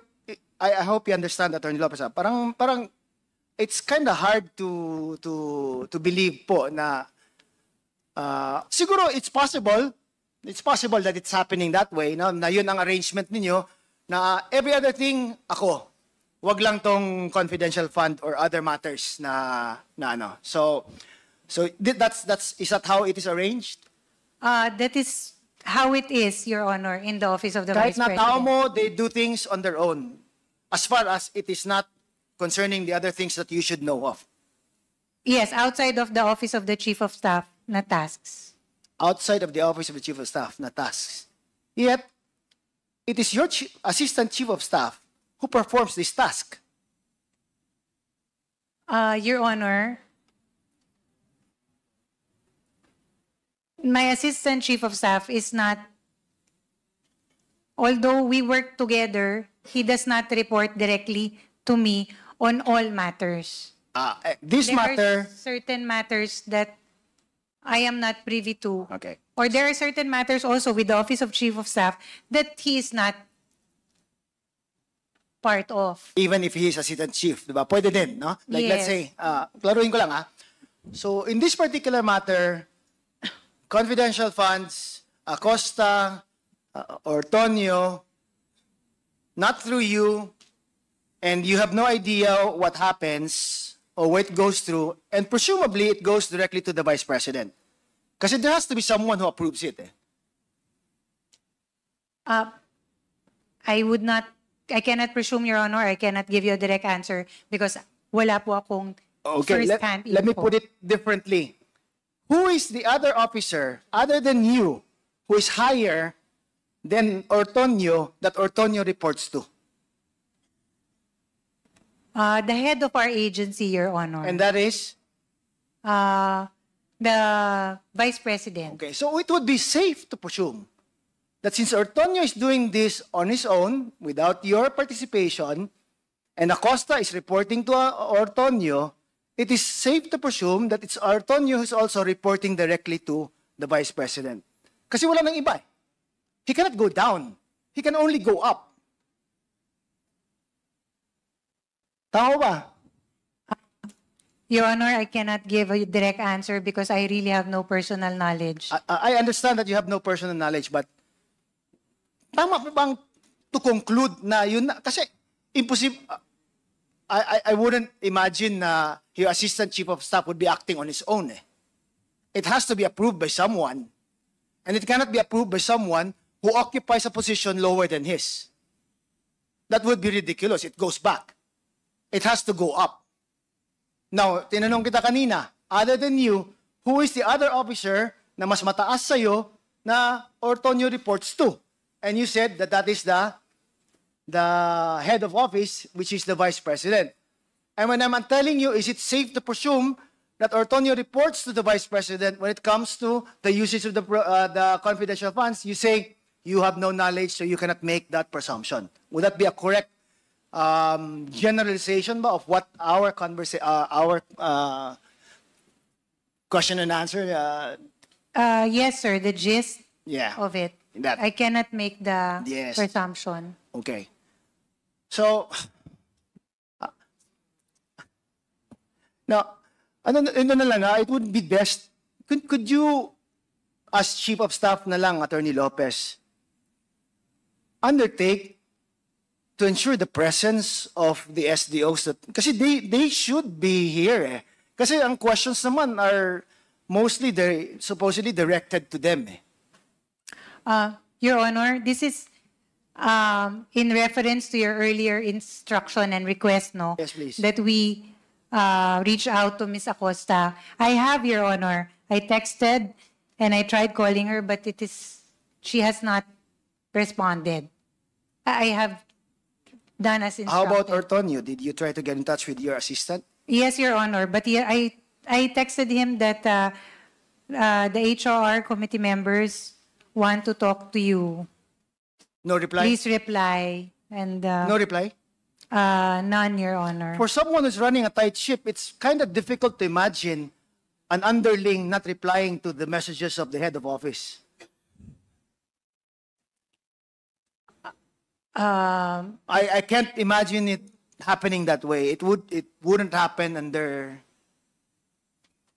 normal circumstances po. That would be not only disrespectful, but it would. But it is what it is, Your Honor, respectfully. That's what happened. There is no Yeah, you don't need to show me. I'll take your word for it. I'm just saying na medyo strange na yung mga taong natatrabaho under you refuses to reply, refuses to inform you, refuses to make known their whereabouts. Parang medyo mahirap po paniwalaan. Now, Ms. Rabago, earlier, a lawyer entered his appearance claiming that they were engaged you engaged them in your personal capacity? Yes, Your Honor. And how much was the engagement fee? I don't have any personal knowledge on the You don't have any personal knowledge. Yes. How about you, Mr. Tenido? Same, Mr. Chair. We consulted our legal to You consulted your legal. to have a counsel. But an engagement with a lawyer naturally comes with a consideration. Actually, it was a referral. A referral. We were made referred to the counsel attorney. So you're expecting to be billed for the services of this counsel? There's no discussion as to the. Oh, no discussion. So how could a lawyer represent one when there is no engagement fee? Would that be possible? I saw him the last time also. Yes, Mr. Chair. But as of this moment, there was no discussion yet. So it is the office that provided these lawyers to you. No, sir, because that's No. not allowed under the rules. It's not allowed. So you personally chose this lawyer. We were referred, sir. You were referred. You personally talked to this lawyer before coming over. Yes, sir. Yes, Mr. Chair. And there was no talk about engagement fee ba or None as of the moment. none as of the moment. Representing you for 2 days na, yet walang bayad. Wala pang usapan about bayad. That's correct, Mr. Chair. That's correct. Oh, very generous lawyers na. But it was referred by your By our legal okay. Same with you, Miss Villa Del Rey? Yes, Your Honor. You also have a personal lawyer present, Yes po. but no engagement din. Wala pang bayad. Wala pa pong bayad. Wala pa rin With usapan as to how much.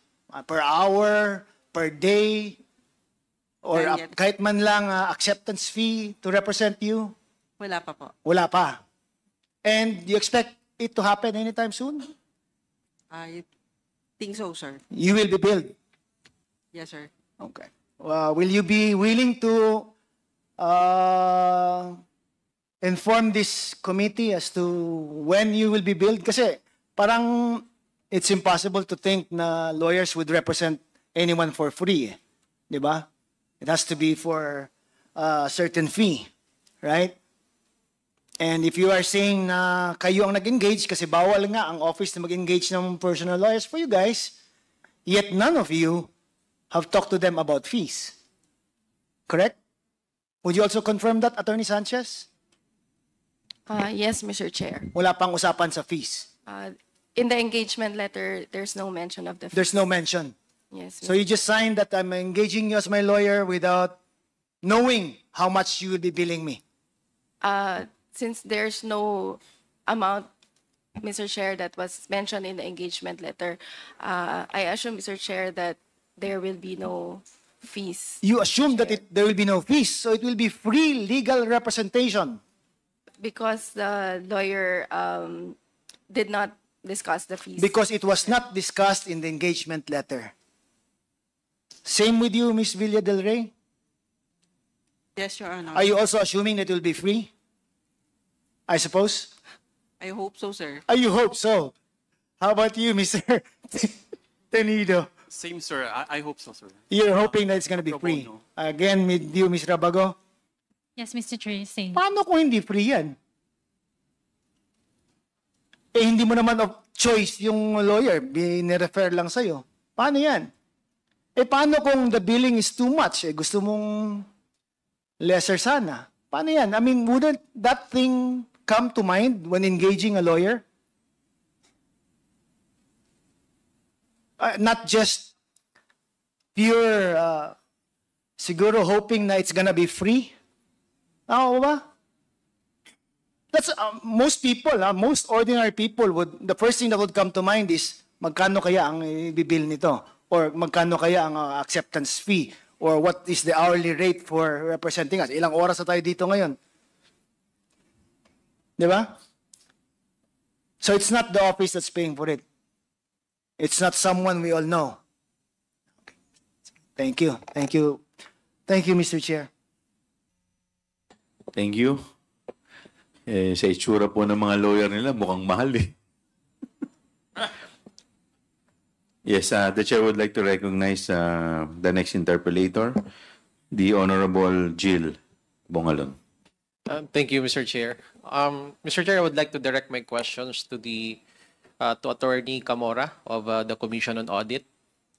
And I would like to request also the Secretariat to flash on the screen the copies of the acknowledgement receipt to start with my questions.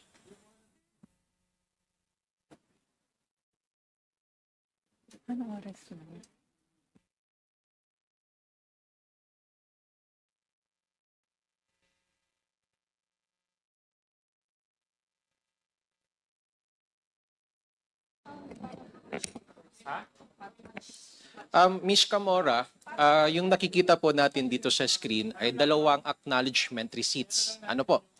So, pwede mo ba banggitin dito sa unang acknowledgement receipt kung anong petsa ang nakalagay dito na kung saan ito po ay ina-acknowledge yung na nakatanggap ng nagkakahalagang 150,000 for the payment of reward. Open and close parenthesis, medicines. Anong petsa po yung nakalagay dyan?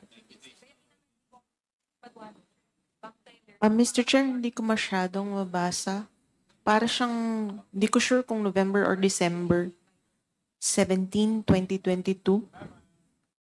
So hindi mo, pwede ba, Secretariat, pwede ba i-zoom natin itong unang acknowledgement receipt? Ayan. So I guess it starts with the letter N Yes, Mr. and Chair. ends with the letter R. R, opo. So probably what month is that? It's probably November 27. November? 2020 November 27, 2022. November 27, 2022. So let's move on the next acknowledgement receipt. Ito naman ay nagsasabi that this is to acknowledge receipt of the amount of 155,000 pesos for the payment of purchased supplies. Pwede mo ba banggitin sa committee ito anong petsa ang nakalagay dyan sa acknowledgement receipt? 12 December 22. 12 December 22. So it presupposes that this is December 12 of 2022, year 2022. Tama? Yes, Mr. Chair. Ngayon, pwede mo ba banggitin muli dito sa committee ito, ano po ang period covered ng mga confidential funds na nirelease sa Office of the Vice President? Yung sa fourth quarter ng 2022 po. Fourth quarter of 2022 na kung saan ano po yung mga petsa ng utilization ng confidential funds? December 21 to 31, 2022 po.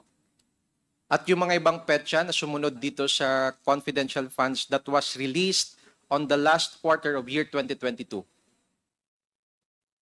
That's it po. December 21 to 31, 2022. Yes. Ano pa yung mga sumunod na petsa after year 2022? Yung 2023 po. Yes. February 6 to March 29, that is for the first quarter, and April 25 to June 30 for the second quarter, tas July 14 to September 30 ng third quarter. So, malinaw, Mr. Chair, na ang pinakaunang confidential funds na nirelease sa Office of the Vice President ay may petsa na December 20 of 2022. Tama ba? Yes, Mr. Chair. And ibig sabihin, walang confidential funds ang Office of the Vice President sa petsa na Nobyembre 27 taong 2022. Tama po ba yun? Wala pa po, Mr. Chair. Wala pa. Pati na rin doon sa petsa na December 12 of 2022. Tama ba? Yes, Mr. Chair. So ibig sabihin nito, Attorney Camora, imposible na ang nakasulat diyan sa dalawang acknowledgement receipt na may binigay raw ang Office of the Vice President galing sa confidential funds noong November 27 at December 12 of 2022. Hindi ho ba? Kung galing po sa na-cash advance, hindi po yan galing sa cash na advanced nung December 21 po. 21. Okay. So, imposible, no?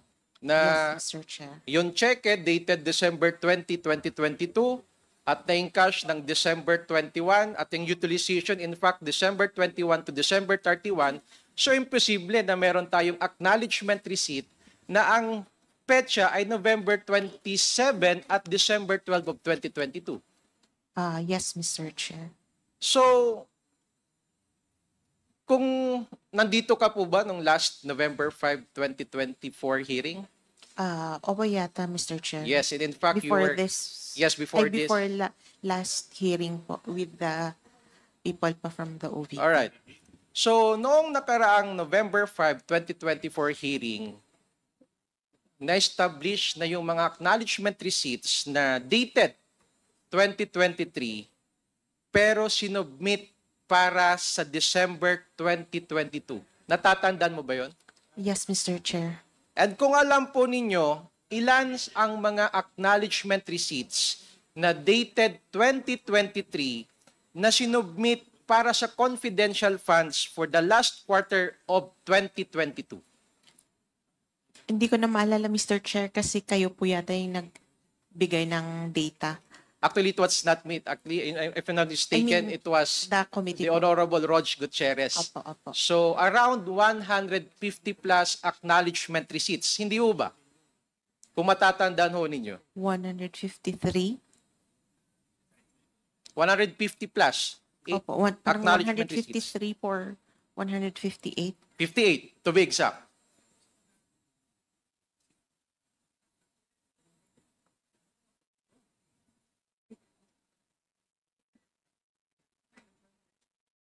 Can you please confirm with your records kung ilan po na acknowledgement receipts? 158. 158 to be exact, correct? Opo. So, in other words, ito pong mga acknowledgement receipts are another example of ARs na in-issue outside of the period covered by confidential funds. Tama ba? Yes, Mr. Chair. Again, ano ho ba ang mali dito? Yung mga acknowledgement receipts or yung source of fund? Yung acknowledgement receipt po. Yung acknowledgement receipts bearing those dates that will not conform with the period that was covered by the confidential funds, correct? Tama po, Mr. Chair.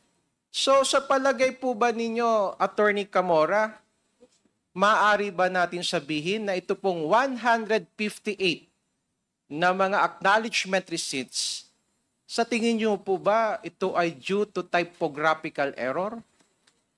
Mr. Chair, ang binigay nila pong dahilan sa compliance nila is inadvertence po. Inadvertence meaning pwedeng isa sa mga nagkamali. rason Opo, ay due nagkamali. to typographical errors. Yes, Tama. Mr. Chair. Yes, Mr. Chair. Ngayon, after the acknowledgement receipts with questionable 2023 dates na brought up last hearing, can you please confirm if they were part of the notice of disallowance for the amount of 73.28 million? Mr. Chair, parang hindi na po siya umabot sa notice of disallowance. Parang nasa notice of suspension po siya. But they are part of that notice of suspension? Meron po yata kaming observation na ganun, sir. So, ibig sabihin, can we state that due to the questionable acknowledgement receipts that was discovered last hearing, it appears that there should be additional 17.6 million that should be disallowed. Anyway, these are matters left for the Commission on Audit to look into.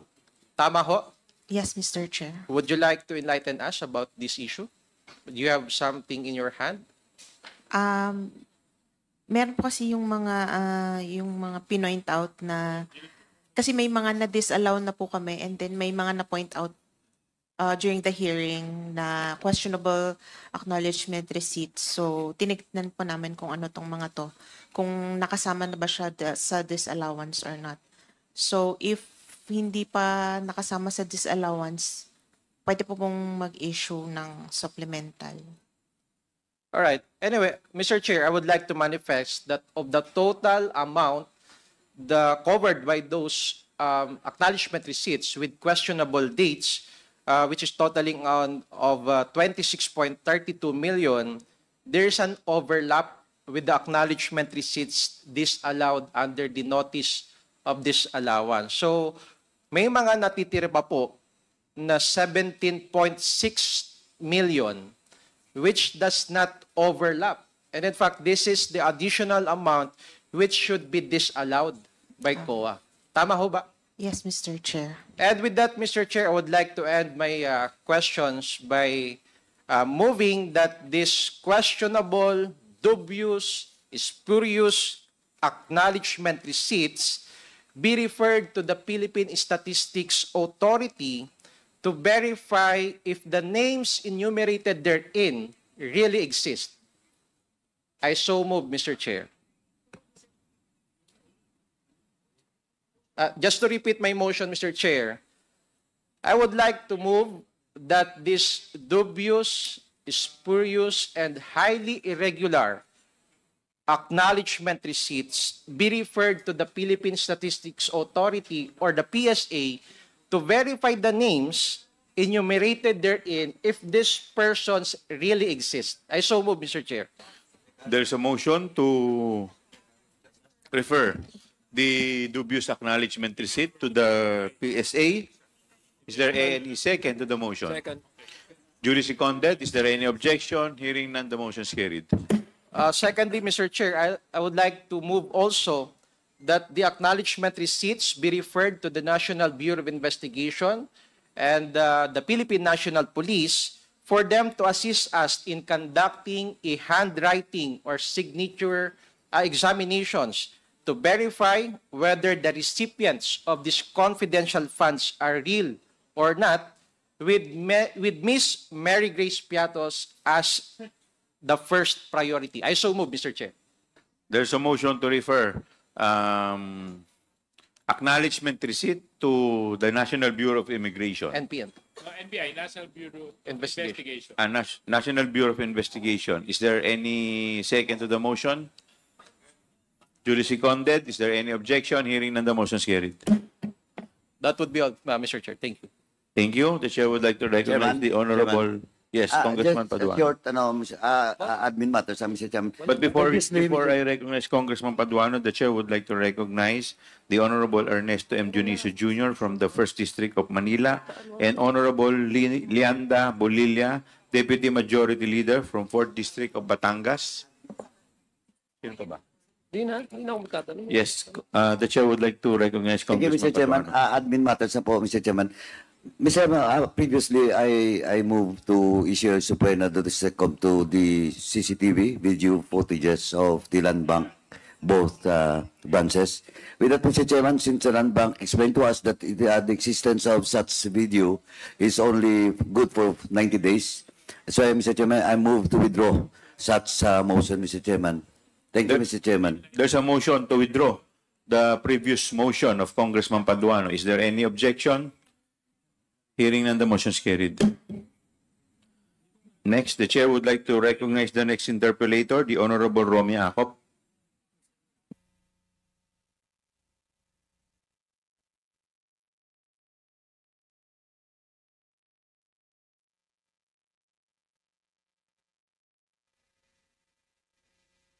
With the indulgence of Congressman Romy Acop, the chair would like to recognize Congressman Zia Alonto Adjong. Thank you, Yes. Mr. Chair. Thank you, Chairman Akop. Mine is just a procedural / yung admin processes po within the Office of the Vice President because as I was listening to the explanation of Attorney Lopez, compartmentalized daw yung kanilang trabaho. Thus, may mga disconnect and probably miscommunication at hindi pagkakaintindihan. That's why we have trouble understanding really what's going on in terms of the utilization of the confidential funds. And I'd like to direct my question, Mr. Chair, to Mr. Tenido. Mr. Tenido, you are the head of the chief of the administrative officer po kayo, no? Bureau sa budget division, hindi ba? That's correct, Mr. Chair. And you were here last committee hearing. Yes, Mr. Chair. And you are also in charge of not only even the regular funds, no? Yes, Mr. Chair. Okay. You said earlier, yung regular funds ba at saka yung confidential funds, you also prepare for that? During budget proposal, yes, Mr. Chair. So you know which one is the regular funds and which one is the confidential? Actually, in my understanding, sir, both the confidential expense is within the budget of the OVP. So I see it as there is no distinction between regular fund and confidential fund. Yeah, because there's a letter signed by the Vice President naming you as parang the contact person on matters relating to fundings, no? Yes, Mr. Chair. Hindi lang dun sa confidential funds, but even the regular funds, no? Yes, Mr. Chair. Okay, so you were here last hearing, is it correct? Correct, Mr. Chair. And that you mentioned when you were asked that you were requested to request DBM for the release of the confidential funds? I prepared the draft, Mr. Chair, of the 4 items to be requested. And who requested you to prepare for the draft of the request for the release of the confidential I funds? got the instruction from the management, Mr. Chair. Can you be more specific? The Office of the Chief of Staff and the Assistant Chief of Staff. Which, you mean to say the Office of Attorney Lopez? Yeah, that's correct, Mr. Chair.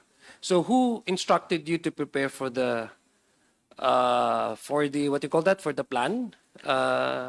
Is that part of the physical plan na sinasabi nila that you need The to? physical and financial Yes, plan. yes. Who instructed you to prepare for that? Which specific person? Kasi hindi medyo malabo po yung kanina yung kwento. Which specific person under the Office of the Chief of Staff instructed you to prepare for the request of the confidential funds to be released? The instruction was from the Office of the Chief of Staff. I know. Yeah, but which specific person? COS Attorney Lopez. Attorney Lopez instructed you to prepare for the request for the release of the confidential funds. Just the request at that time, sir, the request. Siyang nagsabi sa'yo, exactly. Including all other items, Mr. Chair. What other items? The augmentation for the additional funds for the medical assistance, and then for the additional personnel, sir. PS plantilla. Yeah, but these are the regular funds, right? Yes, Yeah. Mr. Chair. Okay. May I ask Attorney Lopez, ma'am? By the way, thank you very much for attending this committee hearing. And I hope whoever is your relative in the United States, I hope that person recovers soon. No? Let's to ask you, have you narinig naman po yung sinabi ni Mr. Tenido, no? Na coming from you, instructed him to prepare for the request so that the confidential funds would be released, no? Is that correct? Did I hear him correctly? Did you do that?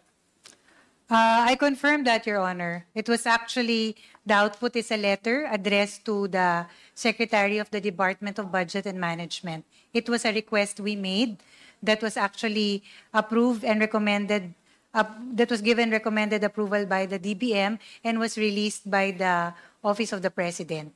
So you instructed him, just to be sinabihan niyo po siya na gumawa na po siya, mag-prepare po siya kung ano man ipaprepare ng dokumento para i-request po sa Department of Budget and Management na ma-release po yung confidential funds. Tama po ba yun?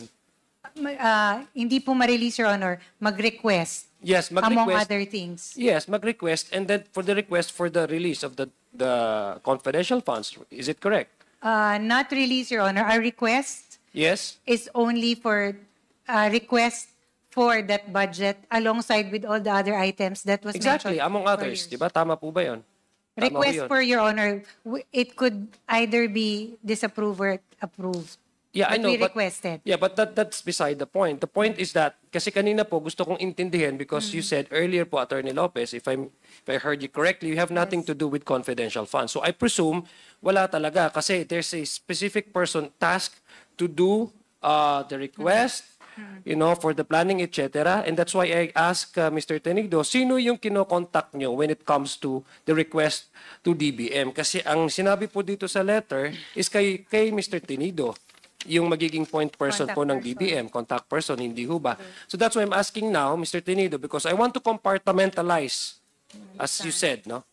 But now the answer is that you, under the Office of the Chief of Staff, instructed him to contact DBM, no? Among other things, for the release of the confidential funds.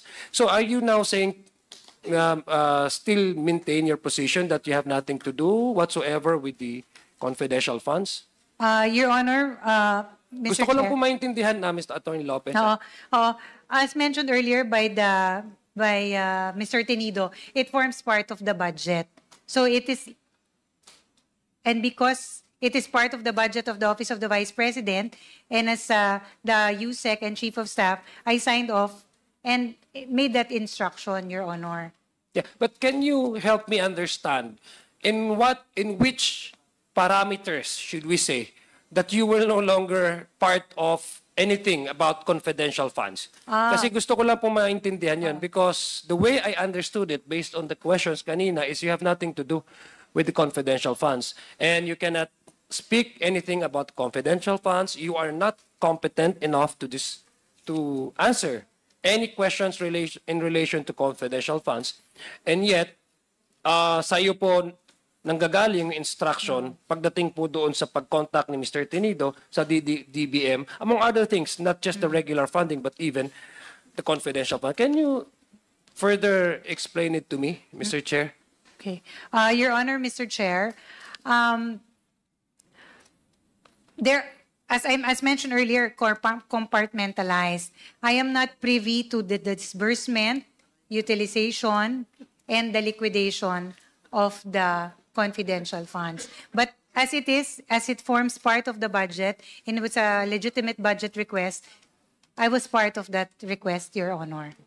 Mr. Tenido, gusto ko lang matanong, who do you coordinate, for example, in terms of the utilization of the regular funds, for example?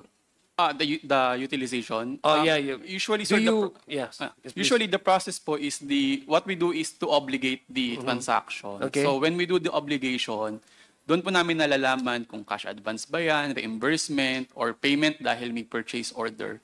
So that is the time that when we capture na po yung transaction and then we will record it na po as So part of the which transaction. office in your department do you closely coordinate when it comes to this utilization, this disbursement, etc.? Actually, sir, lahat. Kasi lahat naman po ng offices may Okay, let me be transaction. more specific. Which particular head of division of office do you coordinate? Regular funds lang to, ha? Yes po. For example, sir, for the medical assistance, I closely coordinate with the head of the public assistance division. That is for the medical and burial assistance. And then for the like pagbabago bags, that is under the care of the special projects division. And then for the relief items or relief goods, I coordinate or I inquire always with the Disaster Operations Center. Does the Office of the Chief of Staff do have a say on this? During the process of procurement, there's none, sir. Okay. Now, what about the confidential funds? Which specific person or head of your agency do you report to? As or to coordinate? confidential funds, sir, I received the obligation from the Office of the Vice President because Office of the Vice of the VP proper because she signs the documents, sir, as the head of the agency. So there's no middleman, for example, or there's no person tasked to coordinate with you. It's directly to the office, the vice president herself. There are sir, there are admin clerks that are responsible for the routing or transmittal of documents. I know, but I think you know what where I'm driving at, no? Sino yung in charge? Kasi I want to understand kung sino ba talaga yung in charge doon kasi according to Attorney Lopez, she has nothing to do with the utilization and everything in relation to yung confidential fund. Wag natin sabihin na walang may alam, not even the... It's from the office of the VP, sir. Yeah, but which particular person are we talking here? Well, under the office of the VP, there are the office of the Chief of Staff and then the office of Ms. Gina Acosta. Ms. Gina, so sino ba talaga ang specific na person? Do you report or do you coordinate with Ms. Acosta or do you talk with Attorney Lopez? No. I'm talking now not only the request, but the actual releases and It the would be reasonable obligation. to say that is from the office of Ms. Gina Acosta because she is the special disbursing officer. Okay, thank you. Now, I'd like to go back, Mr. Chair, to Attorney Lopez po. Attorney, kanina po na-bring up po yung issue nung sulat ninyo. Apo, na-bring kanina po ni Deputy Speaker JJ Suarez. And basically, marami pong rason na na-cite po dito sa sulat na ito, no? Asking COA to comply. And you have stated several reasons why COA should not comply with the subpoena request, subpoena dosis tecum by the House, no, by the committee.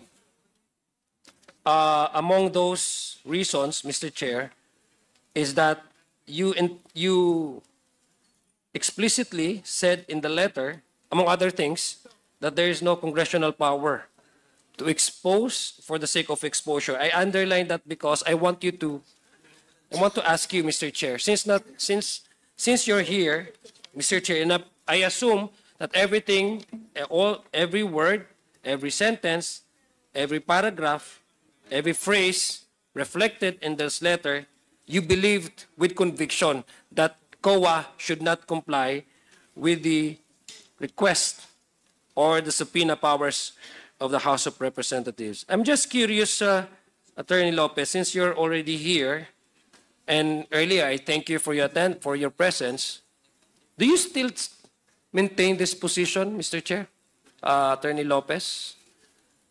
Do you still maintain the position that COA should not comply with the requests of the House of Representatives and the subpoena order by this committee to acquire certain documents from the Commission on Audit? Yes, Your Honor, Mr. Chair.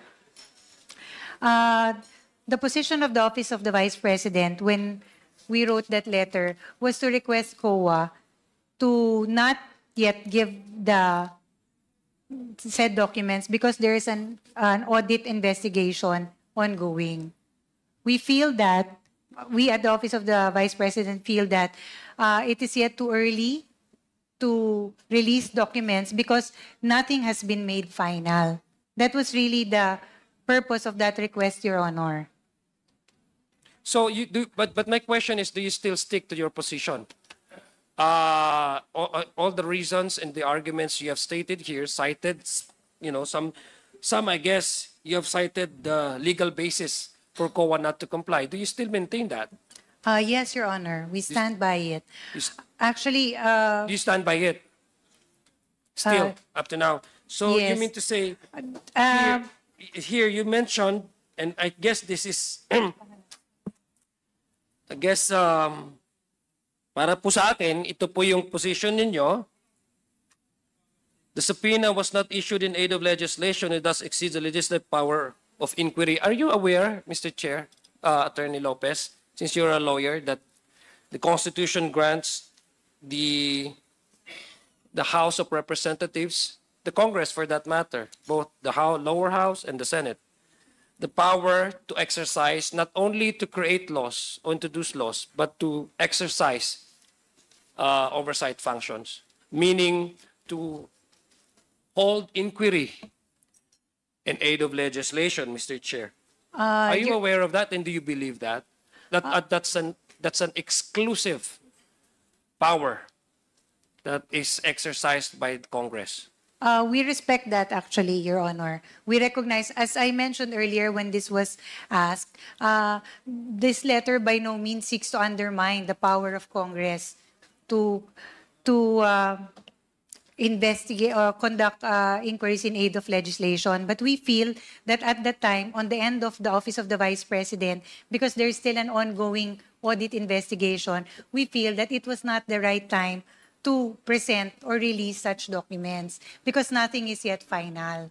That is our position. But it does not, Your Honor, Mr. Chair, seek to undermine the power of Congress. That is not the intention, which is why we also recognize the power of the Commission on Audit on all things involving audit. So we requested them. But it is still up, of course, to the Commission on Audit whether to grant a request or not. It was simply a statement of our position. I'm not, Mr. Chair, I'm not here to challenge your personal belief on matters, but I'm just trying to test, because your assertion, one of your assertion here is that the subpoena was not issued in aid of legislation and thus exceeds the legislative power of inquiry. Do you think this committee is exceeding its power granted to it by the Constitution? That's one of your assertions. I don't wanna challenge your position on this. I just want you to clarify to me. Because early on, Your Honor, when the request was made, there was no pending legislation on this matter. There was no draft law or bill that was attached for that requested item to be released. Are you aware? Yes. Okay. Are you aware, Mr. Chair? Are you aware, Mr. Chair, that there are laws existing and there are laws that have to be amended? And that's one of the reason why we are holding or exercising, the House of Representatives exercises its power. In fact, it's not just a power, it's an obligation. It's a responsibility. Your Honor, Wait, let me finish, Attorney. I'm I'm sorry. sorry. I'm sorry. Sorry po. To exercise its power, oversight power, to review laws. The General Appropriations Bill or Act is a law. Everything that is specified under the GAA of 2022, 2023, and 2024, these are all laws. And what we're discussing here, Mr. Chair, are funds and budget given to each agency precisely because they're granted by the power and the effect of a law. That's why they're using these funds, no? And in particular, the Office of the Vice President, the use of the confidential funds. That confidential funds will not be available to the Office of the Vice President had Congress did not enact these laws. So, I'm asking you again, do you still maintain your position that what we are doing here exceeds the power that is granted to us by the Constitution in the exercise of our oversight function? Your Honor, I stand by the letter that was the position of the Office of the Vice President, and as stated in our position and in our letter to the Commission on Audit. Okay, so do you still maintain your assertion that this inquiry that we're having right now exceeds the power that is granted to us by the Constitution? Do you still maintain that position?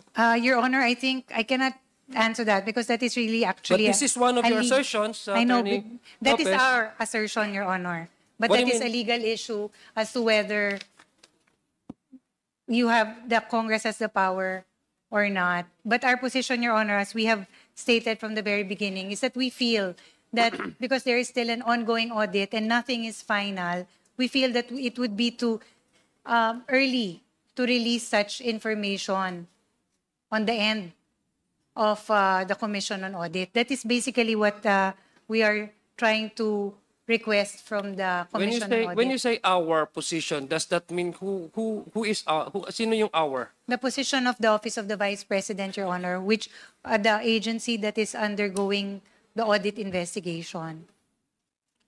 Anyway, Mr. Chair, I will no longer labor on this issue. I just want to give time for Attorney Lopez to maybe enlighten us kung bakit according to her ay nag-i-exceed ang committee na ito sa power na ginrant sa atin ng Constitution, and yet sinasabi naman po niya na she is recognizing the power of the House to exercise yung oversight function. I just don't get any clear answers po. Pasensya na po, Attorney Lopez, sa inyo. From the very start that one of my colleagues here started asking question, wala ho akong nakuhang klaro na sagot po sa inyo. Pasensya na po. Ganun lang po yung interpretation ko sa lahat po na naging kasagutan ninyo. Thank you, Mr. Chair, and thank you po, Attorney Lopez, for your candid answers.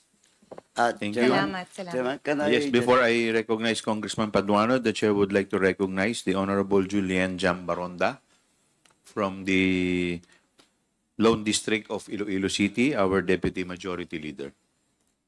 Asan? Yes, the Chair would like to recognize Congressman Paduano.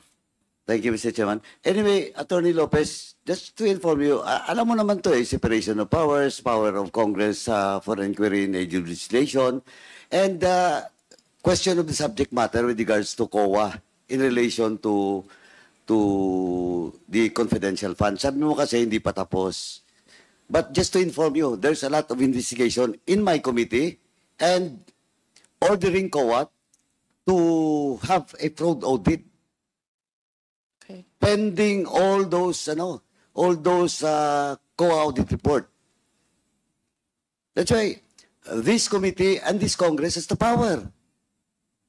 Visited and asked for inquiry in aid of legislation, especially in the case of the confidential fund, in which that is a law from DGA. Alam mo naman yun, di ba? Yes. Walang budget na confidential fund without DGA. Which is a law. Tama? Kaya nga po, just to inform you, na in Congress, well, in fact, ang dami na po. Special audit, fraud audit. Ginagawa po ng COA yan by the order of this Congress. I hope you get my point, Attorney. Yes, I do, Congressman. Thank you, Mr. Salamat. Chairman.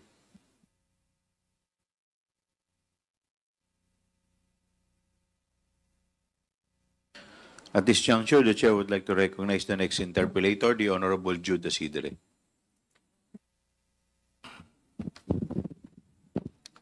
Maraming salamat, Mr. Chair. With the indulgence of Congressman Jude Asidre, the next interpellator is Congressman Romy Acop. Sorry. Thank you, Mr. Chair. My questions would have centered on the existence of satellite offices of the Office of the Vice President.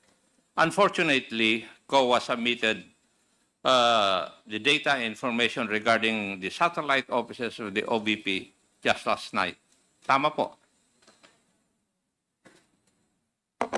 Yes, Mr. Chair. So, I did not have time to look into these documents kasi gabi na kayo nag-submit it. Mr. Chair, be that as it may, I will not ask questions about that. But I would like to make first a manifestation. From the previous hearings, we have established two things as regards the documentary pieces of evidence of payments for confidential funds. Una, ang mga irregularidad sa mga impormasyon nakasaad sa mga acknowledgement receipts. At ikalawa, ang kakulungan sa mga kinakailangang impormasyon para matiyak kung tama ba ang paggamit ng confidential funds na ito. Attorney Lopez, do you believe that public officers occupy a public trust? Yes, Your Honor, that is enshrined in the Constitution. Section 1, Article 11 of the Constitution. Tama? Yes. Yes.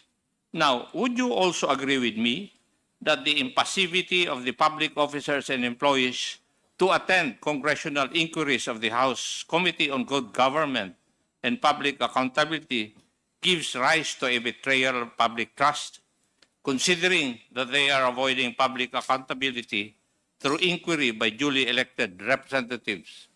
Would you believe that? Yes or no? Yes or no? Your Honor, may I be allowed to... Yes or no? I am asking if you believe it or not. Your Honor... You do not believe it? No, in the sense that it is not a betrayal of public trust, exactly, Your Honor. Because the decision to attend the hearing, Your Honor, is a personal one. No, because you are compelled if we issue a subpoena. It's not personal. Would you agree with that also? Yes, Your Honor, because if it's a subpoena, it becomes coercive. Yes. But in the end, respectfully, if it is an invitation, there is also a right on the end of the invitee to decline. I agree.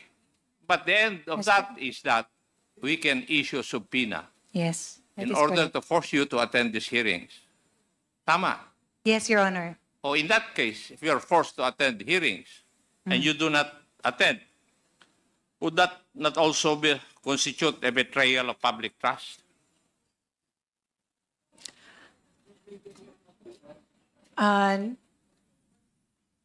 Following your logic, Your Honor, Pakisagot lang po na yes or no. Yung katanungan ko po, yes or no eh. There's no need for any explanation unless I ask for one.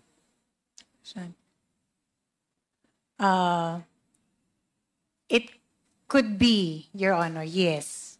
Thank you. Would you agree also with me that public officers must uphold public interest? Yes, Your Honor. Yes. And part and parcel of the duties and responsibilities of public officers is to give due regard to the lawful processes of a co-equal branch of government. Yes, Your Honor. Yes. And the impassivity of the public officers and employees to attend the congressional inquiries of the House Committee on Good Government and Public Accountability gives rise to a betrayal of public trust, considering that their continued absence interfere with the actions and mandate of this committee, just like your two people, the special dispersing officers, in the persons of Madam Gina Acosta and Madam Sunshine Fajarda. Would you agree with that also? Yes, Your Honor. Thank It is you. a possibility, yes. And therefore, being the boss, you are also obliged to see to it that they perform this duty. Yes, Your Honor, I And hear that. therefore, we expect na pagsabihan mo sila Opo. na umattend dito sa hearing na ito. That's part of your duty. Respectfully, Your Honor, that was my commitment earlier, that I will endeavor to bring them to the next hearing. Thank you. And I think you will also believe that public officers are sworn to uphold the Constitution. Tama? Yes, Your Honor. And public officers have sworn to uphold the Constitution and have violated their oath by preventing Congress from lawfully exercising its own mandate under Section 21, Article 6 of the Constitution to conduct inquiries in aid of legislation. Would you agree with that also? Sir, respectfully, may you please repeat that particular question lang, this one, and the phrase that you refer to? Yes. Public officers are sworn to uphold the Constitution. Yes. Yes. Public officers have sworn to uphold the Constitution and would have violated their oath by preventing Congress from lawfully exercising its mandate under Section 21, Article 6 of the Constitution to conduct inquiries in aid of legislation. Yes, Your Honor. Thank you. If you, Your Honor, may I seek to qualify my answer as regards the last question? Mr. Chair. Okay, Your Honor, please. Sa Mr. akin, Chair. Mr. Chairman. Your Honor, Mr. Chair. Yes, please. Okay. In this case, Your Honor, preventing or aggressive defiance, Your Honor, that might constitute as such. But if there is a valid reason on the end of the person, that might be considered.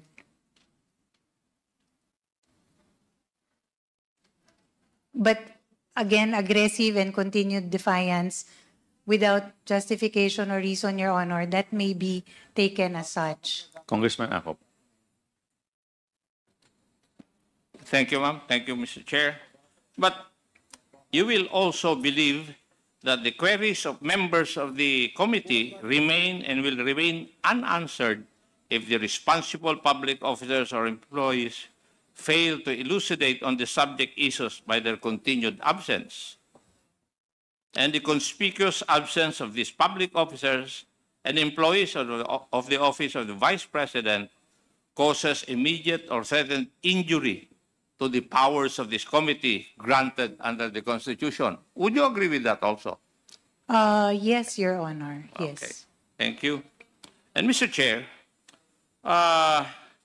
dahil po sa ginagawa ng mga tauhan under Attorney Lopez and under the Office of the Vice President, I believe that we can file administrative cases against the non-attending public officers and employees of the OVP before the Office of the Ombudsman.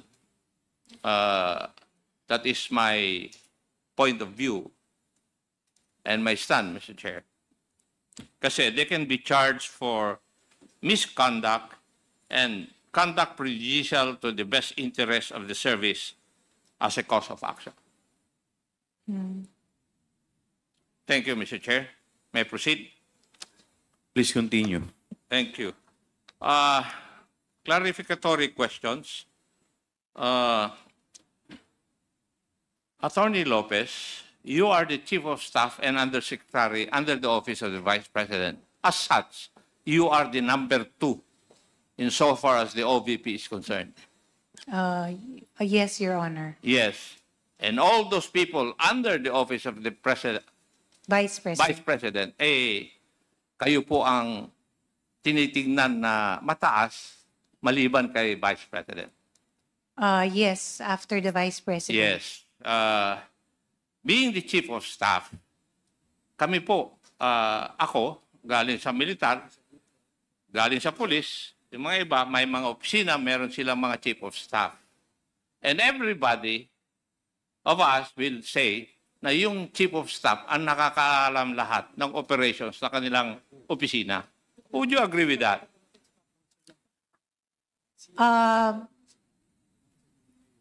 In my experience, Your Honor, that does not hold true. So I cannot agree to that How long have you statement. been in the government service? More than 10 years, Your Honor. 10 years. Ako, more than 4 decades. I hear. At ang pagkaalam ko, yung Chief of Staff is the most knowledgeable among the staff of a head of office. In most cases, Your Honor, yes. That So is you're the correct. only exception? No, Your Honor, it is only in this matter that I am not privy to. You're not privy on what matter? The matter of confidential funds in the... You're lying, Madam Attorney, simply because the letters that you wrote to COA would belie your statement. Kasi alam mo if you read intently the contents of your letters, alam mo. How can you explain yung AOM? Respectfully, Your Honor, Mr. Kayo Chair, po ang nakapirma doon. ako po And yung- would you say na pumirma ka na hindi mo alam yung nandun? Are you trying to tell me that, being a lawyer? Your Honor, the documents, the attachments, as regards the answer to the AOM, was presented and prepared by Mr. Ortonio. It is not incumbent upon me to double-check or to review such documents, Your Honor. My role in the Pero Office of the ikaw ang Vice... pumirma. Office of the Di Vice... ba, sa bilang abogado, ang sabi nga sa law school, di ba, sa inyo, bago mo pirmahan yung iyong death warrant, basahin mo muna. Opo. Yes, Your Honor. I simply checked, Your Honor, the form. Ano po yung attachments Ikaw naman, and the attorney. explanation. Your Honor, respectfully, Mr. Chair, I have also mentioned this earlier when in the question of Congressman Adjo, Congressman Zia, I mentioned that the matter of disbursement, utilization of the confidential fund, that is the matter that I am not really privy to. But in the matter of explaining, for example, issuing external communications to a government agency such as the Commission on Audit, as the highest official in the OVP, Your Honor, I sign off on all the documents. That is one of my role. And what is the significance of your signature? That it has been Di ba reviewed. dapat dun is, alam mo yung bagay na yun? Yes, Your Honor. Yes. Ikaw naman, kasi hindi ka pwedeng, attorney, hindi ka pwedeng pipirma sa isang na hindi mo babasahin. That is your training as a lawyer. You cannot depart from that. Yes. Respectfully, Mr. Chair, as mentioned earlier, I signed it as a matter of course, as the head of the agency for that external communication. Subject, of course, to the attachments that were included and the explanations made, Your Honor. I think you better change that, Madam. Dahil one day you might be signing your death warrant when you do not read it. Di ba posible po yun? Yun po, I can only speak for that, my experience, Your Honor. That was exactly what happened in that letter. Thank you. How long have you been working with Mr. Ortonio and Madam Acosta? Mr. Ortonio was a colleague also in the city government, Your Honor, of Davao. How about Madam Acosta? Also one of the employees of the local government unit. So matagal na kayo magkasama. And how long would that be? More than 10 years, Your Honor, Mr. Chair. Oh. Doon sa 10 years na yon, mas mataas ba sila sa iyo o mas mataas ka pa rin sa kanila? Mr. Ortonio was a city department head also, Your Honor, which had the same rank as me. But Ms. Gina Acosta is one of the employees. But you were senior. the city administrator then. Yes, Your Honor. And then you know everybody. You know what is going on in the local government unit that you belong to, right? I know a lot of, not everything, Your Honor. It is expected of the city administrator to know the operations of the local government unit, especially the branches or the offices under that unit. That is correct, Your Honor. Yes. Alam ko naman na maaaring hindi mo alam lahat, but it is expected of you, being the city administrator, alam mo dapat ang mga yon. Right? That's correct, Your Honor. Now, doon sa confidential fund, do you know of its existence in your office? Kasi kanina, dinidinay mo parang wala kang kaalam-alam But do you know the existence of a confidential fund in your office? Yes, Your Honor, it is part of our budget. Hindi. Yung 2022, did you know that? 2022, Your Honor? Yes, yung Yes. 125. Yes. Yes, you know it. How did you come to know about it? Your Honor, it was part of the recommendation, the request that we made to the Department of Budget and Management. Sino po ang gumawa ng sulat na yun? The letter was signed by the head of agency, Your Honor. So it's the head of agency ang gumawa. Hindi mo sinasagot yung tanong ko. Yung tanong ko is, if you understood it properly, sino po ang gumawa ng sulat na yun? Yun ang tanong ko Attorney Lopez, Are you trying to tell me that please be responsive to the question. Are you trying to tell me that the Vice President was the one who prepared that letter? No, Your Honor. We drafted the letter for consideration of the Vice President. We included therein all the other requests that we needed from the Department of Budget and Management. It is So a request. you know something about confidential funds. The request, Your Honor, yes. Ano naman, the request of the confidential fund. Well, yung confidential fund per se, hindi mo alam? Your Honor, as mentioned earlier in the interpellation of Mr. Zia Diong, only the disbursement, utilization, these are matters that I am not privy to. But in the request for the budget that included the confidential fund, we drafted that letter, Your Honor. Kasi in your letter to COA, na pinirmahan ninyo ni Mr. Ortonio, detalyado It pertains to yung liquidation reports insofar as the confidential funds are concerned. And yet you're telling us you do not know anything about its utilization, but you can answer the AOMs of COA. Specific na po yun, yung mga observations ng COA. Now, kaya I cannot I cannot believe that you do not know anything about its disbursement Your or Honor. its liquidation. Kasi nandito eh. Ang nakalagay dito, if may read, we respond to each finding in the AOM in seriatim. Kalagay, the submitted liquidation reports with their supporting documents. You're already speaking of liquidation reports, and still you deny you do not know? Your Baka Honor, mapikon ako iha eh. respectfully, Your Honor, I am not, I wouldn't want that, Your Honor. The letter was prepared, as mentioned earlier, by Mr. Ortonio, and he presented the attachments to the same.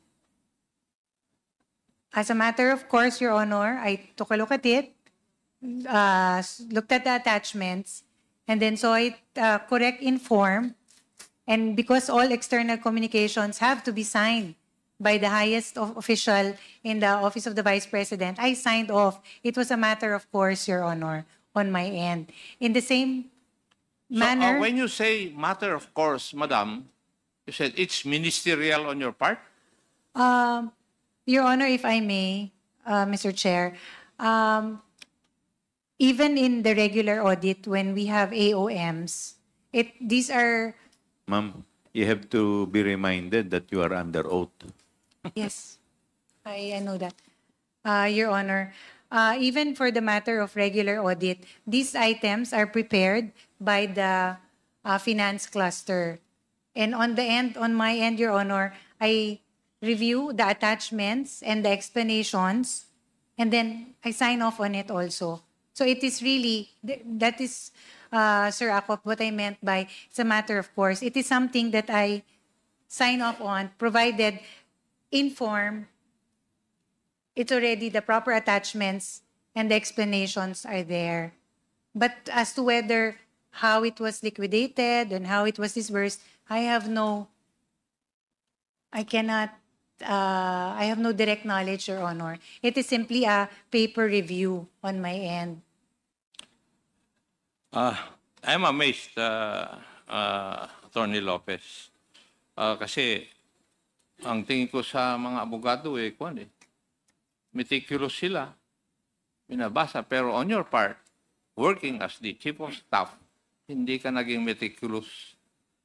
Anyway, I'll go to another topic. I will refer to your letter to the Honorable Gamaliel Cordoba, 21 August 2024. I think you already saw this letter and,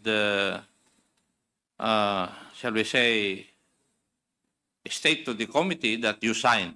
This signature is yours, right? Your Honor. Now, when you signed this letter, kayo po ang gumawa? Your Honor, this matter was... Pakisagot lang po yung tanong ko. Kayo po ang gumawa? Hindi po, Your Hindi. Honor. So, sino po ang gumawa nito? It was drafted by Mr. Lemuel Ortonio. Is Mr. Lemuel Ortonio a lawyer? No, Your Honor, he's No. not. And you read this letter? Yes, Your Honor. And you agreed with all the contents of this letter? That was our position, Your Honor. It was a shared... No. Yes. You answer my Yes. question. Now, may I ask, can you explain to me that when we investigate the use of confidential funds of the Office of the Vice President and the Department of Education, you are of the position that the subject subpoena violates the constitutional principle of separation of powers? Could you please educate me? How did we violate the principle of separation of powers? Nandito po sa sulat po ninyo, pinirmahan ninyo. Your Honor, may I read the letter in Yes. total? Yes. For the record, it says, The principle of separation of powers is violated when one branch of government unduly encroaches in the domain of another. Jurisprudence provides that there are only two ways to violate the subject principle, namely, by impermissible interference with another department's performance and by assumption of another department's functions. Here, it is clear that the subpoena was not issued in aid of legislation and thus exceeds the legislative power of inquiry, and its issuance impermissibly interferes with the exclusive functions of the Commission on Audit and infringes upon the independence of the Commission. And then, first, Congress has no power to participate or otherwise take part in any audit process. Obtaining any information in a pending audit clearly does not serve a legislative purpose of drafting or remedying legislation. Second, the audit decisions which the committee seeks to obtain are in cases still pending adjudication and therefore not final, not conclusive, and cannot be used as a fair, accurate, or intelligent basis for legislation. Third, COA has already published its annual audit reports for fiscal year 2022 and 2023, which are specifically intended to aid the executive and legislative departments in crafting responsive laws and regulations. Fourth, the only purpose mentioned is to expose to the public the use of confidential funds by the offices headed by the Vice President and purportedly whether such use follow the guidelines.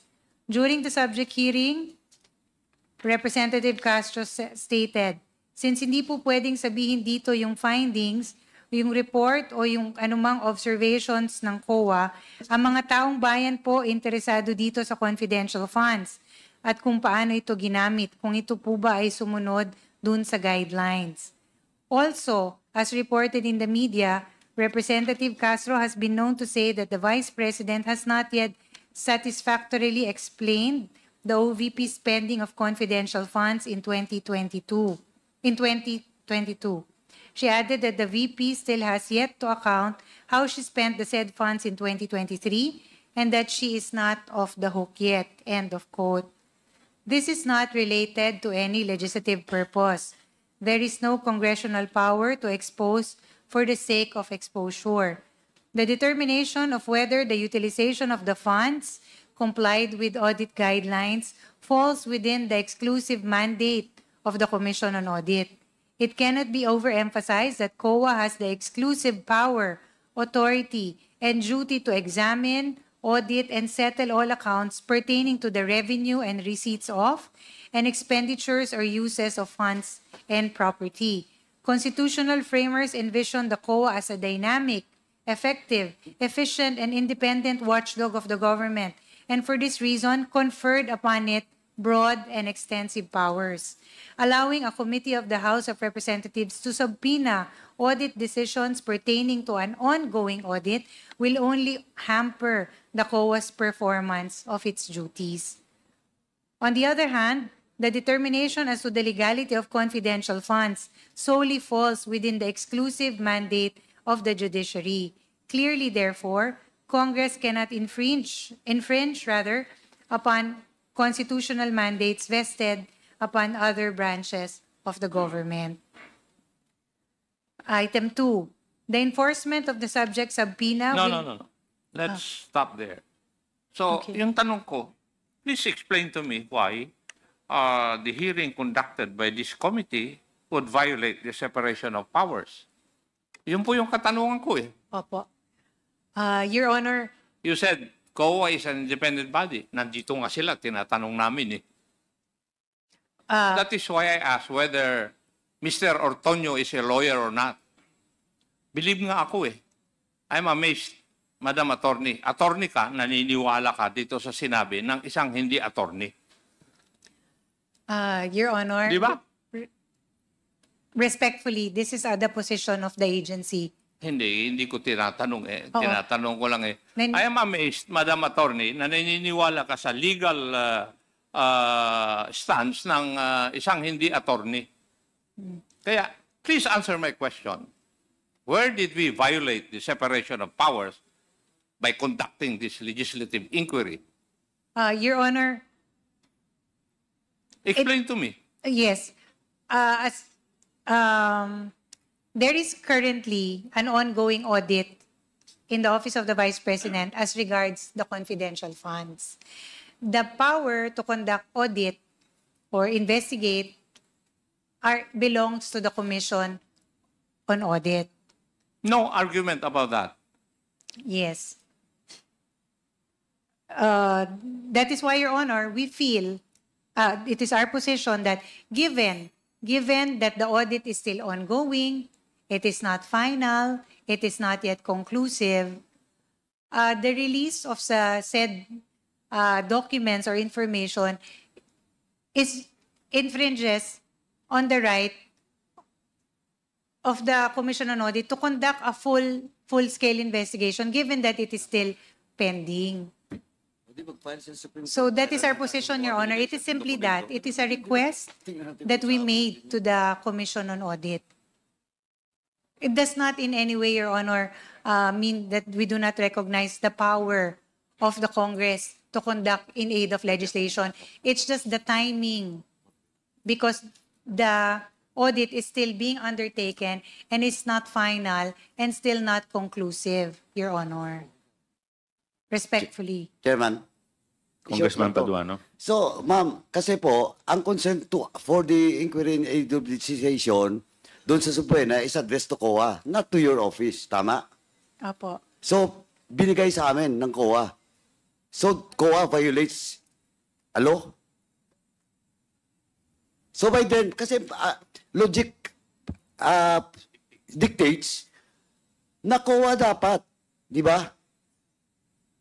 Kasi, hindi naman kami may isayo ng dokumento eh. Di ba? It's the COA. Opo. Now, COA give us the document. Now, so, did COA violate any law?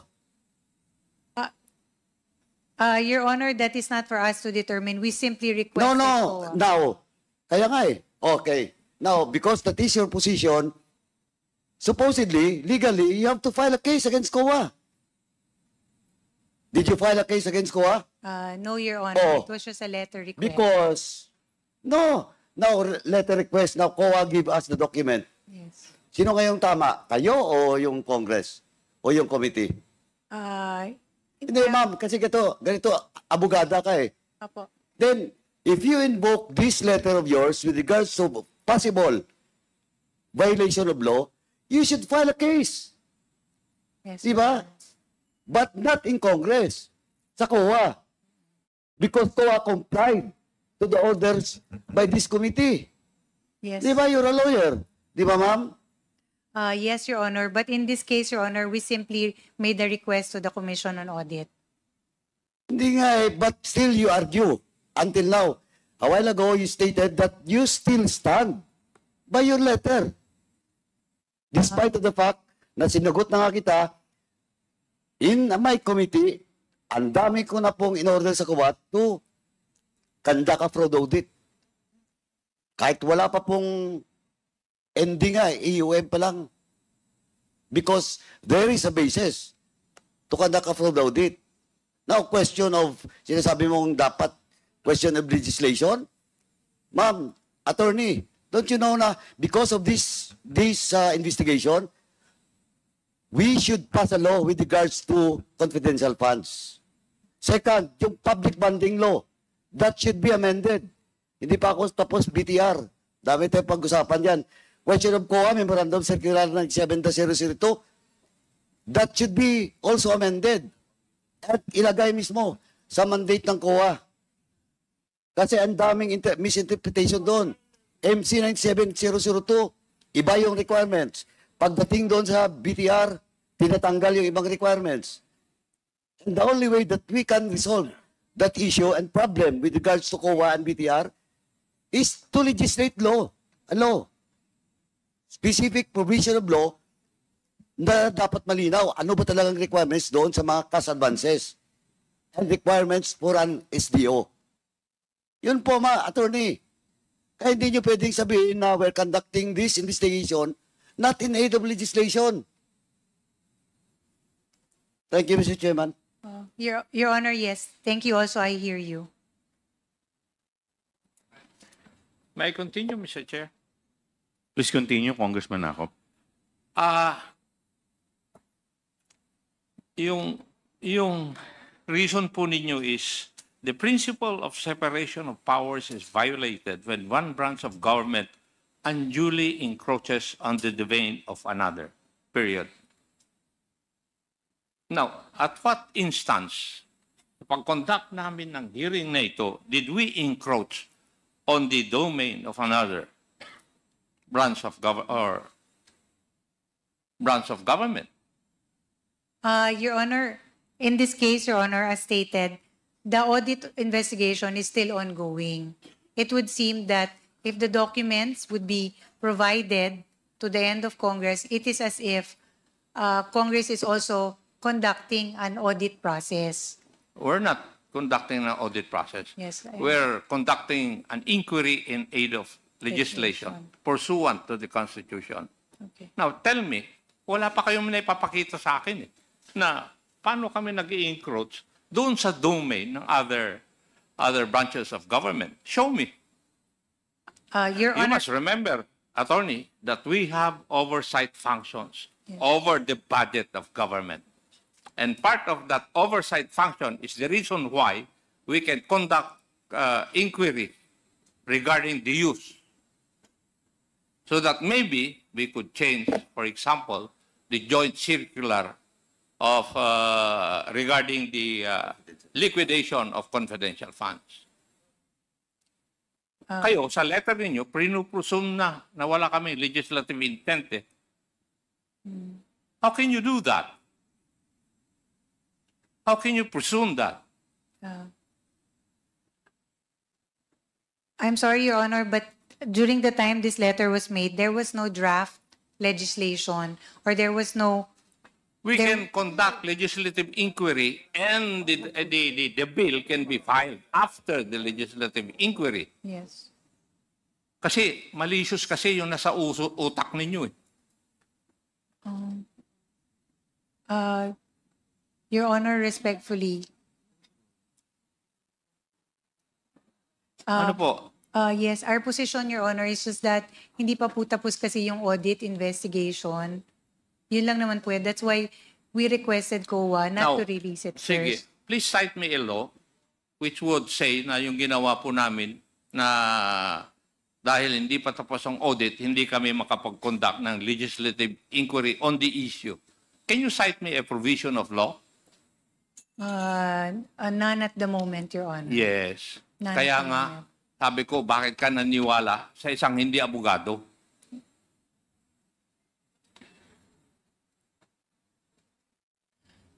Now, the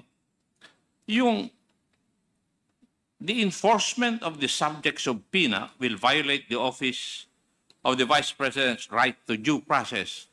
Could you explain that also to me? Para maintindihan ko. Yes, Your Honor. But as a starting point, may I read the letter in toto? At least that provision only. If you may allow me, Mr. Chair. Okay. Item number 2, the enforcement of the subject subpoena will violate the Office of the Vice President's right to due process. First, enforcing the subpoena against the audit decision contravenes existing rules on the audit process. Disclosing the reports before the conclusion and finality of any audit is premature and will compromise the integrity of the final report. In fact, the Supreme Court has held that notices of disallowance may be released only to the parties having direct material interest, namely the auditor, the head of agency, and the officials directly affected by the said notices. This is to afford opportunity to appeal. Further, COA Circular Number 2013-006 also provides that except as to the status of cases, no information as to the action officer and or the probable disposition or decision of any case pending adjudication before any office of this commission shall be disclosed to any person. Violation hereof shall be the subject of administrative action provided under existing civil service laws. Second, the Office of the Vice President will be deprived of its right to an impartial tribunal and a fair and objective resolution of the cases. Public statements or discussions thereon by the committee or the Congress as a whole may unduly influence the bodies which are already handling the same or similar subject matters. Finally, it must be noted that there are no less than 3 cases on the subject confidential funds that are currently pending with the Supreme Court. Hence, compelled disclosure of the audit decisions may be violative of the sub judice rule, which restricts comments and disclosures pertaining to judicial proceedings. That was our second position, Your Honor, that it violates the subject subpoena will violate the due process, the right to due process of the Office of the Vice President. What is what would be the elements of due process? That there is. When can you say that a person is granted due process? When he is informed, Your Honor, of his rights and. Hindi ba kayo na-inform?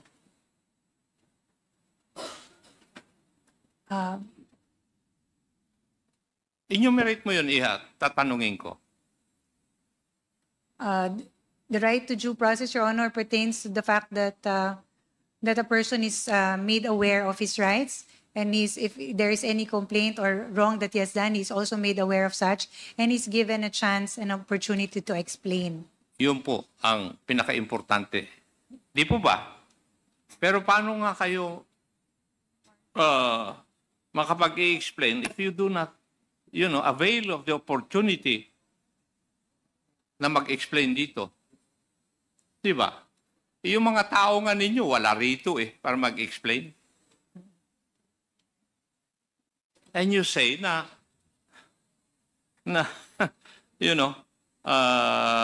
the Vice President is deprived of an impartial tribunal. May conclusion na kayo kaagad na impartial kami? Is that what you're trying to tell us, Madam Attorney?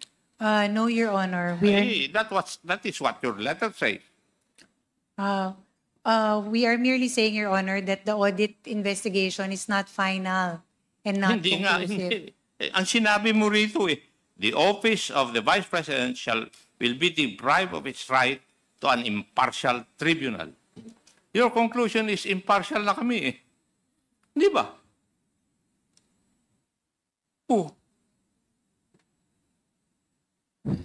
Right? We are also burdened by the fact, Your Honor, that there are 3 pending cases before the Supreme Now, Court. what are these 3 pending cases? This is as regards the 125 million, Your Honor, funds, confidential funds. These are still pending with the Supreme Court. So? For that reason, Your Honor, following the sub judice rule, we feel that it is not. Ikaw na nga. Ay, nako. Attorney, question of sub judice, malinaw na yan, may Supreme Court ruling na yan, di ba? Di ba walang sub judice with regards to inquiry in aid of legislation. Di ba? Ang daming, andyan, may mga jurisprudence na yan. Di ba, do you confirm? Di ba may mga ruling na yan ng Supreme Court with regards to sub judice? Meron po, Your Honor. And that sub judice cannot be applied in inquiry in aid of legislation. Malinaw yan. And Kaya nga Kaya nga sinasabi ko, Iha, sa'yo, bakit naniwala ka sa isang hindi abogada o abogado, ikaw ay abogado? And additionally, Panyera, let me read Section 1 of Rules of Procedure governing inquiries in aid of legislation. Under paragraph 2, it provides that the filing or pendency of a case before any court, tribunal, or quasi-judicial or administrative body shall not stop or abate any inquiry conducted to carry out a legislative purpose. So regardless even assuming for the sake of argument that you are correct, na meron po kayong pending case, it will not stop Congress or this committee from conducting its inquiry in aid of legislative purpose. I hear you, Your Honor. Okay. Please continue, Congressman Akop. Last issue, Mr. Chair. The subject subpoena may not be validly enforced due to the nature of confidential funds. What do you mean by this, Madam Attorney? Again, may I read item 3, which is the last position. The subject subpoena may not be validly enforced due to the nature of confidential fund. A recognized restriction to the right of information is national security matters and intelligence information.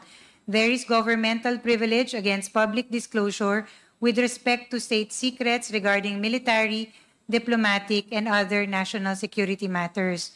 As a matter of fact, Memorandum Circular Number 15, 2023 provides that a specific exception to the right of access to information is privileged information relating to national security, defense, or international relations. Moreover, Joint Circular Number 2015-01, or the Guidelines on the Entitlement, Release, Use, Reporting, and Audit of Confidential Funds, specifies that reports of national government agencies pertaining to the use of confidential funds are submitted specifically only to the President, the Senate President, and the Speaker of the House. Acknowledging the highly sensitive nature of the information involved, the agencies deem it necessary to restrict access only to the enumerated officials and exclude the collegial bodies in which they belong. Finally, the COA rules explicitly provide that audit decisions may only be released to persons specifically enumerated thereunder the rules. The pertinent COA circulars likewise require the confidentiality of all information involved in cases pending adjudication. These confidentiality rules were put in place to ensure the observance of due process and to preserve and protect the information in pending audit cases. No valid and legitimate purpose has been forwarded to overcome the protections set forth under the Constitution and rules stated above. In view of the foregoing, this is where we respectfully urge the Honorable Commission to uphold the paramount confidentiality of the information being sought by the subpoena. Are Thank you trying to tell us that Congress cannot look into how confidential funds or intelligent funds are spent? No, Your Honor. Congress... So, paano mo i-explain itong rason mo rito? Ang sinasabi lang naman po namin dito, Your Honor, is that in this case, hindi pa po conclusive and final yung audit investigation report. Ay, yung nga yung tinanong ko sa iyo kanina, please tell me if there's a provision of law that prevents us from conducting inquiries in aid of legislation while the findings of COA are not yet final. Meron ba? Sinabi mo kanina, wala eh. I cannot cite any particular law, Your Honor. You have no basis then. Or your writer, Mr. Ortonio, does not have any legal basis to state these things. Tama. You being a lawyer. Puro claims lang ito eh. Pero wala kayong pinapakita na legal basis. Tama. First question mo pa lang eh. Ano ang aspect ng national interest na naapektuhan nito? Galing po ako sa military eh. Wala akong makita na aspeto na it would affect our national security. Our stand, Your Honor, is just extreme caution in discussing matters like this, given that it is still pending investigation. That is the reason why we drafted and requested the Commission on Audit, Your Honor. It was just a mere request and for the Commission on Audit to consider. I will state again Madam Chair, kayo po ay abogado.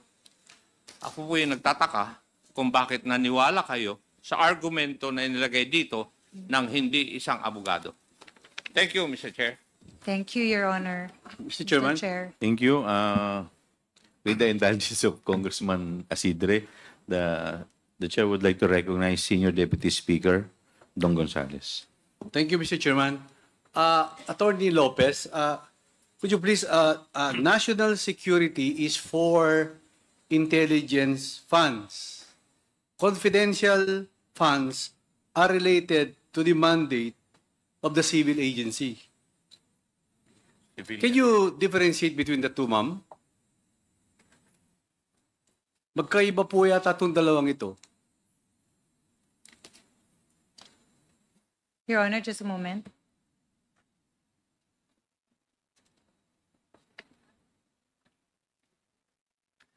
According to Joint Circular, Your Honor, number 2015-01, confidential expenses refer to those expenses pertaining or related to surveillance activities in civilian government agencies that are intended to support the mandate or operations of the agency, Your Honor. But the Joint Circular differentiates these very well. That's why both funds have different provisions and basis. Ma'am, di ba tama? Kaya magkaiba po yung dalawang yan. Based on the Joint Circular.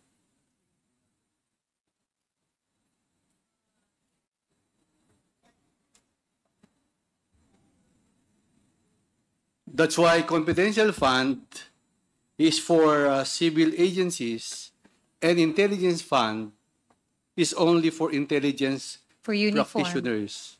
Oh, yes, Your Honor. The law provides that intelligence expenses refer to those related to intelligence information gathering of uniformed and military personnel and intelligence practitioners. Koa, do you confirm on the difference po? You agree on my questions to COS Attorney Lopez? Mr. Chair, the difference between Intel Fund and confidential Confidential funds, yeah. Yes, Mr. Chair, we agree that Intel Fund is for national security and confidential funds are intended to support the mandate or operations of the agency. Civil agencies. Civilian, yes, Civilian Mr. Chair. agencies. So they are different. Yes, Mr. Chair. Okay na po, Attorney, COS? At least na-confirm ko po sa COA ang differentiation of the two. Thank you, Mr. Chairman. Thank you. The chair would like to recognize the Honorable Jude Asidre. Maraming salamat, Mr. Chair. Nais ko po magtanong ulit kay Attorney Lopez.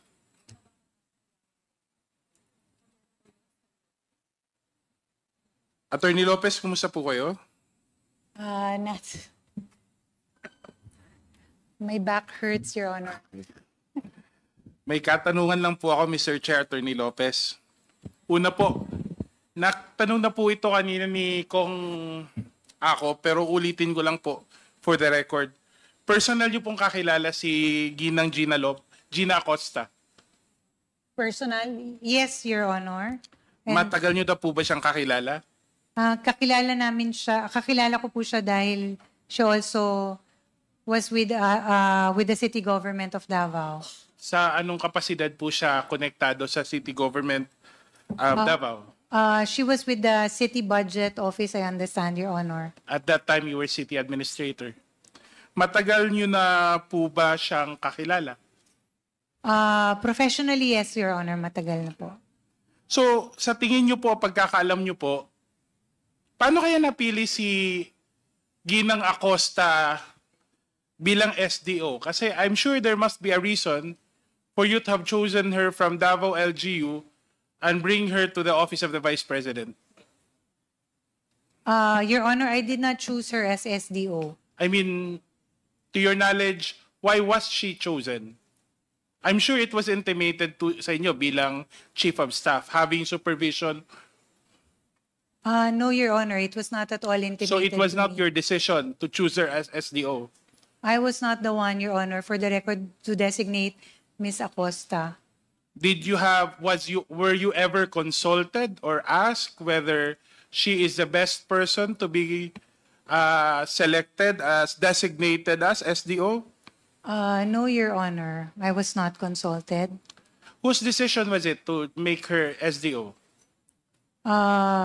The person who the designating officer was the head of agency, Your Honor. In this case, is the Vice President, correct? Yes, Your Honor. So are you saying for the record that it was the Vice President who personally chose Gina Acosta to be the special disbursing officer for the confidential funds in the office of the Vice President?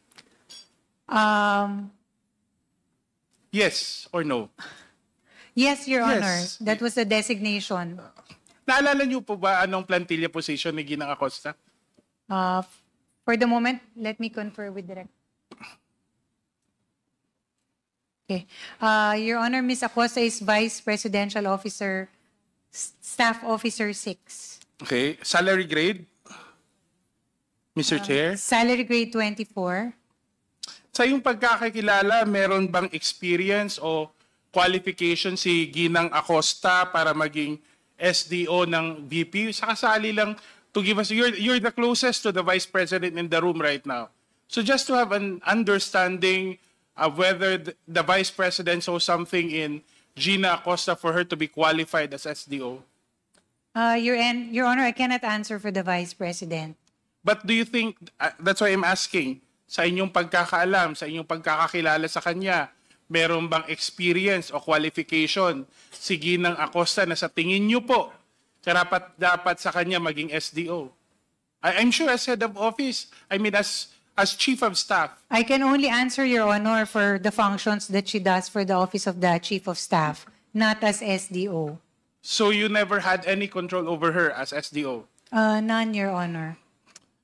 Eto po, dati ho kayong city administrator. When you were city administrator, may confidential funds din po ang city government of Davao. Yes, That Your is Honor. on record, di ba? Yes, that was Okay. presented also a while ago. Para lang ma-refresh ang memory ng ating mga miyembro ng komite at ng taong bayan, ano po bang SDO? Anong qualifications ng SDO po, ma'am? Sa inyong pagkakaalam po.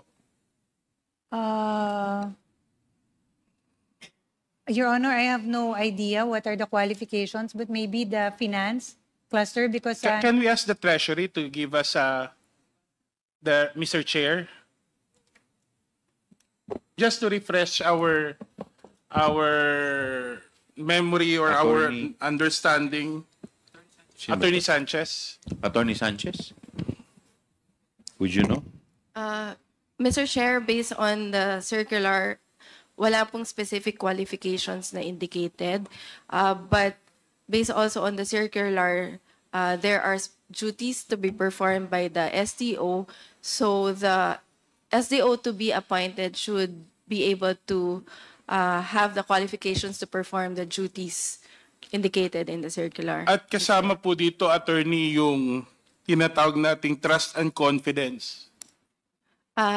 Yes, Mr. Chair, although that is not indicated in the circular. In practice, it is. Yes, Mr. Chair. But would you also understand that trust and confidence, would you also agree that trust and confidence need to be balanced with accountability at, of course, the competence to be able to carry out the function? Yes, Mr. Chair. Dito, pangalawang tanong po, balik ako kay Attorney Lopez. Kilala niyo po ba si Edward Fajarda?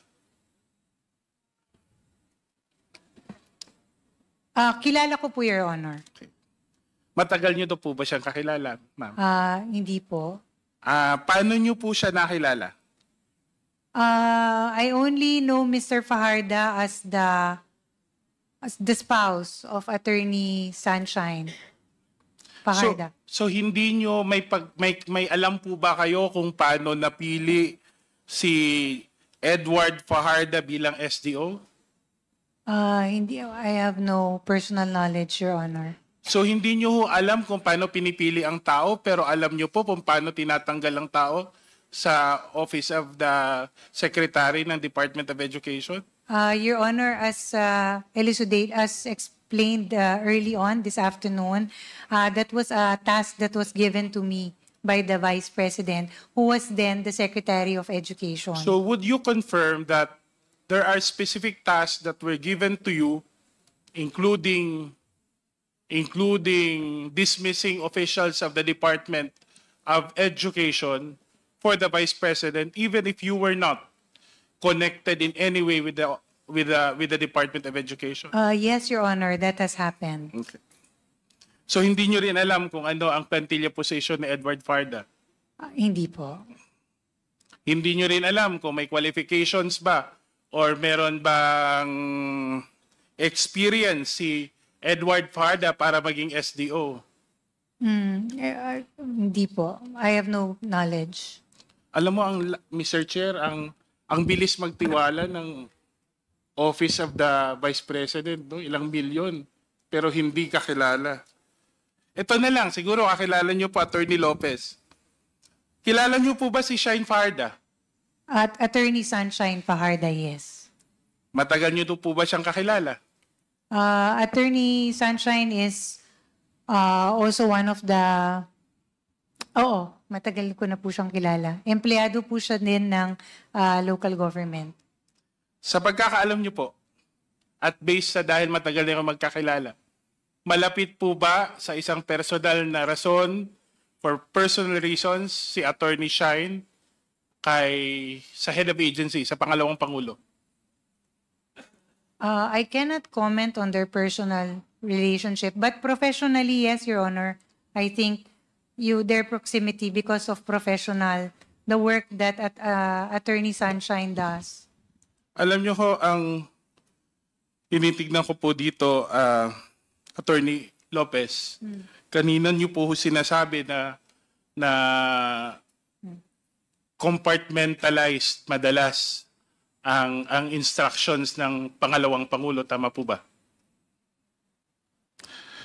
Kanina, mula kahapon, kanina nakita ko sa social media, merong mga kumakalat na screenshots na di umano humihingi si Edward Farda ng mga personal bank account ng mga division superintendents. Ewan ko kung nakita nyo na.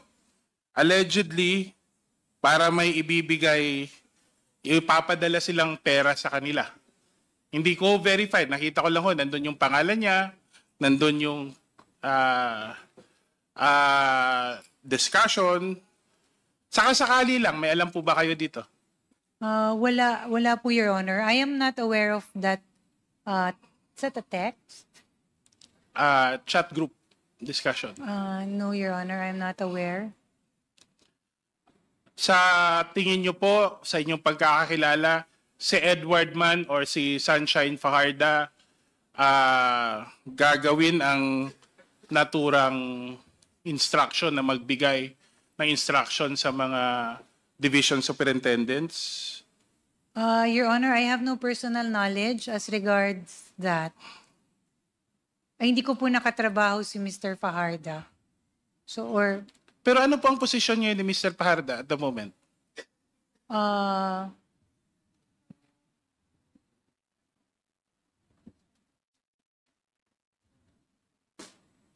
Ano po ang designation niya ni Mr. Fajarda, Mr. Chair?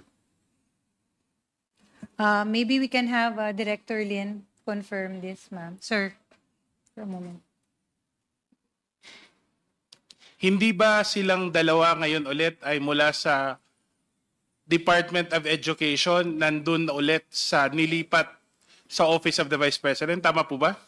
Yes, Your Honor. So hindi nyo masasabi dapat na hindi nyo nakatrabaho ang dalawa kasi kayo po ang Chief of Staff ng... Si Attorney Sunshine, Your Honor, is one of our directors. Okay. But Mr. Fajarda has no direct dealing with my office, Your Honor. So hindi ko pa siya literally nakakatrabaho. Noted on that answer. GSD. Nung mga naunang pagdinig, Attorney Lopez, ngayon po, ibabalik ko lang po yung mga sagot po ninyo. Na-confirm po ninyo, nakilala nyo si Gina Acosta, tama po ba? Yes. kilala nyo si Sunshine Yes. Fajardo? Fajarda. Fajarda? Yes, Si sir. Edward Fajarda. Yes. Magkakakilala ang tatlong tao na tanging may hawak ng confidential funds, both ng Office of the Vice President at ng DepEd. Tama po ba? Yes, Your Honor. So ulitin ko lang para sa kalinawan ng lahat, kino-confirm nyo na magkakakilala itong tatlong tao na may control or discretion sa disbursement ng confidential funds ng OVP at ng Department of Education. Your Honor, Mr. Chair, given that we're all working in the same office, it is safe to assume, Your Honor, na magkakakilala na po sila. But would you also confirm na magkakakilala sila even before when they were assigned or they were employed by either the Office of the Vice President or the Department of Education?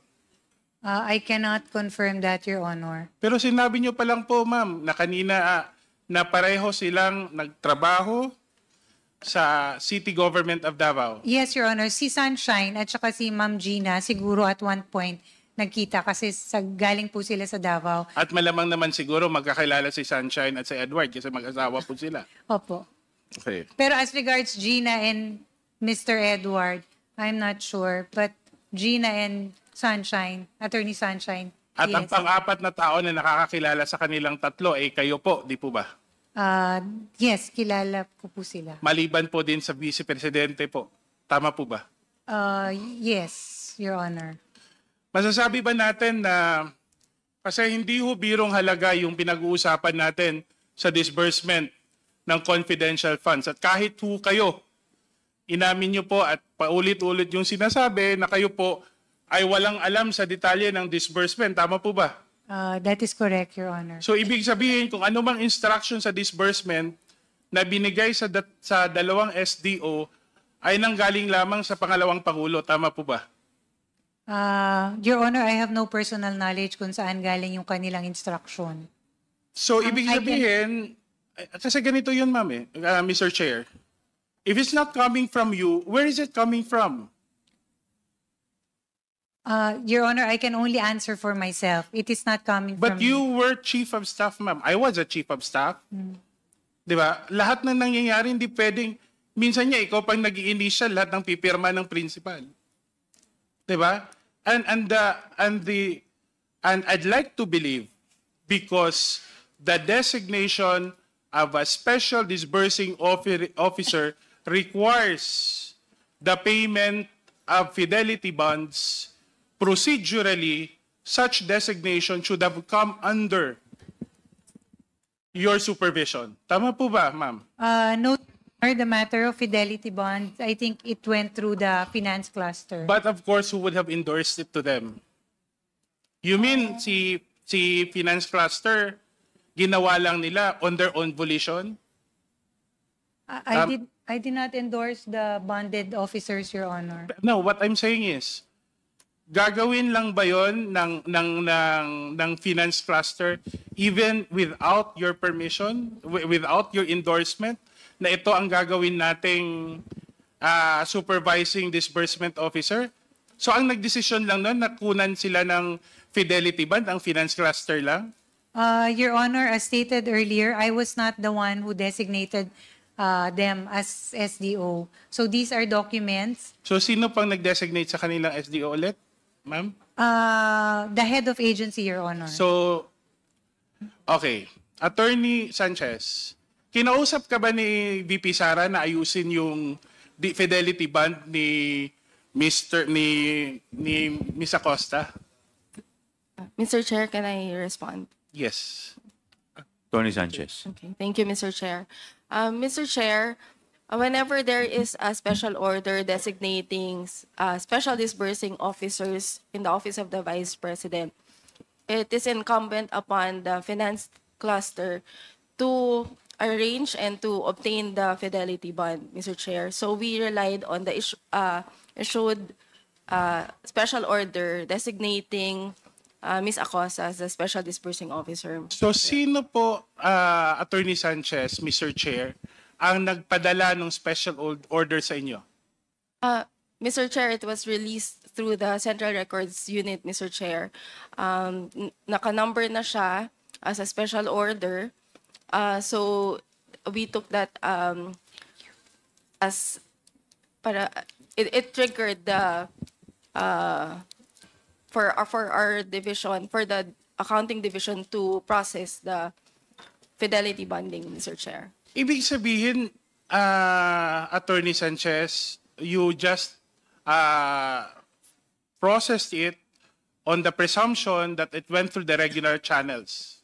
Yes, Mr. Chair, because it was through our Central Records Unit, Mr. And Chair. based on your knowledge, based on your experience, such records, such documents would have been released only after approval by the Office of the Vice President or the Vice President herself. Yes, Mr. Chair. In that case, the administrative head of the Office of the Vice President is the Chief of Staff, di ba?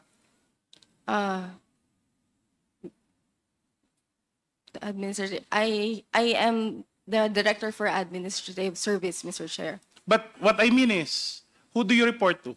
The Assistant Chief of Staff, Mr. Chair. Where do the Chief of Staff report to? The Deputy Assistant Chief of Staff? The Chief of Staff, Mr. Chair.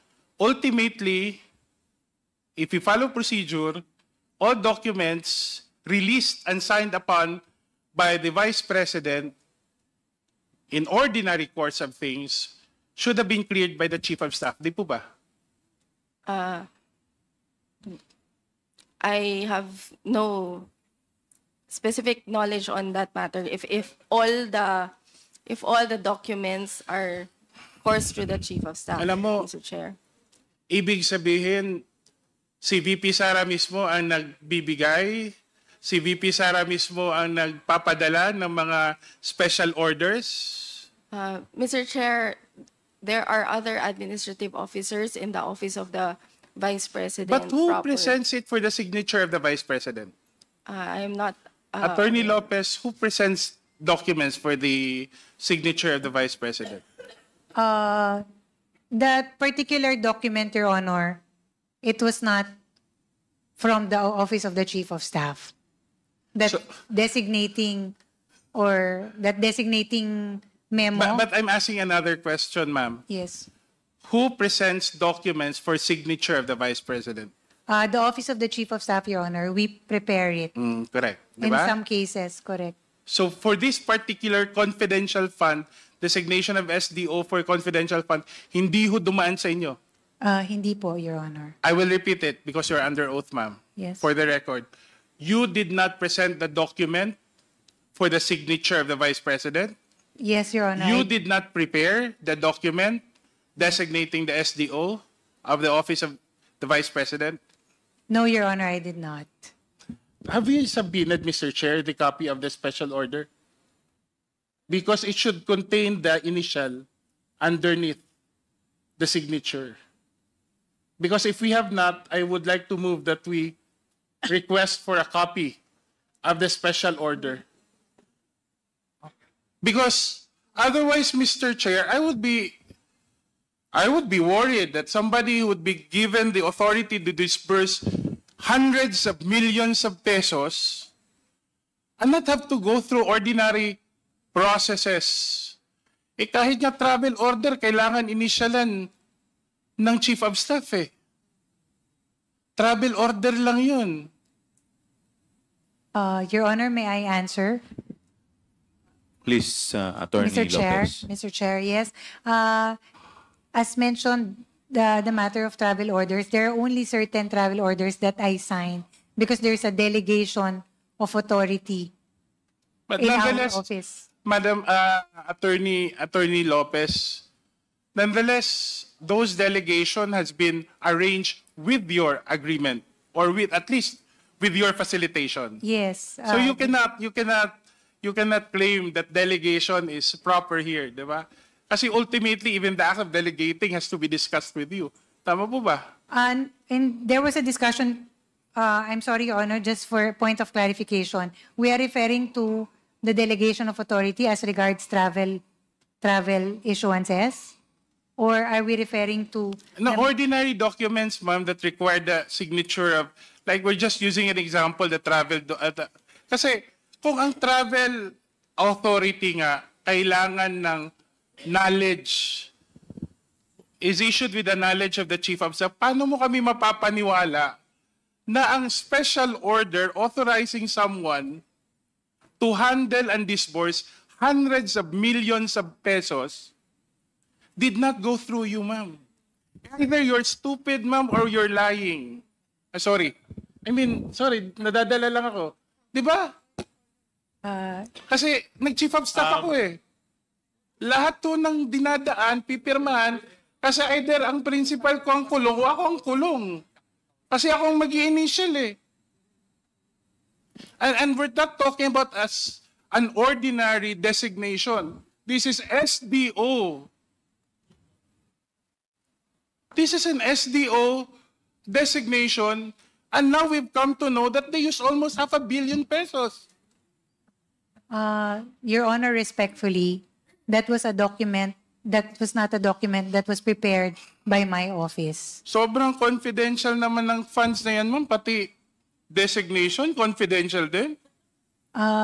As mentioned earlier, Your Honor, my task really as the Chief of Staff and as Undersecretary was to handle all the socio-economic programs of the office. It's a day-to-day operations thing, oversight of all the divisions, the employees of the OVP, Your Honor. But it is also not the case that when you're Chief of Staff, even if you would handle ordinary administrative, as you mentioned, you also have to understand the point and direction of all these administrative decisions, di ba?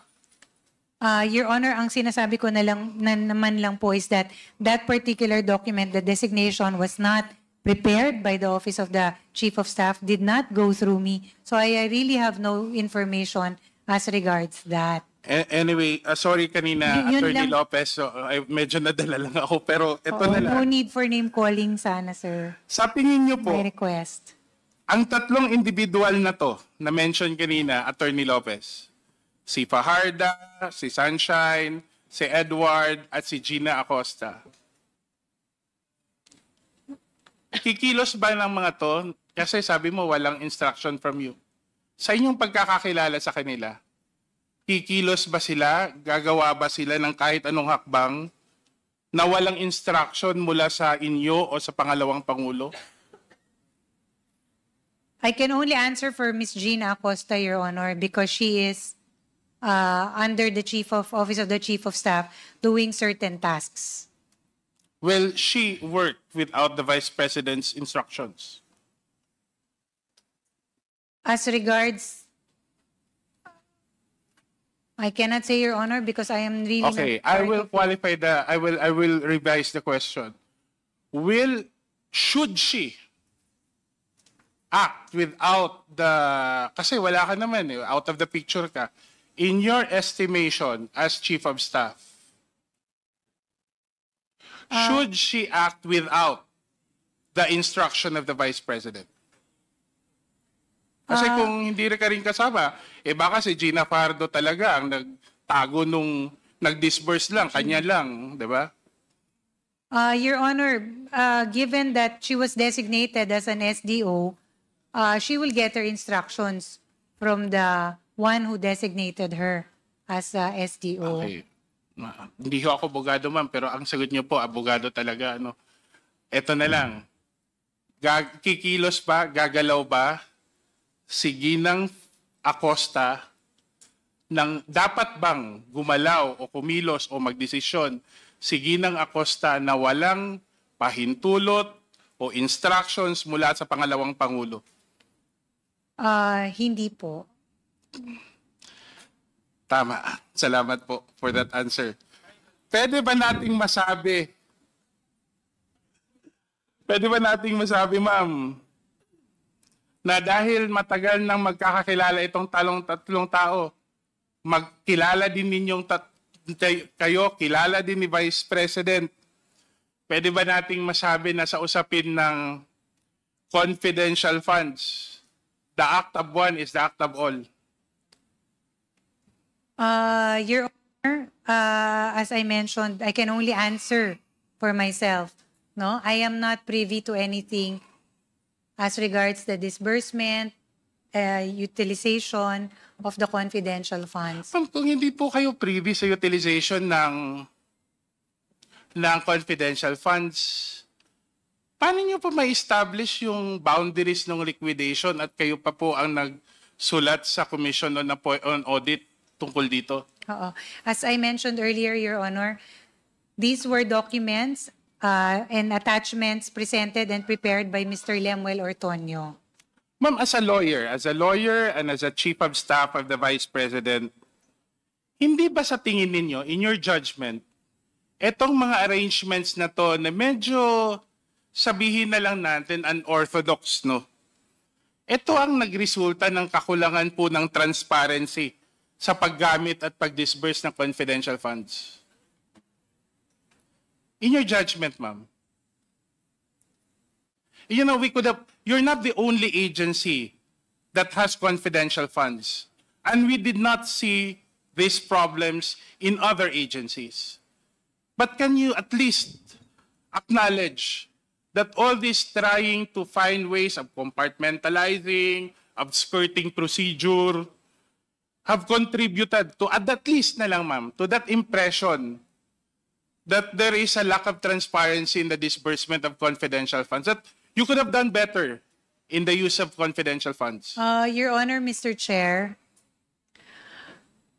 that is the case and the situation in the Office of the Vice President, Your Honor. There are things that I am not privy to. It is compartmentalized kind of tasking. I was only really confined to my tasks, which I mentioned earlier, Your Honor, which is really running the operation side of the Office of the Vice President, ensuring that our programs are institutionalized, it is implemented across the country. Yun po yung ang main task ko. I was not really given information or was not made privy to that. For the record lang, Attorney Lopez, did any of your programs, projects that you implemented, any of these projects, were this funded by the confidential funds? For the record. Your Honor, no. There is a budget allotted for our socioeconomic Klaro yun, Mama. programs. So, lahat yun, walang serbisyo sa bayan.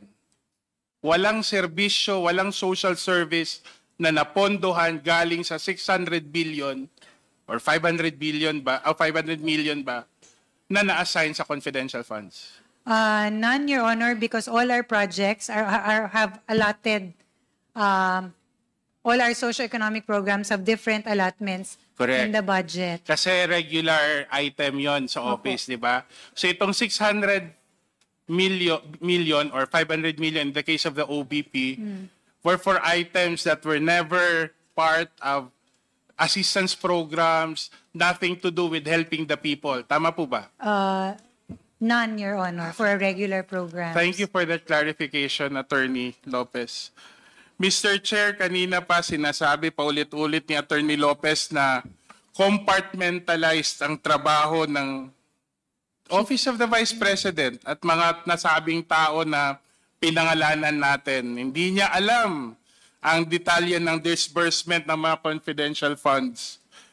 Ngunit hindi natin makakaila na merong klarong koneksyon ang mga katauhan na in charge sa paggamit at pag-disburse ng confidential funds na posibleng maging rason o dahilan ng kakulangan ng accountability sa usaping ito. 3 tao lamang, Mr. Chair, 3 tao lamang na magkakakilala, magkakaibigan, magkakapamilya ang magkaroon ng kontrol sa halos kalahating bilyong pera ng bayan. Ulitin ko lang ho, Mr. Chair, para mag-sink in po sa ating mga resource person at mga members ng committee.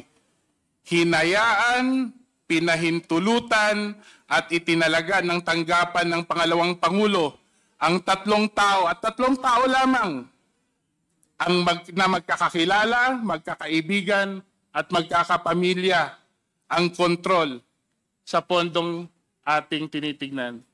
May manifestation sana ako, Mr. Chair. Ako naman yung last, no? Meron pa isa. Pero pwede pa. Yes. Manifestation. Okay, please state your manifestation. For the manifestation, of course, with the indulgence of Congressman Jude, I think dala ng emosyon kanina, meron po siyang nabanggit na hindi magandang salita. So, with the permission of Kong Jude, maybe we can strike that word out and just replace it na lang with another word, just so that we can control the narrative and the way we handle ourselves and the decorum. Na instead of the word that you use, maybe we can replace it with something else, like incompetent or something like Just that. strike out. I submit to the committee, Mr. Chair. Thank you very There's much. a motion by the Second. Honorable Deputy Speaker to strike out the word. Sasabihin ko pa ba? As stated a while ago by Congressman Jude Asidre, is there a second to the motion? Any objection? Hearing none, the motion is carried. Please state your manifestation. Mr. Chair, mula pa sa simula, malinaw na ang layunin ng investigasyong ito. Alamin ng katotohanan sa likod ng questionabling confidential funds na inilaan para sa tanggapan ng pangalawang Pangulo at sa kagawaran ng edukasyon. Maraming katanungan ang bumabalot sa isyong ito. Tama ba na bigyan ng confidential funds ang mga tanggapan ito? Tama ba na ang pinaglaanan sa pondong ito? Ngunit sa huli, ang pinakamahalagang tanong, nagamit ba sa tama ang pera ng bayan? Hindi po makakaila na ito po ay isang inquiry in aid of legislation. At kailangan masagot ang mga critical na katanungan. Sino, paano, at para saan maaaring gamitin ang confidential funds? Subalit sa halip na malinawagan, mas dumami pa ang ating mga agam-agam. Bakit tila magkakaiba ang mga pahayag ng iba't ibang ahensya tungkol sa paggamit ng confidential funds, lalong-lalo na sa Youth Leadership Summit? Bakit hinayaan ng Commission ng Audit na tanggapin ang mga questionable dokumento para sa liquidation ng pondo? At higit sa lahat, ito ang tanong ng bayan, sino nga ba si Mary Rose Piatos? Mary Grace Piatos. Ang mga tanong na ito ay hindi maaaring ipagwalang bahala. Ang bawat isa ay naglalatag ng mas malalim na isyu. Naaayon ba talaga sa batas ang paggamit ng confidential funds? At kung hindi, ninakaw ba ang confidential funds? Sa isang nakaraang pagdinig, sinabi ni Atty. Mike Poa, mismong dating Chief of Staff at tapagsalita ng dalawang Pangulo, na 3 tao lamang ang may kabatiran kung paano ginamit ang confidential funds. Ang mga Special Disbursement Officers, sila Gina Acosta ng OVP, Edward Fajarda ng DepEd, si Atty. Zulaika Lopez, ang Chief of Staff, at syempre ang mismong pangalawang Pangulo. Tanging sila at sila lamang ang maaaring makakapagbigay linaw sa usaping ito. Ngunit ano ang naging tugon sa paanyaya ng committee ito? Maliban kay Atty. Lopez na kasama natin ngayon, tumanggi silang humarap sa committee ito. Minsan mayroong dumating, pero hindi man lamang nagnasang manumpa na magsabi ng katotohanan. Ang iba pilit nagtatago at iniiwasan ng ating pagdinig. Sa halip, iniwan nilang harapin ang mga tanong ng mga career officials, mga lingkod bayan, na based sa sinabi nila nung nakaraang pagdinig, wala silang kinalaman o direktang kaalaman sa paggamit ng confidential funds. Alam mo, last hearing pa po, Mr. Chair, ito po ay aking napansin at napakasakit isipin na iniwan ang mga lingkod bayan na ating mga career officials na magpaliwanag ng pondong hindi nila nakita ni hindi nila nagamit. Parang naiwan sa ere ang ating mga career officials na halos buong buhay na nila ay nilaan sa paglilingkod bayan. Ang tanong, bakit?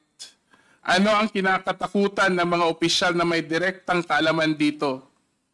Hindi ko maiwasang isipin kung ganito ba kababa ang tingin o ang trato ng naturang head of agency sa mga career official sa kanilang ahensya. O di kaya sa tingin ba nila, hindi karapat-dapat na malaman ng taong bayan ang katotohanan.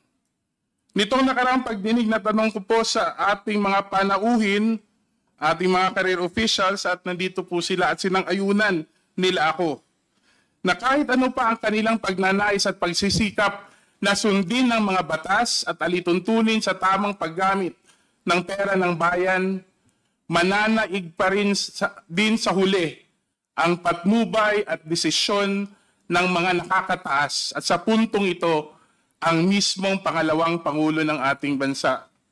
Ang bawat piso ng confidential funds, Mr. Chair, ay pera ng bayan. Ang patuloy na pag-iwas at pagtangging humarap sa mga sanay may kinalaman at may tungkulin sa pondong ito, sa komiting ito, ay isang insulto sa mandato nilang maglingkod ng may katapatan. Hindi po biro ang halagang pinag-uusapan natin dito. Lampas kalahating bilyong piso. Ang 150 million confidential fund ng DepEd, halimbawa, ay tila walang malinaw na plano kung paano ito gagamitin at walang konkretong dokumento o ebidensya kung paano ito ginastos. Kung ginamit ito ayon sa mandato ng DepEd, sana'y nakabili na tayo ng 150,000 na armchair, 3 milyong libro o 4,286 na laptops para sa ating mga guro at mag-aaral. Ngunit hindi ito ang nangyari. Sa halip, patuloy ang pananahimik, patuloy ang pag-iwas, patuloy ang kawalang respeto sa hangarin ng kumiting ito na alamin ang katotohanan. Sa halip na sagutin ang mga tanong ng sambayanan, mas pinili nilang talikuran ang kanilang sinumpang tungkulin, ang pangalaga ng pera ng bayan.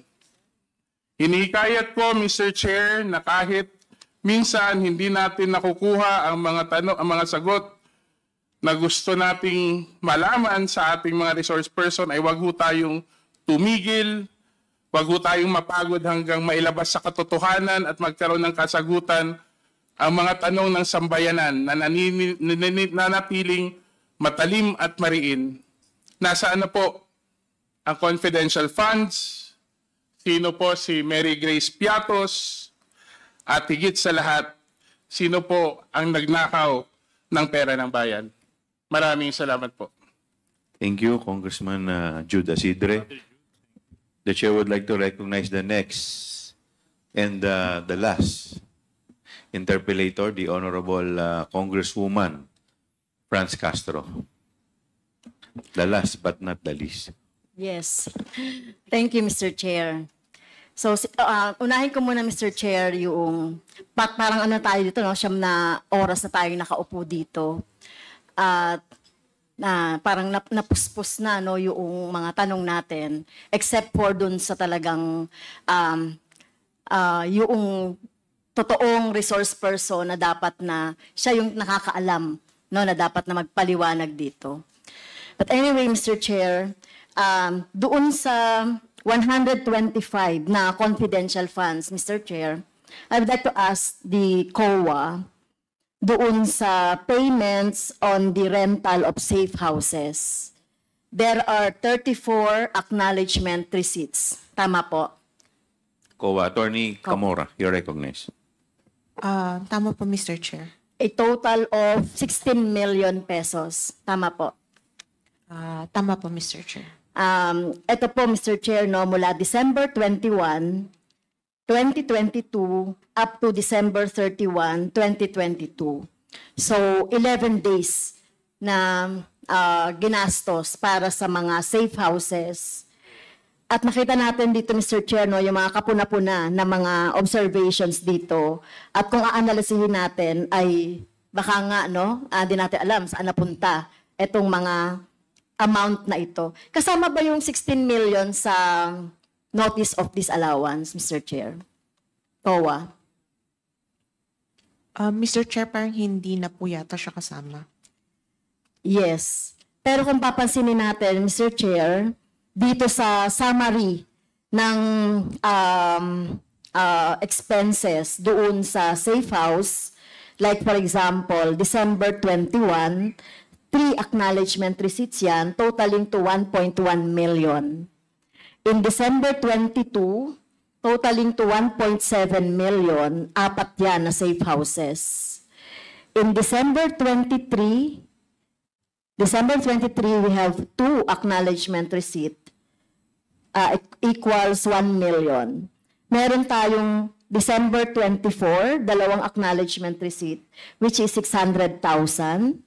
December 26, Mr. Chair, mukhang ito yung isa sa pinakamalaki, no, na bayad sa safe houses, 1 million sa isang tao lang.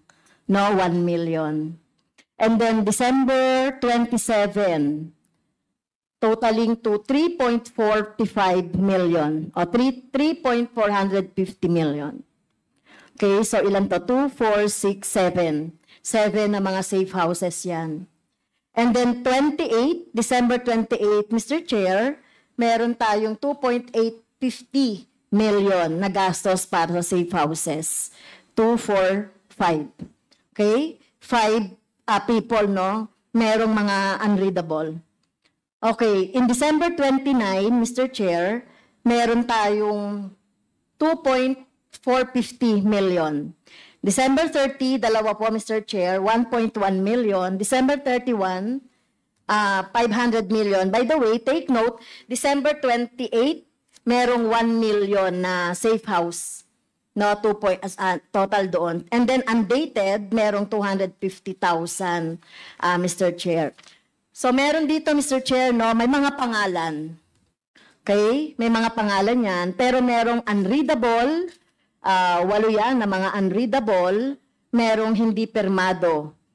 So, ang tanong ko po sa COA, hindi nyo ito nasama, no, sa notice of disallowance. Pero halimbawa po, etong December 21, merong 500 pesos na ibinayad sa araw na yon para sa safe houses. Tingin niyo po ba makatotohanan yon? Ilang bang safe houses yon? Isa? Ilan po? Nandoon ba sa report? Wala po, Mr. Chair. Kung ano po yung nasa acknowledgement receipt, Yung yun sa po yung, 34. yun po yung information. Wala available. siyang breakdown kung ilang mga safe houses yon. Wala po, Mr. Chair. 500,000 isang. So we assume, Mr. Chair, isang safe house yan. Yes, You Mr. assume? Chair. So Yes, you Mr. assume isang safe house yan. Yes, Mr. Chair. Etong December 26, 1 million. So you assume isang safe house din yan. Yes, Mr. Chair. Etong December 28 na 1 million, you assume din na isang safe house yan.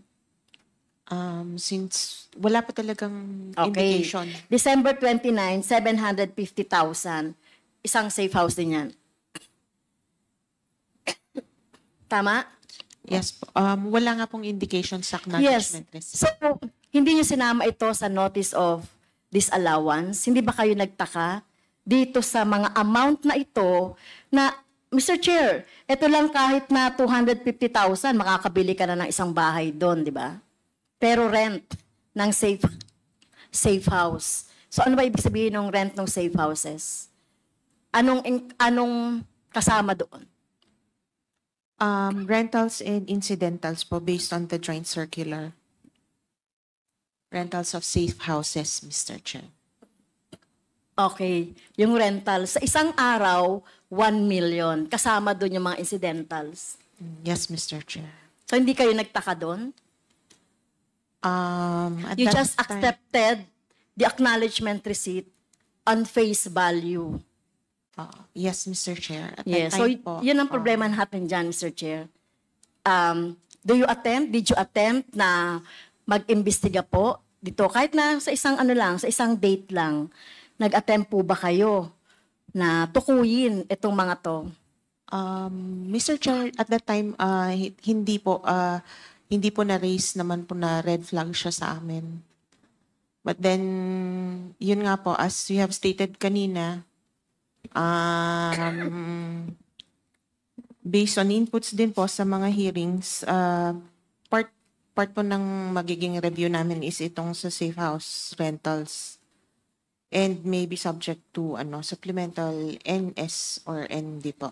Yes, kasi dito kasi parang hindi ka panipaniwala din eh. May impossibility Yes, na may Mr. ganyang Chair. rerentahan ka ng house with those amenities, kung talagang may mga special amenities yan, yung informant, i-house mo sa ganyang kagarbo. Opo. At that Na- time po kasi ang idea po yata ng auditors is yung safety ng mga iha-house sa safe house, yung immediate na yung matatransfer po sila in case ma-compromise po sila. So at the time po, ganun po yung mga idea. But yun nga po sabi namin na we will look further po. Well, malinaw yung sa JC, di ba? Rental of safe houses. Wala pong nakalagay doon nung pagsi-safety nung kanilang rental. Yes. So specific naman nung nakalagay sa JC. Kaya inaano natin dito with all the amenities, yung physical na bahay yan or rent. So masyadong malaki, no? Yes, So kailangan natin. Mr. Chair, etong mga nakalagay na mga pirma, mga pangalan na ito, pwede po natin, may I move that we could check this with the PSA kung existence ba ito. Kasi baka ito katulad din ni Piatos, at iba pa, Mary Grace Piatos, at iba pa. So pwede ba natin, Mr. Chair, na maisama rin ito doon sa pag-check natin on a motion? There's already an Okay. existing motion and it was already ruled by the chair. Okay, thank you, Mr. Chair. No? At saka itong mga unreadable na ito. Paano kaya, Mr. Chair, itong mga unreadable na to? Sa COA po. Meron po dito kasing mga unreadable na mga pangalan na inaccept din ninyo as is. Yes po. So ano pong recourse nyo doon? Pag-aaralan po namin, Mr. Chair, kung paano namin po mahigpitan po yung sa DEPs. So Sa kukunin niyo yung pangalan? documentary evidence of payments. Kukunin niyo yung pangalan?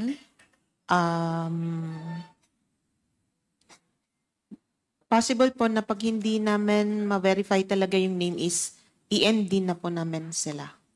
Ano ibig sabihin? Okay.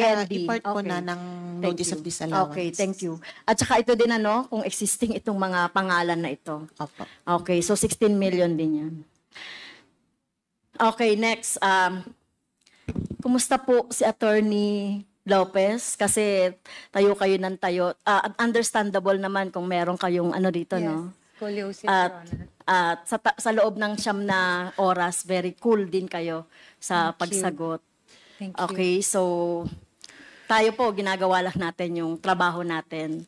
So naintindihan po natin yun, di ba, Attorney? Yes, ma'am. We Okay. understand.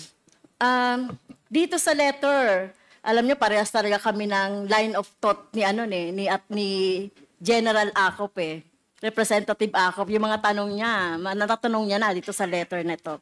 Except for doon sa binanggit yung pangalan ko. Okay, so ito doon sa fourth.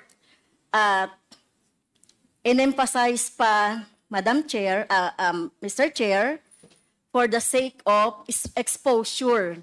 Ang tanong ko lang kay Attorney Lopez, Mr. Chair, napapanood niyo po ba ako or nasusubaybayan niyo po ba yung mga nire-raise ng representasyong ito sa mga budget hearing? Hindi po lahat, pero may mga instances. Yes. Your Honor, Mr. Chair. So nasusubaybayan niyo po ba yung posisyon ng Makabayan Black sa confidential funds? Yes, Your Honor. Ano po yun, kung alam niyo?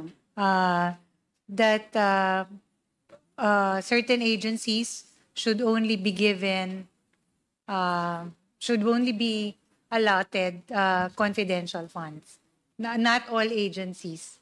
Am No. I right? I'm sorry. Medyo kulang. So, ang posisyon po ng Makabayan dyan, pati ng kinatawang ito, ay i-abolish talaga ang confidential funds.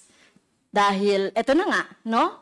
This is it. Nakikita na natin kung paano nagagamit, no? O paano siya nami-misuse. Based naman dito sa mga nakikita na natin.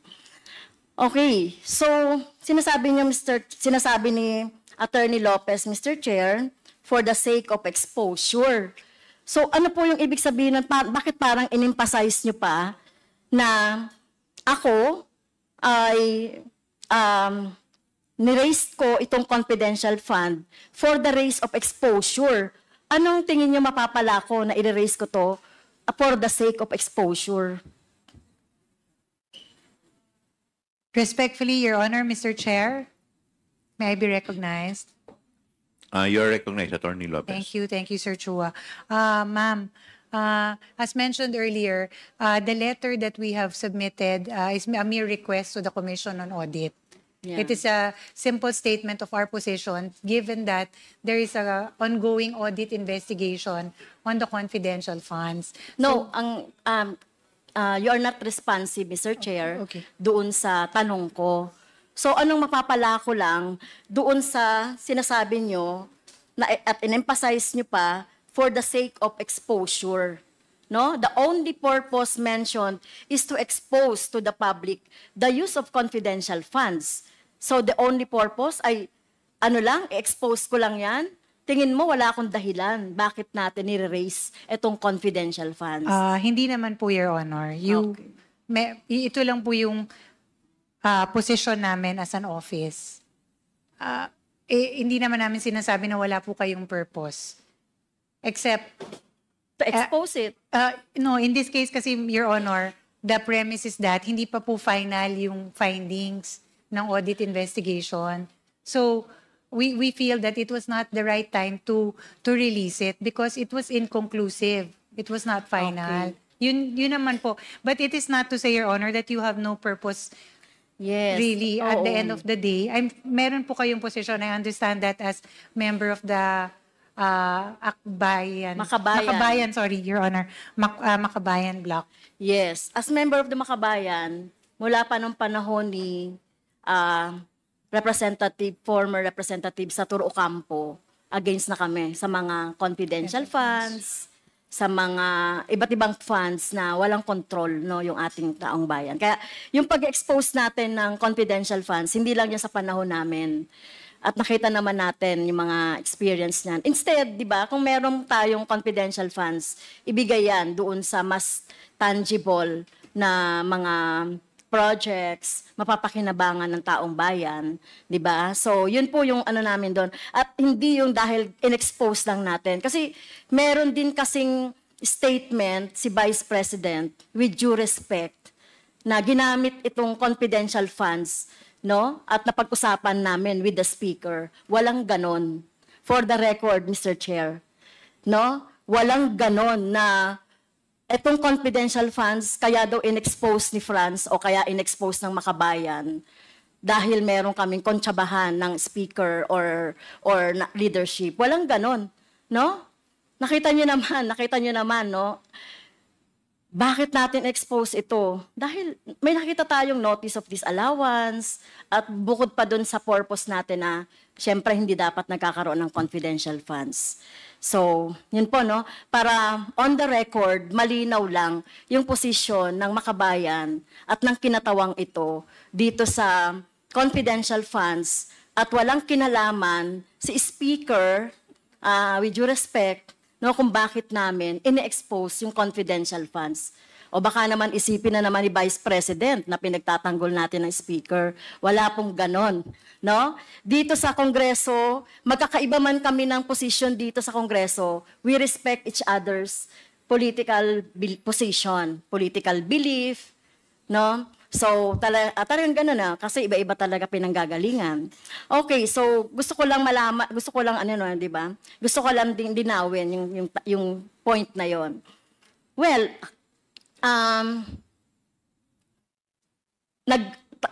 ako rin, Mr. Chair, nag-expose, ako rin yung nag-motion for subpoena duces tecum dito sa confidential na 125, kung natatandaan niyo po, no? At ang reason doon ay dahil meron tayong nakuhang ND, Notice of Disallowance. At tama naman, at tingin niyo ba, may karapatan ang mamamayan na malaman nila itong pinagkakagastusan ng confidential funds. Na sinabi ko naman doon sa, when we hear the budget of the COA that time.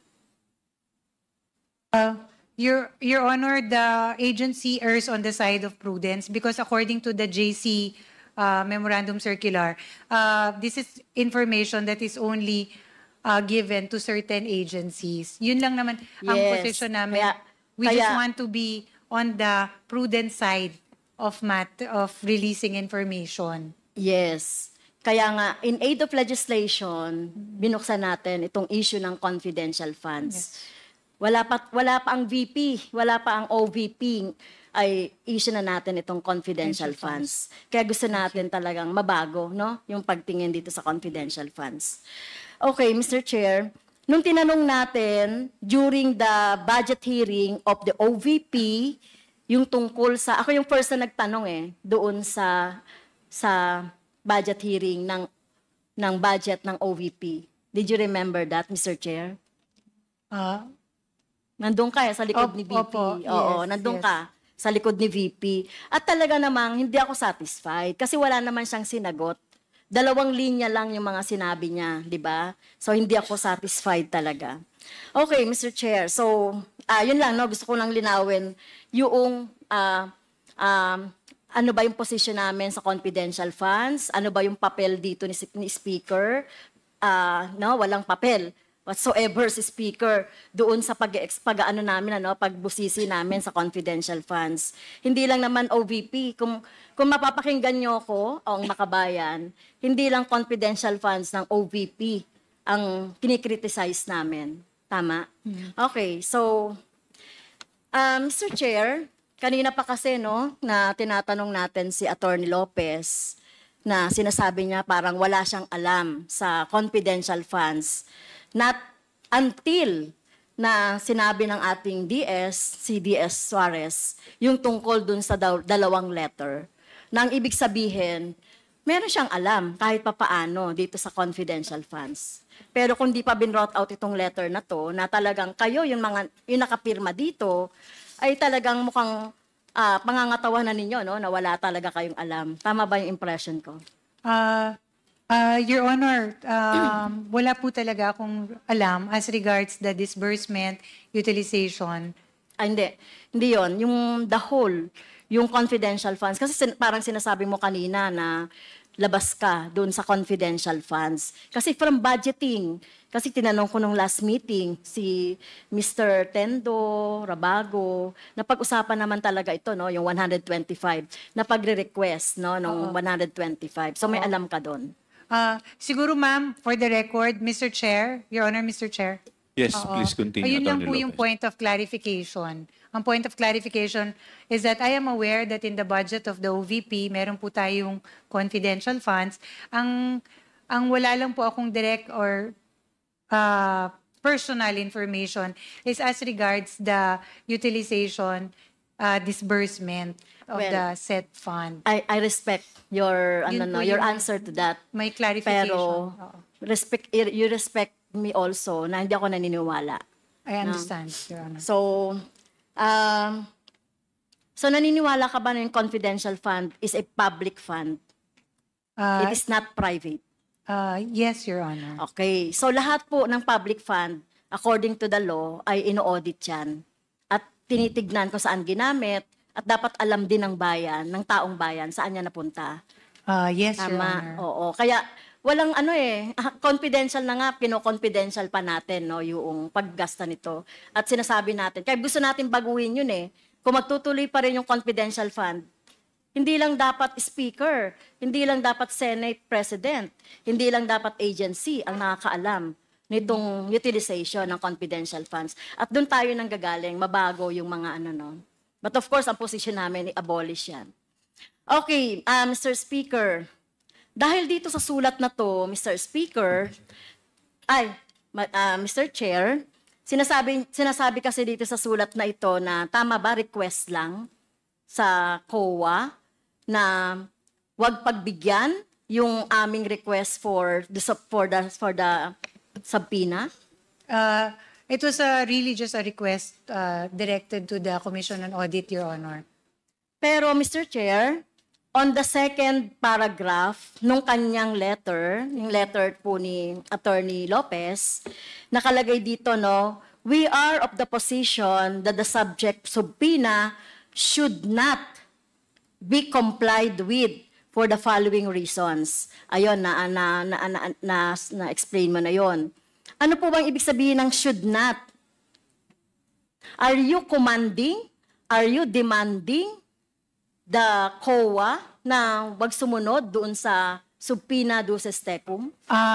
If, Your Honor, Mr. Chair, Please continue, Attorney Lopez. yes, if you read the entirety of the letter, it is really a respectful request sa Commission on Audit. We are not demanding them or instructing them. It is really a respectful request if you read in the Well, entirety. Yes, oo. Pero pag should kasi parang demanding na yon, commanding na yon para sa akin, no? And okay. Yes, and Okay, may I so also kung- add, yes, kung hindi ito demanding,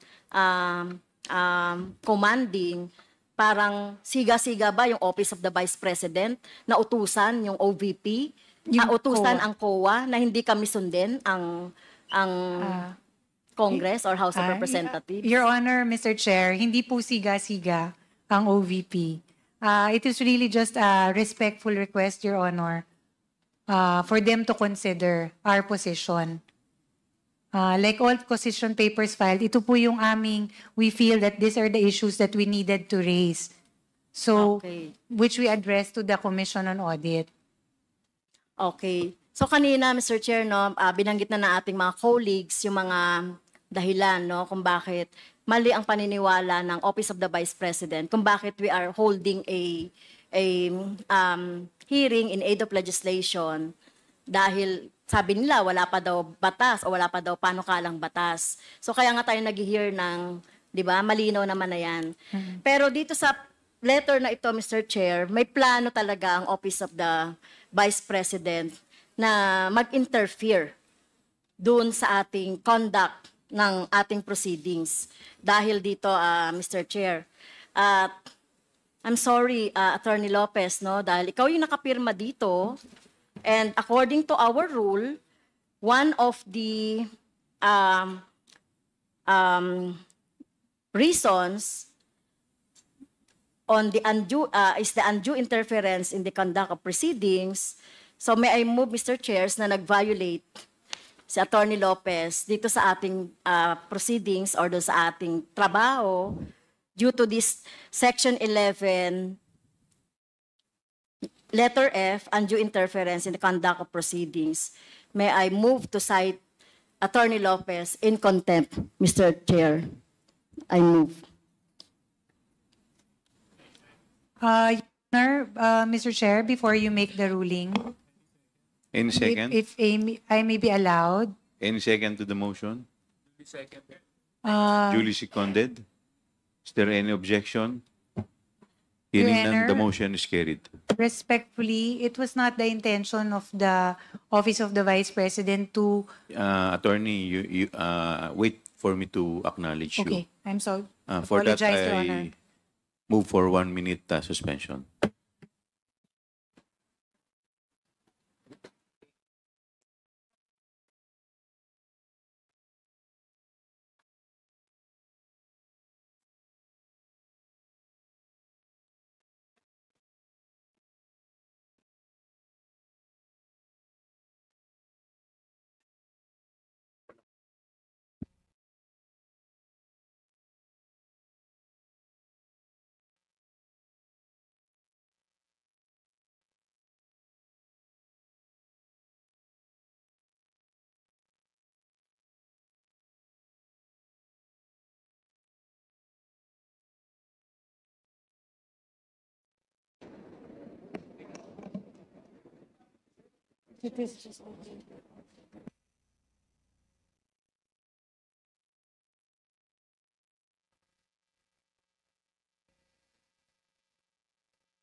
Well, Mr. Chair, on a personal, no, the apology is accepted. However, in the totality of the discussion from 10 o'clock up to now, nakita natin, Mr. Chair, no, very evasive, yung mga sagot ni Attorney Lopez. Tsaka nakita talaga natin na itong letter na to, hindi lang itong letter na to, Mr. Chair, yung totality talaga ng mga discussions pa kanina. Yun yung dahilan bakit natin siya gustong nag-move tayo na to cite in contempt. Kaya, Mr. Chair, I stand by my motion, Mr. Chair.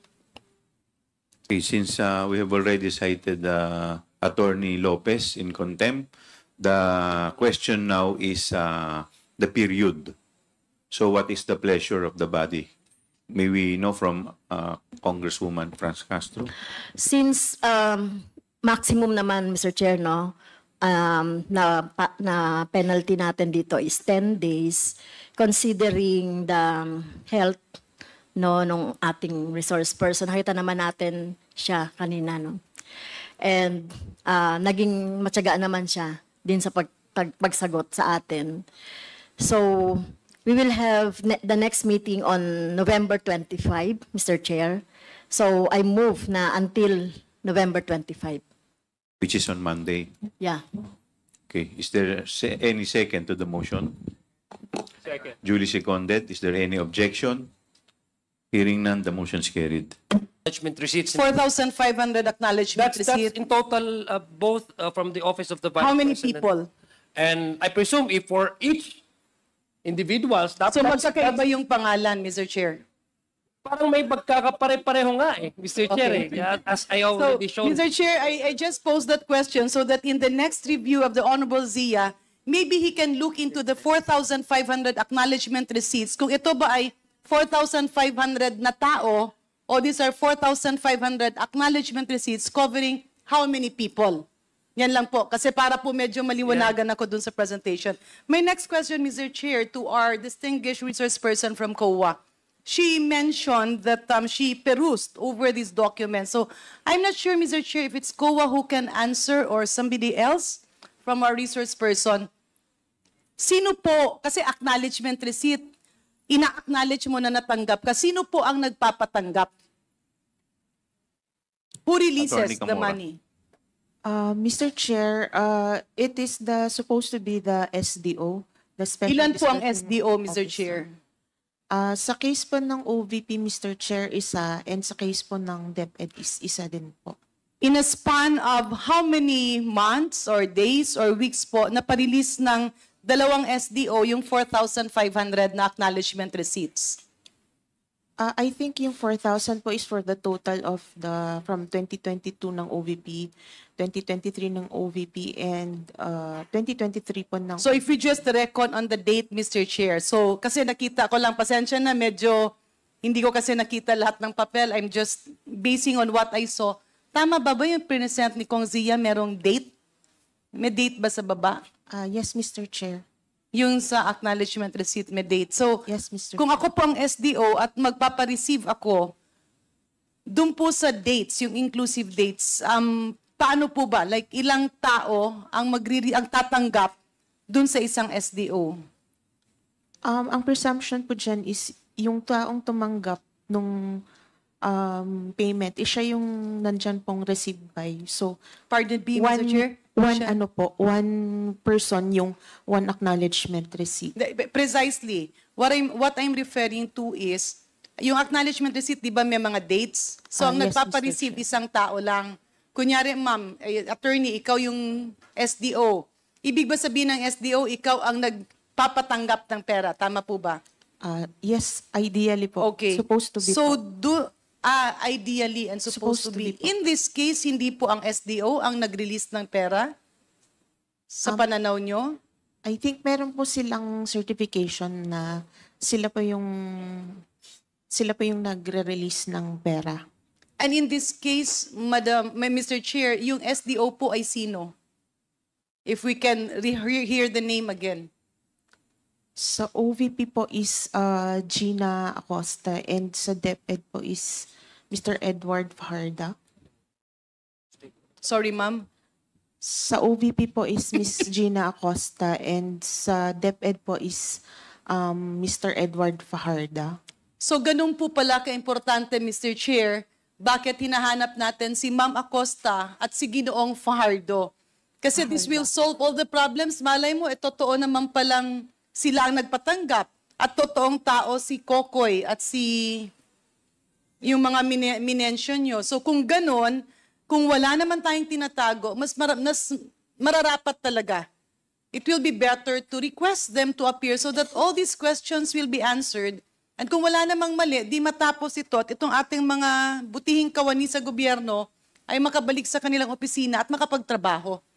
Kasi sayang yung oras na ang dami nating pinag-uusapan, but unfortunately, yung dalawang taong may kasagutan sa tanong na ito ay tila hindi mahagilap. That's my understanding.